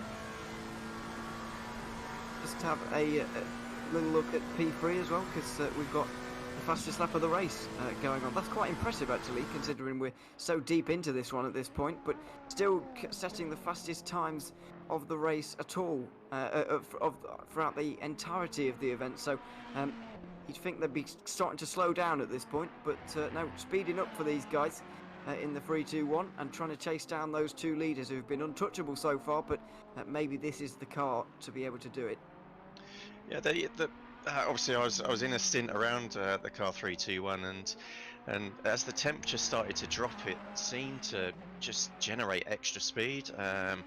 Chris Vickers did a great job to close me down, probably about 7 or 8 seconds towards the back end of my stints, and yeah, I think the cold temperatures do seem to be suiting it. Obviously Regan's been putting in some really good times and been very consistent. I think, yeah, it's going to be interesting. I think also coming towards the 12-hour mark, there'll be guys and girls, thinking about changing their brakes as well. So, we might see some difference in lap times when the cars get those new brakes on board. So we're just just keep an eye on it. But it's an excellent lap from Nipples there. It is indeed, and we did see briefly saw a gap between himself and the 22 car of Regan Mitchell just up in front, but it's just disappeared from our screens just for the moment, because that's the way the timing works, but it will be reappearing in a few moments' time. It's about 30 seconds, it seems, just over 30 seconds, so half a minute for them to catch up. Either way, since we are just over half distance, I think to catch up. Either way, since we are just over half distance, I think I'll have a brief rundown of the top 10 here, because we haven't spoken about that so far. So Sean Arnold is the driver in at the moment leading this race in the 1-2-7 Aston Martin, qualified and started on the 3rd place in the field, and has got up to first over the first 12 hours, ahead of this car driven by Regan Mitchell at the moment, the 22, which was second off the start and is now in second as well. We've just spoken about the 3-2-1, just at the fastest lap of the race. They're in 3rd position at the moment. There we've got Chris Johansson in 4th, the first of the Lexuses for the number 42 car. And then it's the 62, another one of the Ferraris, rounding out your top 5, and then another Lexus in 6th position, Dennis Kroll driving that car. Then we have a Bentley, the number 514 is David Balanga, who is in that position there, 7th place. A couple of Aston Martins next, Mike van der Hoek heading Partes in the 267. These in, and that rounds out your top 10, I believe. I might have missed a car. I think I did. But anyway, that's roughly what the top 10 looks like after 12 hours of racing. But there's plenty of scope for that to change. And indeed, it's a testament to this race, really, that we've still got some battles going on up and down the order, really. We've got that one for 12th place, which is just separated by 2 seconds at the moment, and that is pretty impressive, to be honest, considering the amount of racing we've had so far. To still have battles for any of these positions, never mind some of the top ones, is a testament to how this race has been going, really. Yeah, so there's a lot of good, obviously, I think from 7th to 10th, they're all on the same lap, 10th to 11th to 15th as well. There's some very tight battles that are presenting themselves. I think obviously if the 3-2-1 can get up alongside the 22, if they can get that 30 seconds back, which is quite, it can be quite easy if there's a drive-through coming. Then it will just open up the podium places again. Yeah, it certainly should do. I just want to go back to the point you made about brakes a couple of minutes ago, about these guys having to change them. Of course, that is a thing that has to be done on ACC, and I'm very glad about it, I must admit. What is the best idea as we get another, well, I don't know if that's another fastest lap, but certainly a recent fastest lap for the 3-2-1. But in terms of brakes, is it the best idea? Because obviously in Sim you do kind of see, in terms of aware, how they're going off, and it's a little bit, I would say maybe a tad bit more predictable than real life, but you still got to kind of strategize your way around it. So is it the best idea to, as soon as it ticks over 12 hours, just get them straight away and then put a new set of brakes on, because that will kind of spread the efficiency of the brakes across, and you keep better brakes for more of the race? Or is it a good idea to let them go complete until you can barely use them anymore? Are these guys going to be reaching that level, or is it just get to 12 hours and then change them? The safest way is to probably do a 50-50. I think we were seeing some wear around 11 hours or about 70%. So I think you could probably get 15 hours out of those brakes without seeing any real massive drops in performance. But they do tend to go off the cliff, and when they fail big time. 7 for the 751 car there, Positive Perception Racing, just having a dive down the inside of the Ferrari into Los Osos. It didn't quite work out, but second time is the charm on this occasion by the looks of things, and getting through on the 169 car. I believe we saw in that highlights package a little bit earlier on the RNE ACC car. That was the one that smashed into the wall at Eau Rouge, and I can't lie, I've never seen so much suspension damage on a car ever. He was really winching the reel around a good more than 90 degrees to try and get the car to go straight. It was quite phenomenal. It's lost them a lot of time, dropping to the 20th position. It just shows how quickly things can change at Spa, particularly at Eau Rouge and Raidillon. Things can, your race can fall apart very, very quickly indeed. So it just serves as a reminder to everybody else, I guess, that they're going to have to be careful here. But there was a lot of damage on that 169 earlier on in this race. There's no doubt about that. There was, yeah, and we have to be thankful that although ACC isn't like iRacing where wheels fall off and bits and pieces fall off when you hit walls, at least the guys can get back to the pits and carry on with their race. It's for fun and it is for charity, so we want to make sure that these guys get a full race. And speaking of Eau Rouge and Raidillon, we've just seen the car, the Aston Martin of car 53 hitting the wall. This is the last running car in the race, 41 cars running, and they are 41st, I'm afraid. Looks like they've hit the wall coming out of Raidillon or up Eau Rouge or both. Yeah, that's a long trundle back to the pit lane for them, and they're going to be set back a little bit by that one, but still not going to be, it doesn't matter too much, because as you mentioned, it is for charity. It's about getting to the end of the race, and that's the aim for quite a lot of these teams, really. I know there's a few competitive ones up the front of the field who are really going to be disappointed if they don't win, but there are a few guys who want to just get to the end. This team has to be one of them, and let's see what happened to them coming up Eau Rouge and Raidillon. Let's see what happens here on this replay. No cars around them by the looks of things, unless there's something going on behind us, but just doesn't get turned into the Eau Rouge park completely, and in trying to obey the track limits, I think has just overdone it there. Not the heaviest hit on the wall, thankfully, but still does enough damage, and good avoidance as well from those behind not to get involved. Yeah, there's a nasty little bump actually on just at Raidillon there, and if you get it wrong, and it launches you over the curb, and you've got no chance. Your rear end's coming round, no matter what you do, and it's so quick there. Any unsettling of the car is a death sentence. We just saw the sparks from the 99 car we were just coming through Eau Rouge there, and yeah, it's a pretty big bump. I believe actually. This is a bit of an unrelated note, but I think it's relevant. I did see earlier on today on social media there was some reprofiling of Eau Rouge and Raidillon going on. I know that house was knocked down. Well, I don't quite know what it's called, but there's a house, or there was, up towards Raidillon, and they were knocking it down to make space for extra runoff. And I think the very first early pictures of the work going on there have been released earlier today. But yeah, there we are. It's called the Chalet, I believe it was. Yeah, there we are. Chalet. It was actually a bar. I believe it was either the only cash bar or the only place you could actually buy things from on the circuit. But obviously, it's the only cash bar. So I think they've taken the decision, especially over the last 2 or 3 years with the incidents that have been happening at that corner, that they needed just to give a bit more runoff, so you don't have the chance of cars coming back on track if they hit the wall, which is obviously where we've seen the likes of Hubert losing his life because of massive incidents at that corner. It made sense to do it. Yeah, absolutely. On that front, I don't think I've ever been so on the fence about something, to be honest, because it's been.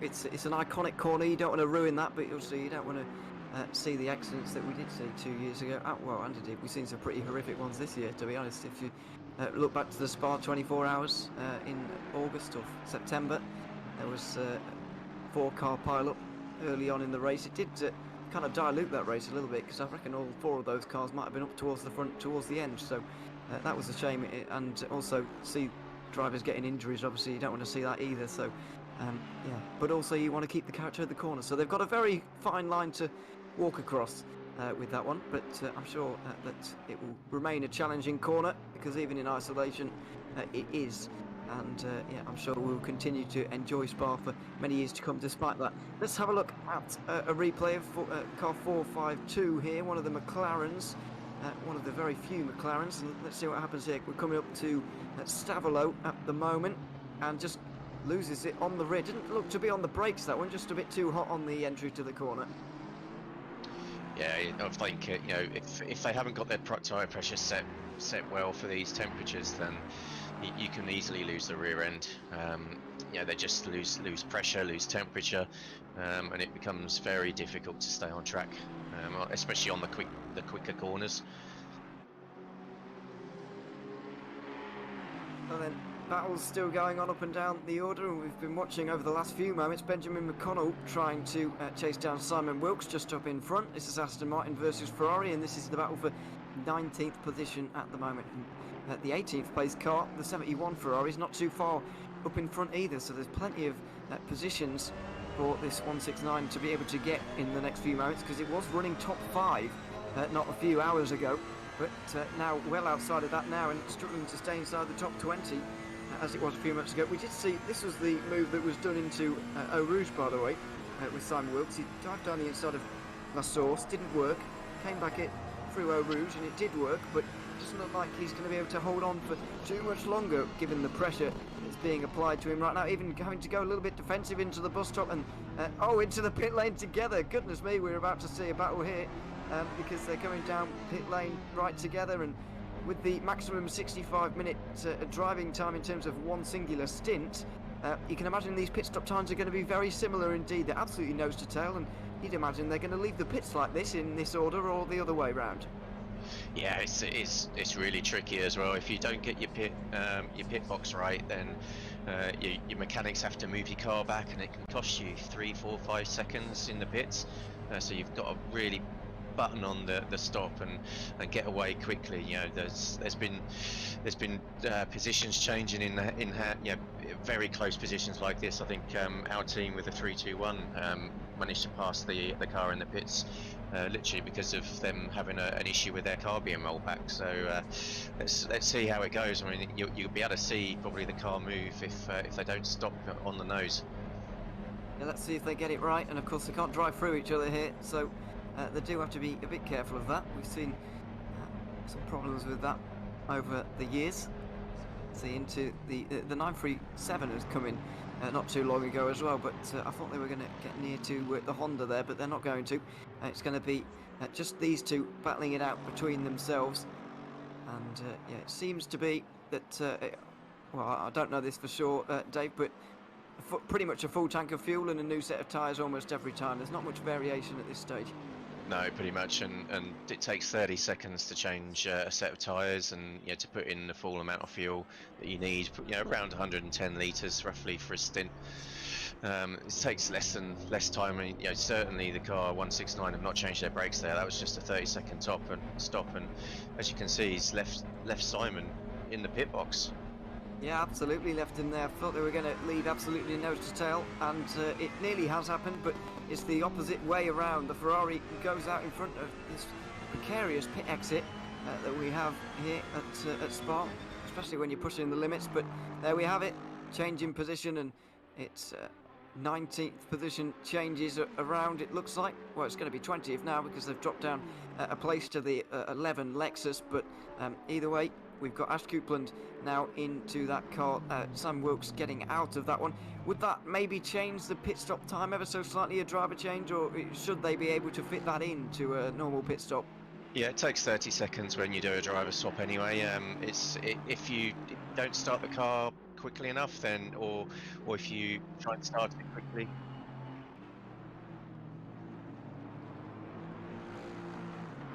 Okay, so we did have three seconds difference there, which obviously is actually pretty much where they are now. And obviously McConnell coming out of the pits, I did see that he went across the grass as well, which is a bit precarious. He just did so well to get out of the pits that quickly.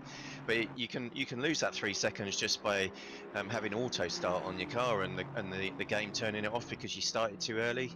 So you have to be very careful. You certainly do. We were speaking to Ash a little bit earlier on, by the way. We had a quick interview with him from the 751 team. But now he's back to the day job and back driving for that team at the moment. Just a word as well, by the way, as we watch the car in 11th position here, trying to chase down a top 10 here actually. 13 seconds separating E-Seniors Racing from the top 10 at the moment. Very possible for them to get there. Just a word on other things while this race is going on. Currently, SimSport Racing International, we're on 978 subscribers. So if we get to 1,000 while this race is going on, then that'd be great.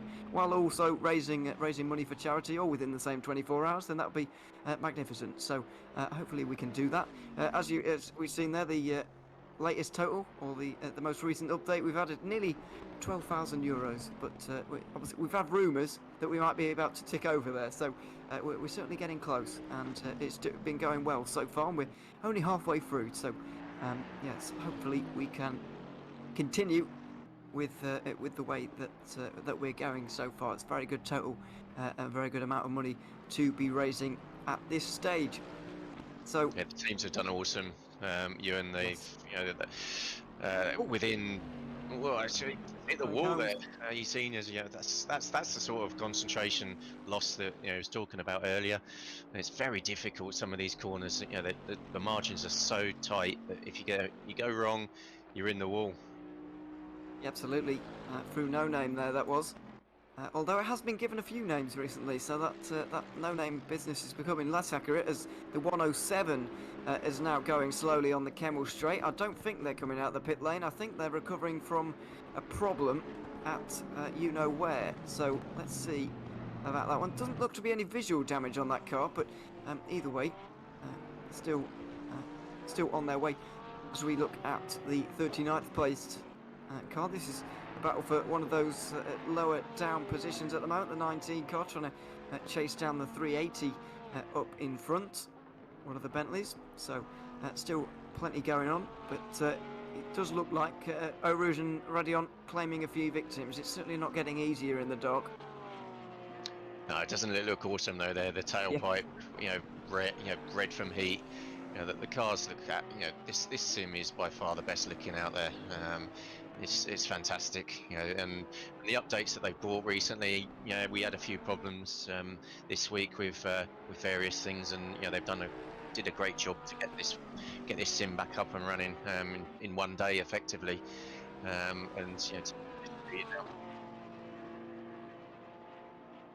Okay, that Bentley we saw was only just leaving the pit lane, thankfully, so no problems for them in the end, but it's easily mistaken, those two events. This gap is really rocketing down at the moment. Mihaly Giardi is really turning on the pace at the moment, and you can see those tailpipes once again producing the flames coming into the bus stop, but this pass doesn't look like it's going to take very long at all, because the pace at which this 19 car has bared down on the Bentley here, it's quite phenomenal, and I'd be surprised if he makes it a few corners behind.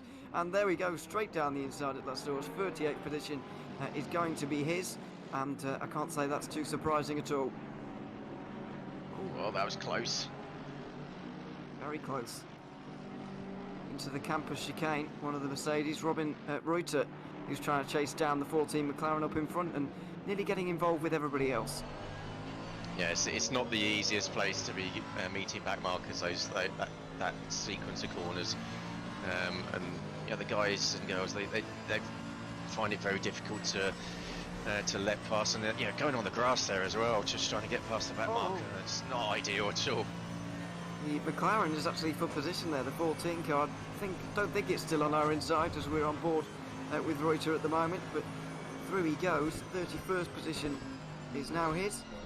and so that's a good pass from him, and good from everybody really to make sure that there wasn't a colossal accident there, to be honest, because it could have easily been, and you can see that gap already opening up quite dramatically to the 14 by the looks of things.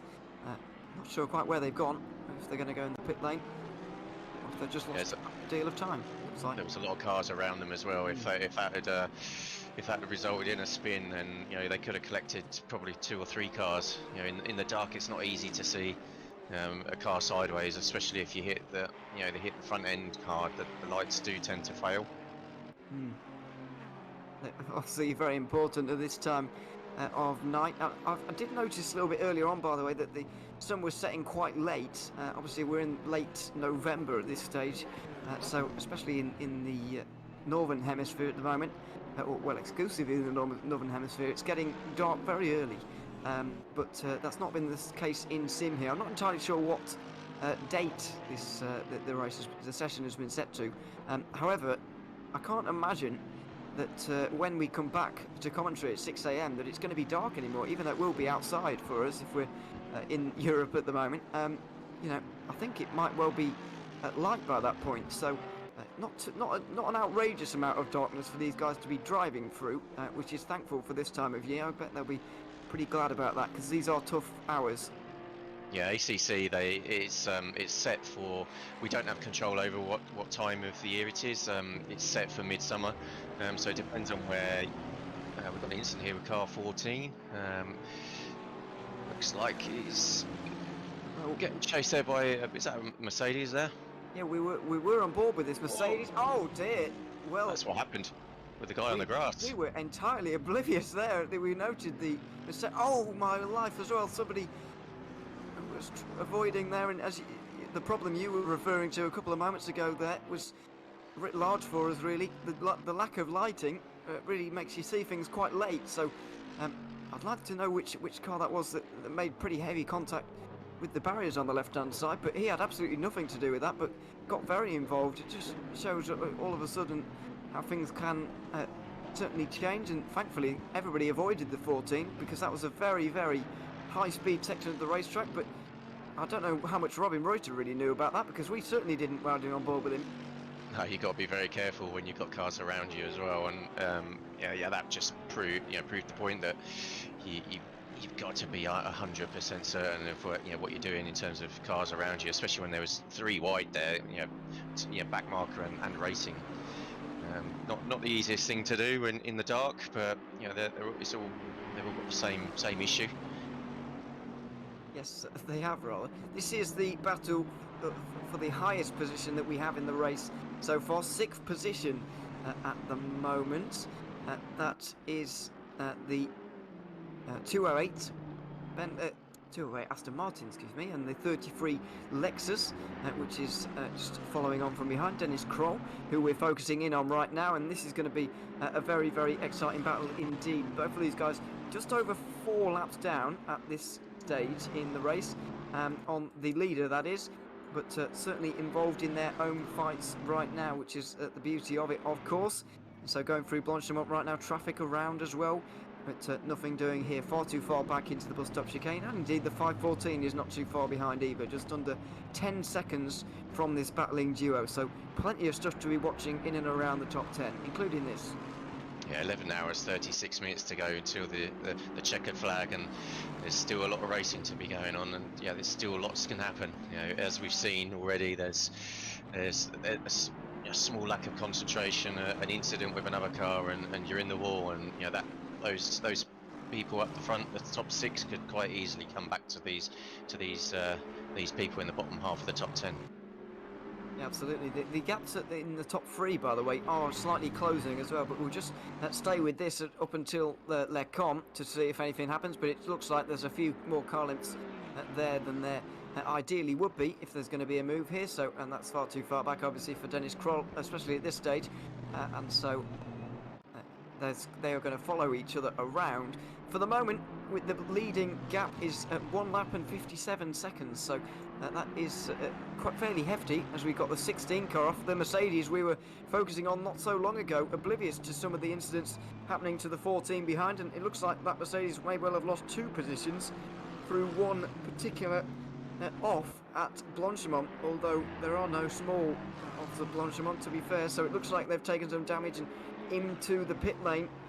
I just wonder if we're going to see a replay and we're going to see that car catching the curb on the inside line and spinning either right or left, because we've lost count of how many times we've seen that so far today. This is earlier. The 69 car getting involved. Oh my goodness me, 3-car incident. And the 16 was most certainly involved in that. Oh dear. Oh, it's not ideal, is it? At least if you're going to go off at Blanchimont and only take yourself out, you've not got far to go to get back to the pits. But that's unfortunate when you have an off with another car. There's nothing good they could do there. You saw the shot straight away and you thought this is dangerous because there's a big pack coming up here, and unfortunately it was the leading car that actually came unstuck there. So yeah, it was not good to see. Incident involving car 514 and car 91, growing blue flags, no further action. Got a fight still here for position, 6th position. We've got and car Martins and Kroll battling out still, less than half a second away.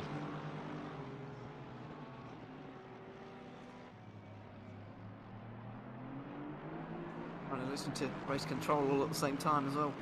Here's penalties and warnings and so on and so forth being dished out to try and keep everybody under control, but this Lexus still trying to apply the pressure at the moment. Dennis Kroll just looking for a way through, but not really finding one as things stand, and they were getting closed on by the 514 Bentley just behind, but they've lost about 4 seconds on the last lap, 13 seconds behind now, so this battle for 6 looks like it is just going to be between the two of them.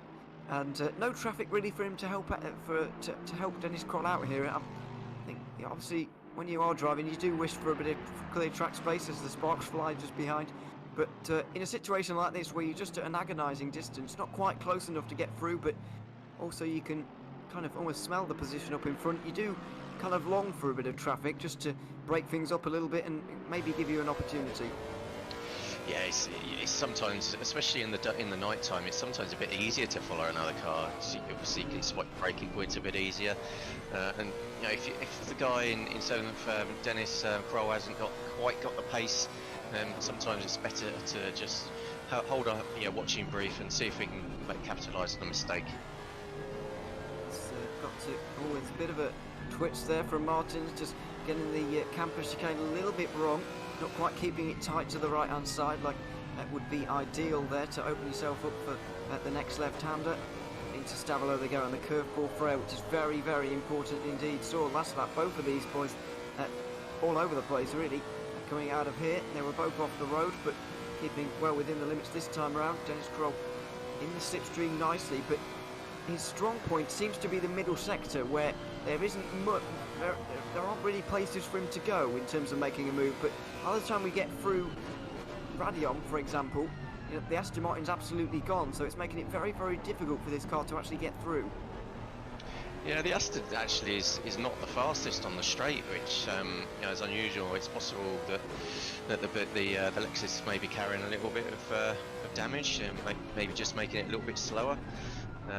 Especially when you're trying to follow a Lexus, it's very difficult to keep up.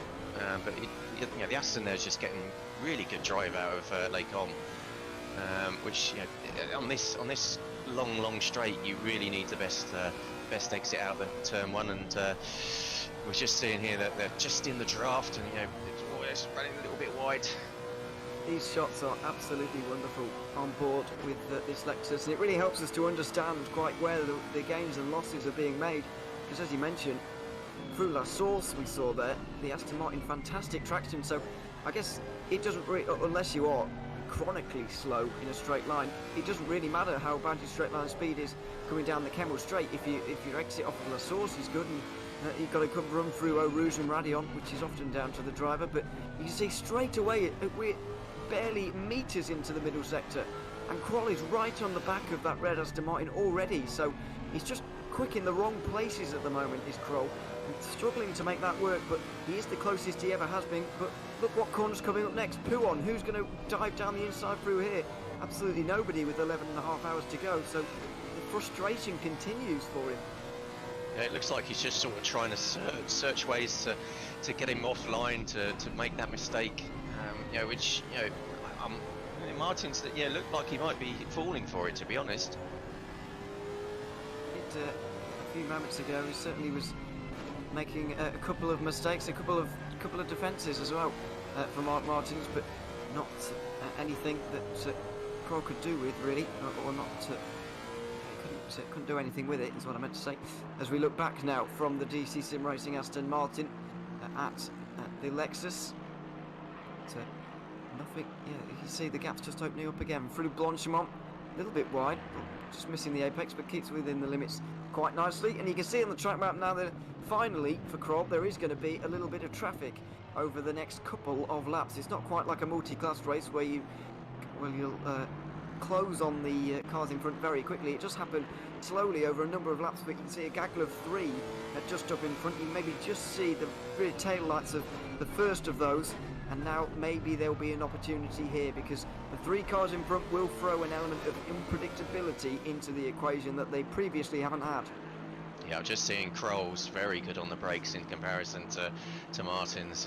You know, he looks a bit closer this time, so, you know, coming up into Le Combe, you know, the end of the straight, it's, you know, I think he might have a good opportunity to try and, you know, get a dive up the inside. It's a nice run, a very nice run from Kroll, and now he's got the opportunity, forces Martins to defend properly for the first time, and the Lexus is still going to go down the inside with his nose down there, given the room nicely by the Aston Martin. Good driving from the 2 of them, but Kroll returns the favour, giving the Aston Martin space in the second part. A nice racing between the 2 of them, but Dennis Kroll is through in the end. Through Le Combe is a good battle, not quite giving up yet. Martins doesn't want to cede the position just for the moment, but he's going to have to. Dennis Kroll does look a little bit quicker. Martins has to fall in behind, but very respectful racing between the 2 of them. A lovely battle. Yeah, awesome. That's the sort of racing you want to see from people. You know, very respectful, you know, very close racing. You know, no need for rubbing. You know, respect given, no quarter given. And no F1 running everyone else off the road either, which is nice. But that's opening a can of worms we don't really need to at 20 to midnight, so I'll leave that one. The battle for P13 is also going on. I did tell you it was kind of all happening, and there's battles going on up and down, and we weren't lying, because this 720 is making moves. This is the biggest mover and shaker so far, 18 positions now after starting 32nd. I believe it is still the biggest mover upwards. I'd be surprised if it isn't at this stage, and looking to make that 19. An impressive drive made even more impressive, and Van Verseveld has been doing a lot of it in the stint by himself here, so this has been a great effort, and P13 is very much on the horizon. Yeah, I bet they wish they'd qualified better, because they could be quite up there. But you know, excellent effort to get 18 places, in fact almost 19. So it looks like he's going to be going side by side into Raidillon. Looks like it, and just backing out of it rather sensibly. We've got one of the faster Ferraris coming through, or trying to come through, all at the same time as well. That could well be the 3rd place car, actually, 3-2-1, but I can't quite identify it in the dark. It's certainly a Ferrari getting through, and it might have been. It's hard to see, but either way, not able to get through, and it is indeed the car with the fastest lap in the race, and currently holding a podium position, just running off the road ever so slightly there, getting a little bit touch and go, but there we are. It looks like they're all going to get through, and Aston Martin properly getting out the way there on the entry to Bruxelles, and down into the right-hander they go. They've got the leaders behind them as well, and in Wild Things wannabes, so they're going to be needing to let them by soon as well. Absolutely. So the 3-2-1 about to go 2 laps down. I said that the gaps at the front of the field were compressing. Well, they were, but recently Sean Arnold has turned the pace on, and last lap around alone he gained 1.2 seconds on Nipples last time by. So we're about to be 2 laps down.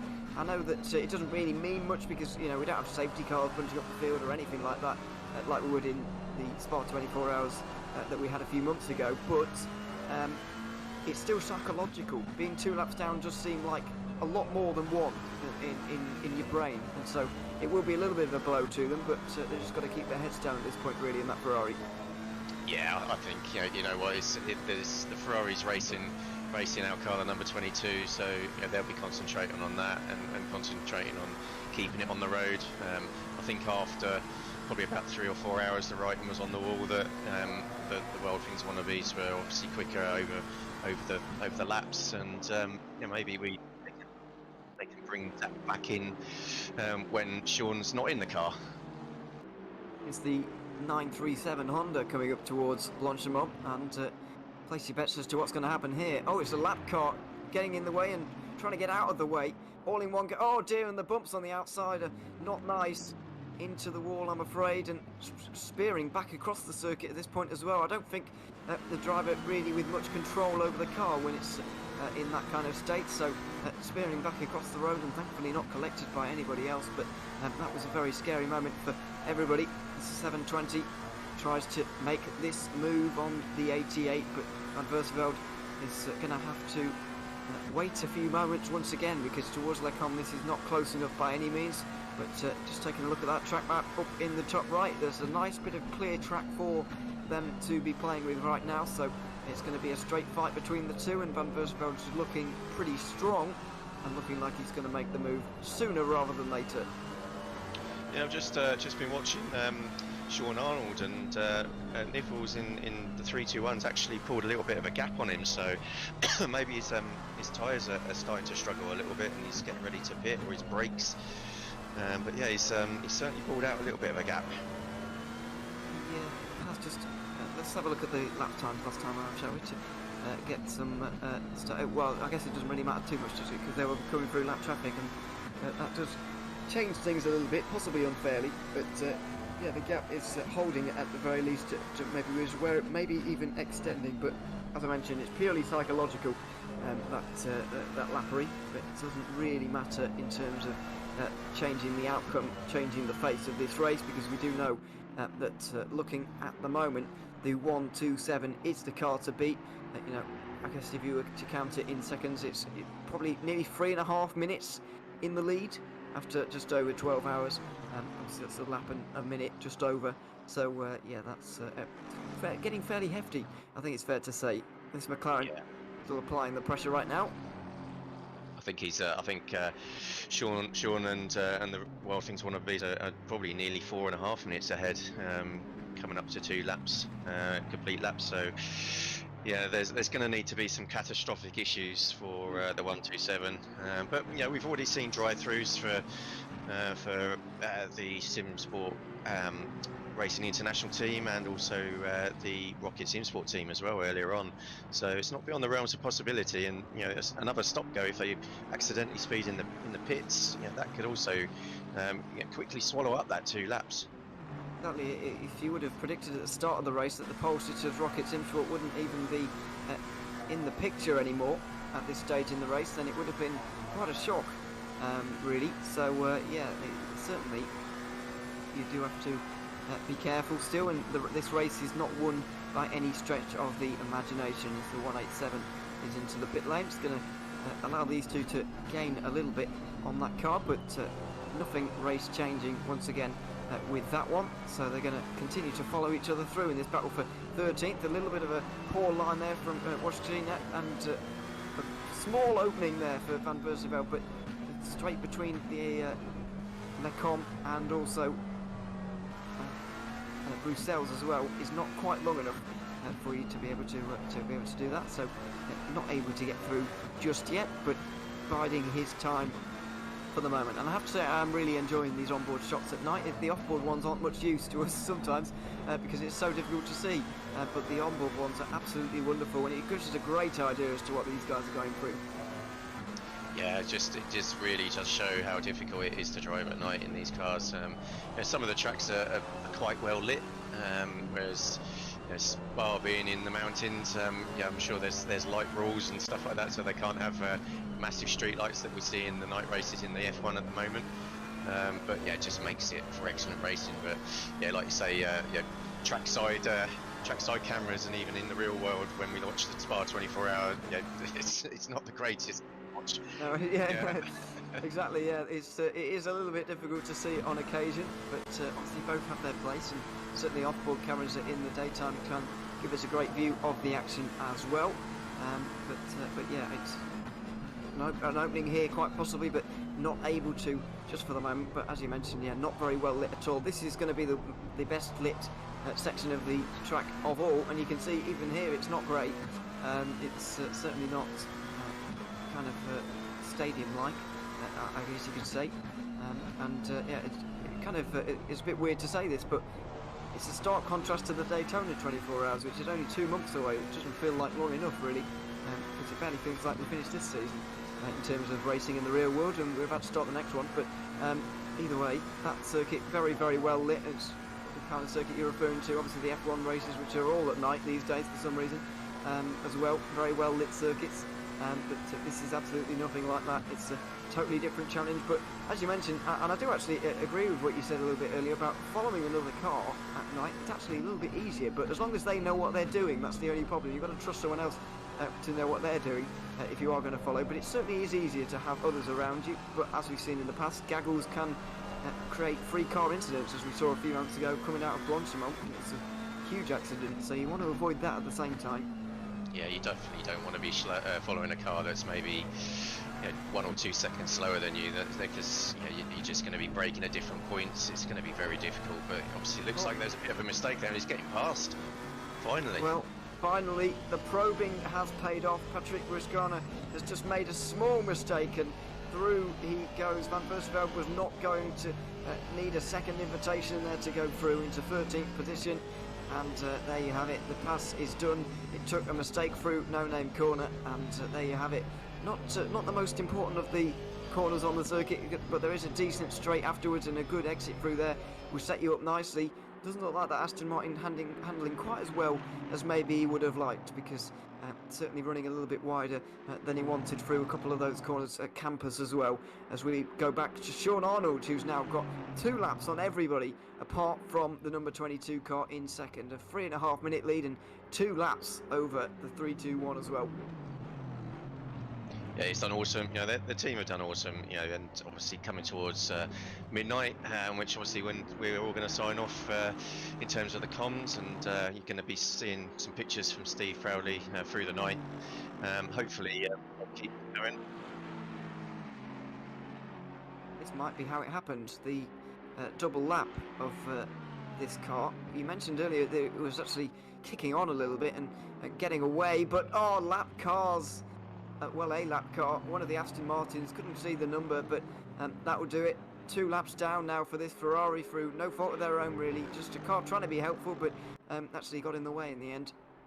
Yeah, I think there's luckily he didn't hit the wall, so damage will probably be fairly limited, I would suspect. But it's still not ideal. He would have lost 10 seconds just on the spin, and if he's repairing in the pits, maybe another 10 seconds, which doesn't help in his fight with Car 22, the SimSport Racing International car. The 73 THRC Aston Martin has also had some kind of a problem coming towards the bus stop, at least if not in the bus stop, then it was before it, just before it, because there was quite a long yellow flag there.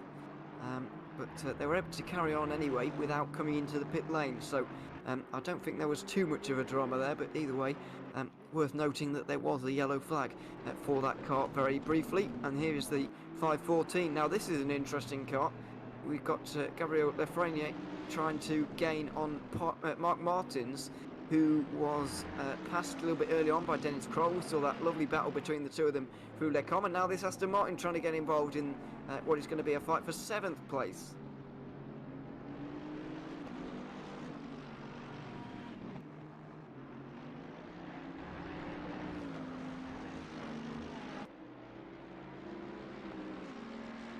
The drivers in the 514, I've just been told, are all from Canada, so the tiredness that will set in over the next few hours is not going to be affecting them as much, but it would have been quite an early start for them this morning. I mean, it was 11 AM for us, 6 AM for them. I mean, surely if you're on the west coast of Canada, kind of Vancouver way, maybe it was even earlier. So it would have been an early start for them, but they're certainly feeling the benefits right now, you'd imagine, and a little bit in the next few hours. Yeah, well recovered there, Ewan. Thank you, thank you. Yeah, they were, towards the back end of the race, that's when they're going to start feeling it. When everyone's had their beauty sleep. The guys and girls that are going to be running sort of 6 a.m. they're going to be sort of driving into their night. So it's going to be interesting to see how well they cope. That at least it's going to be in the daytime for them, in the sim. But it's they're going to be quite tired, I think, towards the back end of the race. Yes, yes they are. Although they do have 5 drivers, which is a helpful thing. You can have, I think you might be able to have 6. I think it's 5, the maximum, isn't it? But either way, that is a lot of drivers to be going through the 24-hour race. Even if you split it equally, that's less than 5 hours of driving each. Not too much, especially if you compare that to a 2-car team, which is going to be obviously driving quite a lot throughout the day. But obviously you do have to cater for a lot of people and their setups then, if you've got so many drivers. So I can imagine the arguments on the setup will have been pretty fierce going on throughout the week and the weeks preceding this event, but they obviously have the benefit of being a little bit fresher when they step into the car all at the same time. So it swings and roundabouts really in regards to the driver debate. But there we are. This is the Porsche Cup car, the 444. We're getting periodic updates on this one now. 38th, kind of racing against themselves almost here at the moment, but trying to get a good overall position all at the same time. And by staying out of trouble, they're going to be able to beat a few of these GT3s, you'd imagine. Yeah, they've done awesome. To be still ahead of some of the GT3s. It's not the easiest car to drive by any means. No ABS, but at least it's got some traction control. We've got another car in the sim, a Maserati GT4, which has no ABS and no traction control, which is frankly lethal, as I found out driving the season of it with Regan in my team. It's not an easy car to drive, but they seem to be enjoying it and relishing the challenge. Yeah, they are. They're getting caught by the 19 GT3 Porsche at the moment, by the way, but it's not going to be much of a contest when this indeed does happen. But as you can see, not only does it not have ABS, but not got as much. I don't believe it's got as much power. Certainly hasn't got as much downforce as the other cars around. But as you can see, not slow either. Unfortunately, we didn't actually have any Porsche Cup cars in the reels bar 24 hours this year, but they've been a mainstay for many years. At least 1 or 2, as the 751 goes off at La Source somewhere, or somehow, I should say. We got Sean Arnold in the pits. Ah, yes. The race leader in the pits. So, briefly, the race is going to look very, very close indeed, with, I think, 3 cars possibly separated by about a minute. I think in the last pit stop cycle, it was very close, but obviously it doesn't quite figure out like that. That car is a long way off, judging by the track map.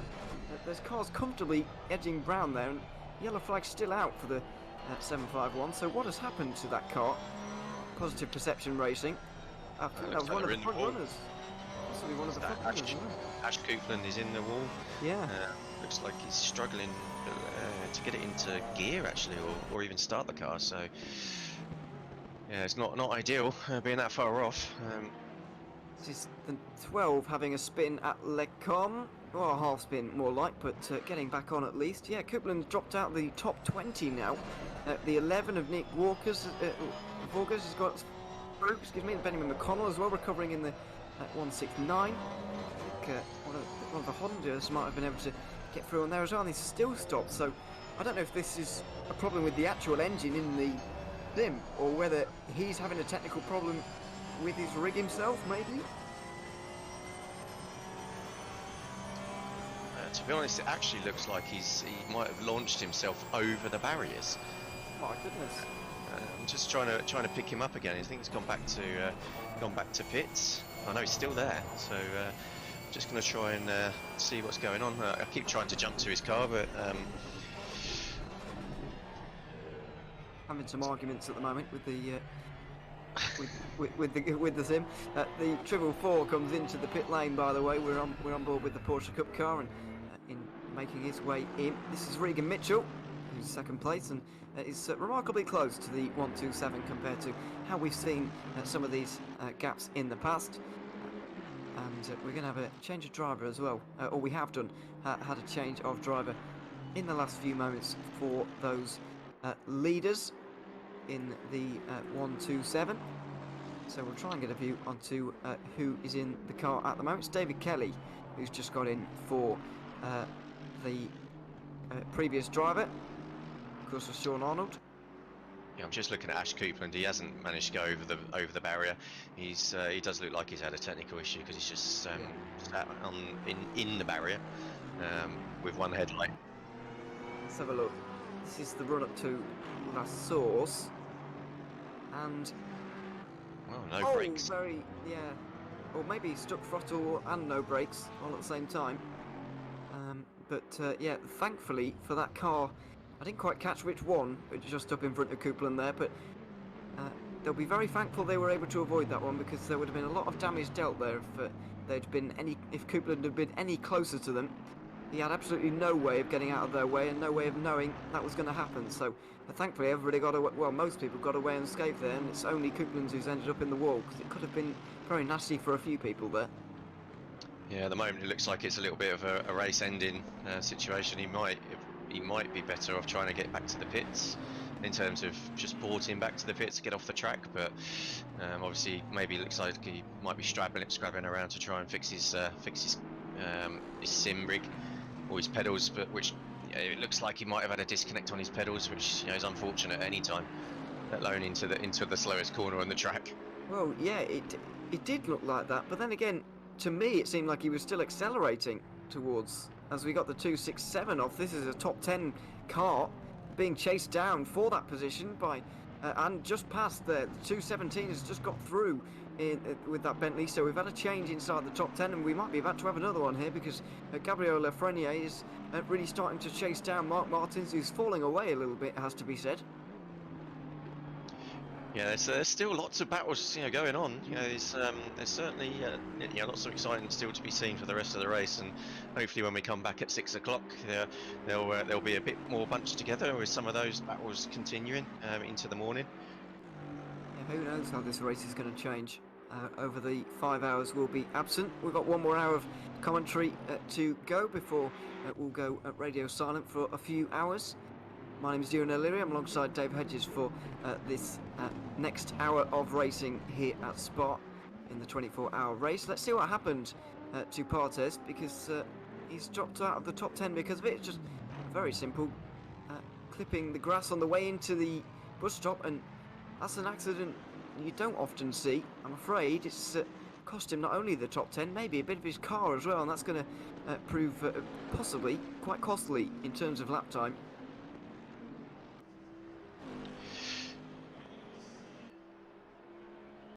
See what we've got here. Looks like it's at the Bentley. The Bentley's actually been up, since the update. It's become quite slippery on the rear end. So for these guys to be up in 7th, they've done an excellent job there. Just hope it doesn't rain for them, because that will definitely be a bit tricky. Yeah, certainly. I know some people have been longing for rain, and some people have been thankful it stayed away. It looks like it is going to stay away. That's the kind of consensus I've got from looking at what other people have been saying. It doesn't look like it's going to rain, but I guess you do never know for sure, do you? No, and with the sim, normally when you've got a bit of wind, which we've got 9 kilometers an hour at the moment, it can blow the weather in. It's usually fairly stable if it's got sort of 0-1 kilometers an hour, which you find in real life. But with that 9, I think we could be seeing some changeable conditions. But obviously, it's partly cloudy at the moment. We could see it becoming clear. Certainly, when we run the 12-hour last year, it was clear almost the entire night, and it got to about 7 or 8 o'clock in the morning, and the heavens opened for a good hour, and it really threw the cat amongst the pigeons. Yeah, absolutely, the weather can change very quickly, but as you mentioned a little bit earlier on, the race in terms of in sim is set to midsummer here this afternoon, so the air temperature and track temperature both at 16 degrees right now, which the guys are going to be very thankful for, because if it was set to what it is in real life. Well, I know where it is, where I am at the moment. It's -1, so thankfully it's not quite that cold for these guys. That really would be a tricky afternoon and a tricky day, 24 hours for everybody. But 16 degrees, this is a comfortable temperature for this time of night, and these guys will be enjoying that. But obviously they've got to get when the temperature changes, like it will when the sun rises in a few hours, they've got to get that right, because getting it wrong can screw over your whole stint in terms of where you are in terms of your car. As it looks like Aston Coupland has unfortunately left the server at the moment. We're not sure if he's going to be able to come back or whether that car's a retirement. Hopefully it is the former and they can come back, but not good news for them, no doubt about that. No, for sure, and it's sort of 12:30 at night on the server, so in terms of temperature I think it's not going to get much colder now. It's normally settled by around this time, so which is actually a very good temperature for getting some decent speed out of the cars. Obviously the darkness can hamper that, but the tyres handle really nicely at these temperatures. It's if it gets down to sort of 8, 9, 10 degrees, that's when you start getting losses of temperatures. You start to lose pressure because you're running over the curbs, that type of stuff. So it's going to be quite nice and comfortable for the guys doing the night stints. Danny is starting to poo on. This will be brave for Mike Seegers. He's been given the room here by Washina, who's been losing a couple of positions over this stint. He lost one to Van Versveld not so long ago, and he's just lost another one to the 61 Bentley down the inside at Pouhon. Is not a move that you see very often, and for good reason as well, because it can be quite dangerous. But that was well executed, but well facilitated as well, to be fair, from the 88. Yeah, it was. Yeah, it was an excellent move up the inside there. You've got to take those chances when they present themselves, because it's so difficult to pass in these cars. When you've not got a long straight to help. Excellent move there.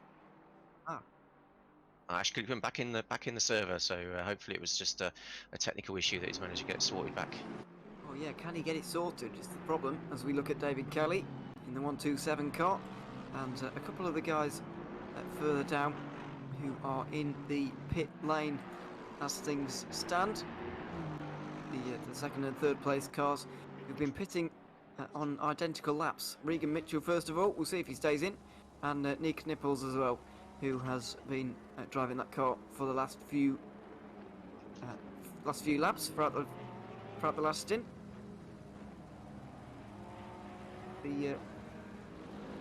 Interesting to see from the Ferrari that's on your screen right now that they've still got 22 minutes left with 11 hours to go. Surely it's too early for back timing and all that kind of stuff, but I guess it is possible that these guys are thinking that far in front. Yeah, they might have picked up some significant damage that was causing them to be too slow, so those 22 minutes is a good 9-10 laps, and they might as well get that fixed. Yeah, absolutely, that's a very good point as well. If you remember, it was at the campus chicane, one of the Aston Martins letting the 321 through, but it ended up clipping them on the right rear and spinning them around, and there could well have been damage from that, which is slowing them down. That's a very good point, and so they're